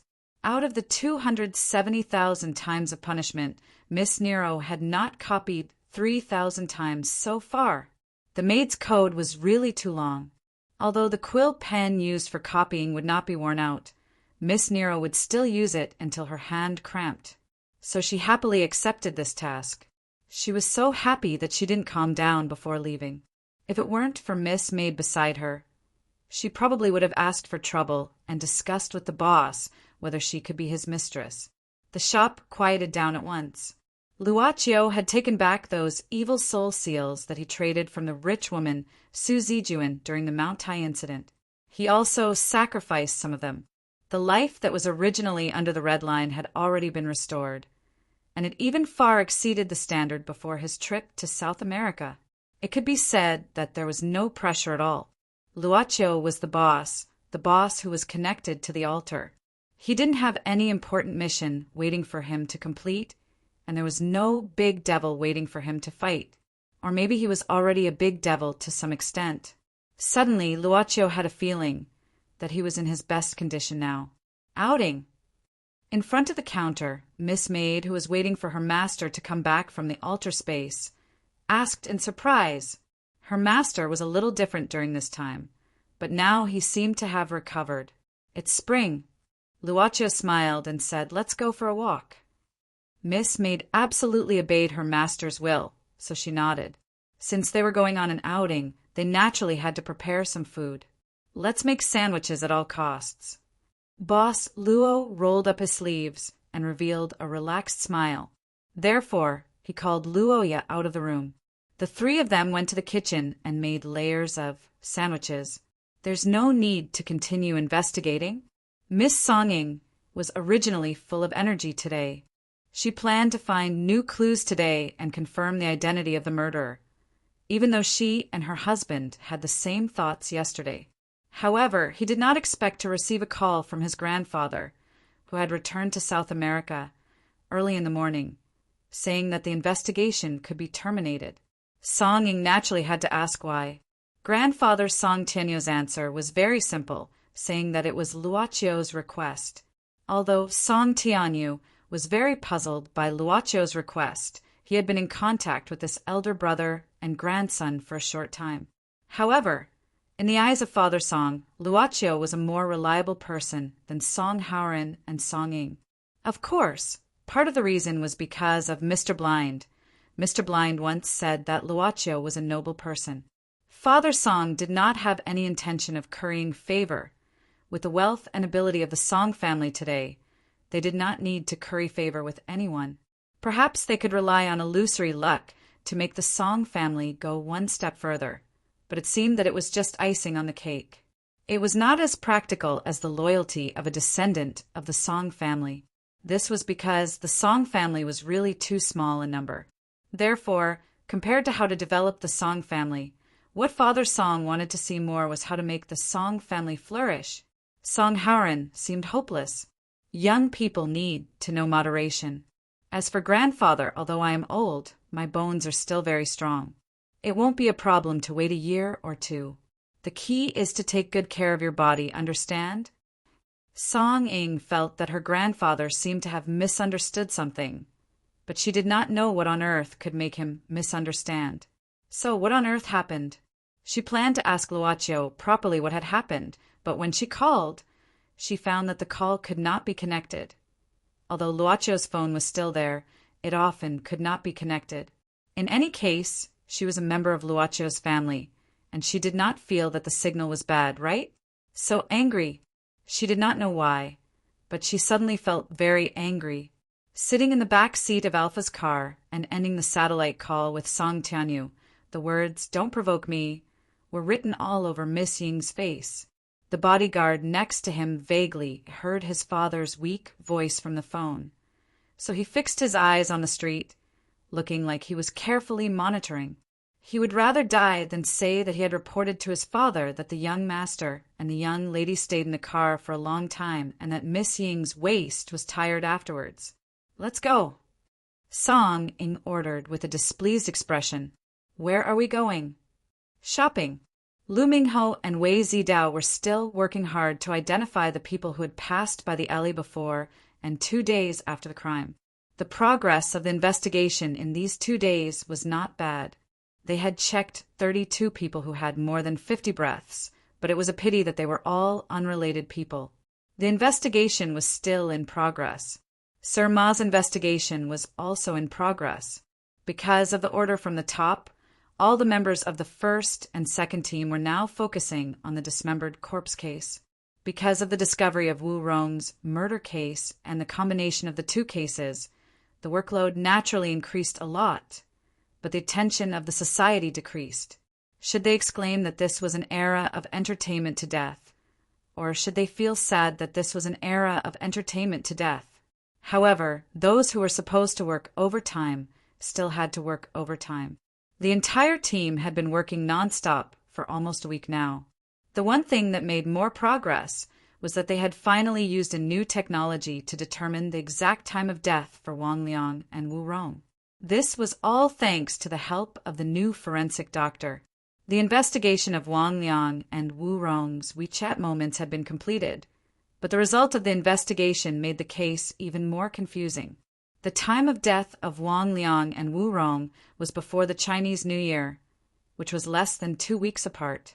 According to the data obtained from the internet company, the places where they logged in on their WeChat moments were all different. That was to say, the dynamic photos were not randomly found or photoshopped, but were actually taken in different places, compared with the time and place of Wang Liang and Wu Rong. Most of the time, they were in other places. During this period, the most suspicious person, Zhao Lu, was in the city. How could one person be in 2 places? Under such circumstances, although Sir Ma and Zhou Yuxing were helpless, they could only temporarily withdraw the people who were monitoring Zhao Lu. Zhao Lu was actually under surveillance all the time, but it was done secretly. The people who were responsible for following Zhao Lu were Lin Feng and his companion, Xiao Wang. Got it, Ma. In the rehabilitation center, Officer Lin turned off the phone and then twisted his stiff neck. Her colleague, Little Wang, asked about the situation. Lin Feng told him the truth, while Xiao Wang stretched and seemed to be relieved. These days they had been investigating Zhao Lu. The deeper the investigation, the more they could understand a person. During these days of following Zhao Lu, they found that this young man was really a person of good character. His academic performance was excellent, and he didn't rely on unorthodox means to get a scholarship from the school. His reputation in the neighborhood was completely that of a good child. Even the security guard downstairs was full of praise when talking about him. Perhaps it could be said that Zhao Lu paid a lot of attention to his own reputation. After all, there were such situations. The more scheming a person was, the more perfect his performance and the better his concealment. However, they had been following Zhao Lu these days, watching him take his sister, Zhang Xiaoqin, in and out of the rehabilitation center. Seeing his care for his sister, that kind of heartfelt affection, Xiao Wang couldn't help but feel a little sad. Only when the investigation was dropped did the two of them feel a sense of relief. Who would want to see this suffering family get worse? Or watch it get a little bit better and then be mercilessly snuffed out? Do you have money? Just when they were about to go back, Officer Lin suddenly looked at Xiao Wang and asked. Xiao Wang was stunned, then took out his wallet and glanced at it. There were only 3 grandpa notes and a dozen change left in it. He wanted to ask what Lin Feng wanted to do, but unexpectedly, Officer Lin didn't know whether it was because he had been following Sir Ma for a long time, so he had learned to be thick-skinned. Unexpectedly, Officer Lin grabbed it without saying anything, counted out 3 grandpa notes, and then stuffed the rest of the change back. Then, under Xiao Wang's stunned gaze, Lin Feng stood up and directly walked into the rehabilitation room. Xiao Wang guessed what Lin Feng wanted to do, but he was very sad and angry. Zhao Lu wasn't here. He had to go to school during the day, so he only took time to visit at noon. Now was the time when Zhao Lu came to visit, but he wasn't here now. He was washing the towel, preparing to wipe the sweat for Zhang Xiaoqin. In the room, Zhang Xiaoqin attached to the shelf, little by little, slowly moving. But maybe she was too hard on herself, so now her forehead was full of sweat. Or maybe because she was too tired, Zhang Xiaoqin didn't hold firmly and was about to fall down. At this time, someone suddenly grabbed her arm and stabilized her body, so fortunately she didn't fall down. Zhang Xiaoqin thought that she was lucky. She wanted to say some words of thanks, But when she looked up and saw Lin Feng, who had come to her door that day, she couldn't bring herself to smile. "Take a rest first." Lin Feng said in a low voice, "I'll help you." Zhang Xiaoqin didn't say anything and nodded. Then, with the help of Lin Feng, she slowly walked to the resting place and sat down. Then she looked at Lin Feng in confusion. Lin Feng quickly said, "Don't get me wrong, I'm not here for you. I just came here to visit the patient, but I didn't expect to meet you, Miss Zhang." Zhang Xiaoqin nodded dubiously. Lin Feng took a deep breath, then took out the grandpa notes he snatched, put 2 on himself, and directly put them in Zhang Xiaoqin's hand. "This is buy some tonics." Lin Feng smiled and said, "Live a good life. When the time comes, it will naturally be better." But Zhang Xiaoqin wanted to say something, but Lin Feng had already hurriedly said goodbye and walked out of the room. She held hundreds of yuan in her hand, looking at Lin Feng's disappearing back, finally shaking her head. "Sister." Zhao came back with a towel, wiped Zhang Xiaoqin's face, and then asked curiously, "Did someone come here just now?" He saw the cash in Zhang Xiaoqin's hand and couldn't help but frown. Zhang Xiaoqin asked Zhao Lu to sit down, smiled, and said, "I happened to meet a friend and chatted for a while." "Who?" Zhao Lu smiled. "You should thank him. He's a kind-hearted person." Zhang Xiaoqin said, "You don't know him, my former colleague. I haven't contacted him for a long time. I didn't expect to meet him here." Zhao Lu replied, and then looked out of the window in confusion. Seeing the 2 figures leaving, he frowned. He turned back and smiled, then squatted down, looking at Zhang Xiaoqin, and said softly, "Let me give you a massage." Zhao Lu, who squatted down, carefully massaged Zhang Xiaoqin's calf, while Zhang Xiaoqin stretched out her hands, gently pinching Zhao Li's shoulders. Zhang Xiaoqin smiled and said, "Look at your shoulders. Don't read for too long. No one in our family is nearsighted. Only you." Zhao Li gave a simple and honest smile. The doctor said Zhang Xiaoqin's recovery was very good. When summer came, she should be able to walk naturally. Perhaps it was inconvenient for her to run, but it wouldn't affect her daily life. "I'm not tired." Zhao Li was full of joy. "If I don't work hard, how can my life get better? Sister, I have to fight for a good life." "Fool." Zhang Xiaoqin reached out and poked Zhao Li's forehead, then rubbed it with her palm and said softly, "All right, let's go to class or we'll be late." "I'll massage you for another 5 minutes." Zhao Lu lowered his head again and carefully rubbed the acupoints on Zhang Xiaoqin's calf. Zhao Lu had been studying the massage technique for a long time over the past few days, so he was naturally familiar with it. Zhang Xiaoqin recalled Lin Feng's words. When it was time for her to get better, she would naturally get better. So, she was probably getting better now, right? She looked at the 500 yuan beside her and smiled knowingly. In the afternoon, the students didn't see Lecturer Gaowen. The substitute teacher was still the deputy dean. "Your teacher, Gao, took a few days off, so I'll be the substitute teacher for all of you these few days. Don't ask any more." There was a series of whispers in the classroom. Qian Mingming didn't listen. Sitting in the back row, he picked up the book he had planned to finish and began reading it carefully. In fact, he didn't need to come to school anymore, but he was used to finishing everything, so he came. However, the deputy dean's microphone on the podium was a little too loud, so Chen Mingming simply put on his headphones, and his entire world was filled with the sound of musical notes. Chapter 1194. The true dragon of the divine land who had regained her power naturally would not take trains like the Harmony system to the north in Shangjing City. She did not even want to take a plane because she felt that it was more practical to take a plane. But she was still a Shinryu, so she couldn't be too slow. After entering the capital, Long Shirua walked into the base of the administration's headquarters with ease. She had the title of one of the top advisors here, and she even had a special office. But over the years, the number of times this office was opened could be counted on one hand. The last time she opened it was more than 10 years ago. The headquarters of the administration had been under construction since the establishment of Exen. Over the years, it had been expanding. Others didn't know, but the staff of the administration who worked here were very clear about how huge the headquarters built under the capital was and how incredible the technology was.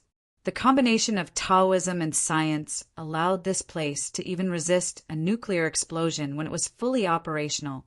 During the period of Mount Tai's spiritual energy explosion, after receiving the news, a group of core senior officials of Exan were gathered here.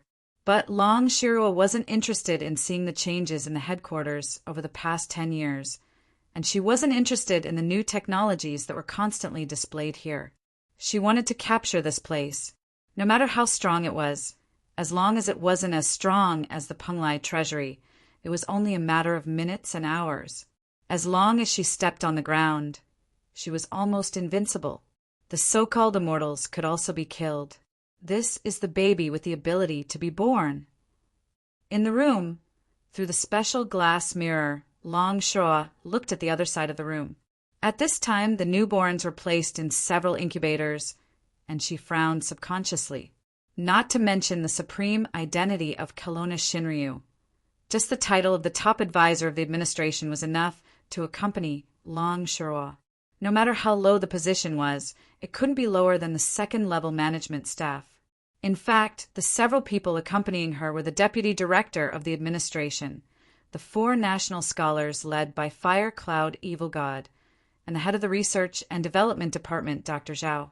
As for why only the deputy director appeared instead of the director, it was naturally because the administration was a special institution. No one was appointed to command it, but it was directly subordinate to the supreme leader of Exan. The deputy director was the highest position in the authority. In a few incubators, a newborn's body was floating in the air. It was sucking its fingers and sleeping. Although the degree of floating was very weak, about a few centimeters high, Long Shirua's eyesight was good enough to see this distance clearly. She could feel that this was not a Taoist magic or a high-tech, gravity-free device, but a strange power that originated from the newborn's body. The baby next to the levitating baby was like a light bulb, emitting a light similar to a tungsten lamp. Of course, it was just a kind of light and did not have any offensive power. As for the other 2, they both displayed different abilities. However, these abilities did not seem to be of much use right now, so they could only be considered as minor abilities. Dr. Zhao temporarily called this mutation a brand new evolution of human beings after the spirit energy explosion. He even called these newborns the tinder of new human beings. He speculated that in the future, there would be more similar newborns. As for whether there would be adults with abilities in the future, it was unknown. Long Shirua didn't speak. She was just thinking about something. She was actually thinking about Mo Xiaofei. Mo Xiaofei had a powerful brain development. To put it bluntly, it was a psychic power evolved from a mutated spiritual power. It could be said that it was an acquired ability. There were also the other 3 national scholars besides Fire Cloud Evil God. The 3 national scholars were also people who could use powerful abilities, but this was actually the result of Exian's decades of research. But these newborns were different. Their weak abilities were more like innate abilities and had nothing to do with the degree of development of their own brains. Besides, these newborns were only a few days old. How could they have developed their brains? What are your plans? Long Shirua looked directly at the deputy director and asked. Fire Cloud, Evil God didn't count. Although this guy was also one of the top consultants and personally trained many agents of the administration, he was still a senior employee who volunteered to be a hired thug for the administration. The ones who really made the decisions were these senior civil servants. The deputy director's name was Kwang Jangwo, which was a name that matched the style of naming in his era. He was around 50 years old. In the Exian Tai system, he was considered a relatively young type. Kwang Jingwo said seriously, "At present, we can only collect these newborns. After all, if they are allowed to grow up in society, it is impossible to estimate the impact it will cause. But considering that if similar situations increase in the future, even we have no way to suppress it, we have to prepare for the worst." Long Shirua frowned. Special bill? Kwang Jingwo said with his chest out. This is only the first step to adapt to the worst-case scenario in the future. If there are more and more newborns with abilities, I'm afraid we'll have to consider announcing the existence of transcendence. If that's the case, I suggest you move faster. Long Shirua suddenly said. What do you mean? This made Kwang Jingwo a bit surprised. He originally thought that with Long Shirua's past style, she would likely become an obstacle to the implementation of this bill. So before the bill was passed, she was not notified. After all, if it was Shinryu's tough attitude, the chances of this bill not being passed were relatively high. Humans were strong, but no matter how strong they were still helpless against Kelowna and Shinryu. Long Shirua looked at Fire Cloud, Evil God, indifferently and sneered. What? This old man didn't tell you. Fire Cloud, Evil God frowned and cupped his hands. Master Long Jun, what do you mean? Long Shirua said, You only see the abilities of these newborns, but you can't see their physiques. These children are full of spiritual energy. Their muscles and bones are clear. If they were placed in the ancient times when spiritual energy had not dried up, they would be the best of the best in cultivation. Do you understand what I'm saying? Fire Cloud, Evil God, pondered for a moment, then said solemnly, You mean Taoism will snatch them? Long Shirua shook her head. They won't go so far as to snatch them, but they will still fight for them. I don't need to say that Taoism's talents are declining, and you know it very well. In the end, it's indeed because of the spiritual energy. The thin spiritual energy greatly reduces the chances of producing talents with high aptitudes. In the past 100 years, most Taoism's disciples have even shown negative growth. Now, if a large number of children with high aptitudes are born in the world, for the sake of inheritance, do you think Taoism's people won't fight for it? This. Fire Cloud, Evil God, fell silent. He naturally knew what it meant if he did as the true dragon said. Taoism's decline was not something that happened in a day or two, but now that the spiritual energy was restored, Taoism welcomed a new life. It may not be seen in a short time, but after a few decades, Taoism will probably be revived again. This is just Taoism. It doesn't take into account the situation of the major demon clans. Perhaps the demon clan is another uncontrollable situation. If the new generation joins Taoism, they will be taken in as disciples from a young age. From the beginning, they will be cut off from the world, and when they grow up, they will only be loyal to their own sect. This is completely different from the selection of students sent to the major sects and demon clans by the Administrative Bureau over the years. The latter is controllable, but the former is completely uncontrollable. What does consultant long mean? Kwang Jingwo heard the meaning behind this, and asked carefully at this time. I don't support either side. Long Shirua directly said, But if anyone makes trouble in the world, hurts the innocent, and destroys the mountains and rivers, I will beat him until he can't take care of himself. Since the spiritual energy has been restored, the destiny of the three parties will be in a confrontation in the future. After Mount Tai, the destiny of the people will change. Whether or not the people will be able to dominate the world will depend on your own efforts. I won't interfere. My fist will only hit the outside. There's still the dregs inside. Kwang Jingwo hurriedly said, Consultant Long, don't worry. After this, we have eliminated some of the changed guys in the team. Over the years, everyone has been more comfortable, and the R&D department has been producing new results. Some people in our team can't see clearly. They're arrogant and separated from the people. Long Shirua waved her hand and said, Don't say these things to me. Huaxia has thousands of years of history, and I can recite it backwards. Do you think I don't know what kind of virtue you have? Kwang Jingwo could only remain silent awkwardly. In the Mount Tai incident, some powerful guys had secretly abused the power of the Administrative Bureau to capture demons, develop them in secret, and conduct experiments. This had caused many powerful demons to be resentful and participate in the tragedy of Mount Tai. It was indeed one of the fuses that led to this disaster. It was just that Xian still pursued a strategy of stability. Bold and decisive actions would only lead to greater shocks. But such a low-key handling obviously made this Shinryu Kelowna very dissatisfied. Lord Dragon King, is the fate of the people really about to change? Fire Cloud, evil god, was secretly surprised. This time's spiritual energy explosion completely twisted the fate of the people and demons into a ball. Even I can't distinguish it at the moment. Long Shirua nodded. In fact, it still depended on strength. Fire Cloud was the successor of the Tiger Soul Blade. Sooner or later, he would still have a predestined battle with the Xinyuan Palace. Within Kelowna, not including her, Fire Cloud, evil god, could be considered as one of the few peak existences. Because of this, Fire Cloud, evil god, was the biggest reliance of the Administrative Bureau. As for that damn profiteer, Long Shirua didn't even count him in.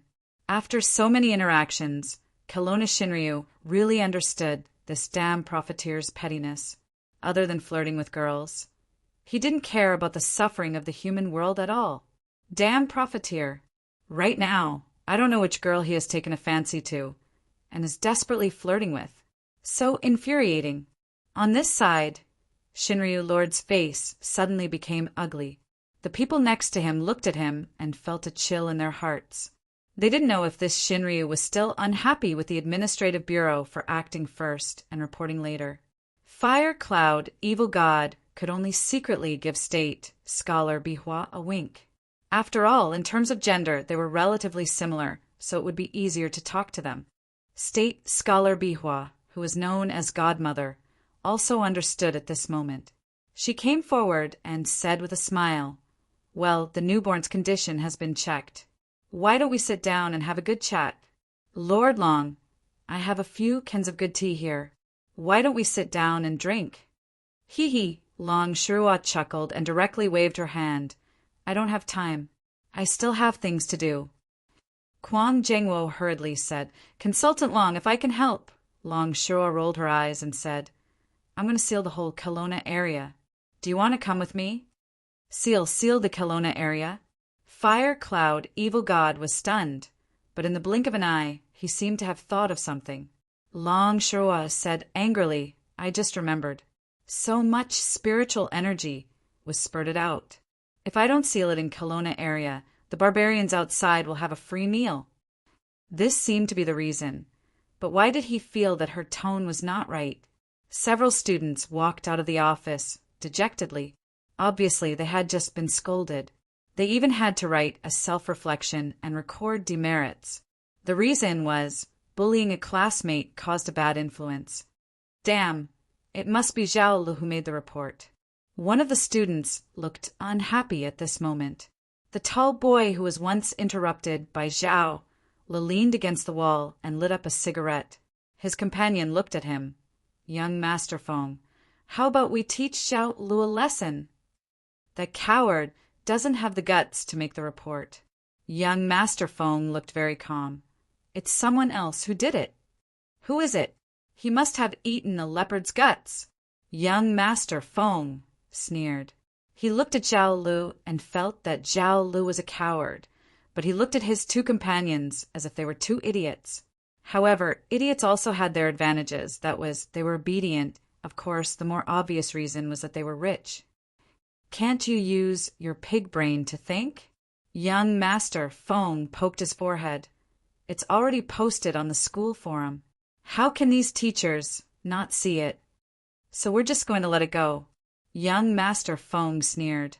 I said, "I'll teach this guy a lesson every time I see him.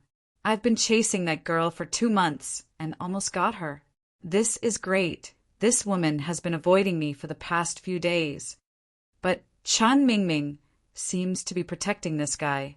The other person frowned and said, "But I heard that Chun Mingming is going to drop out and emigrate. Why don't we wait a little longer? Zhao Lu is useless without a backer." It was not that he was used to bullying others, but that most of the students in this university were too outstanding. There were a lot of students with good family backgrounds. Students from ordinary families like Xiao Lu were more rare. No hurry. Young Master Feng sneered. We're good students in this university. How can we bully our classmates? Young Master Feng reached out to fix his companion's collar and patted him. Now you know what to do.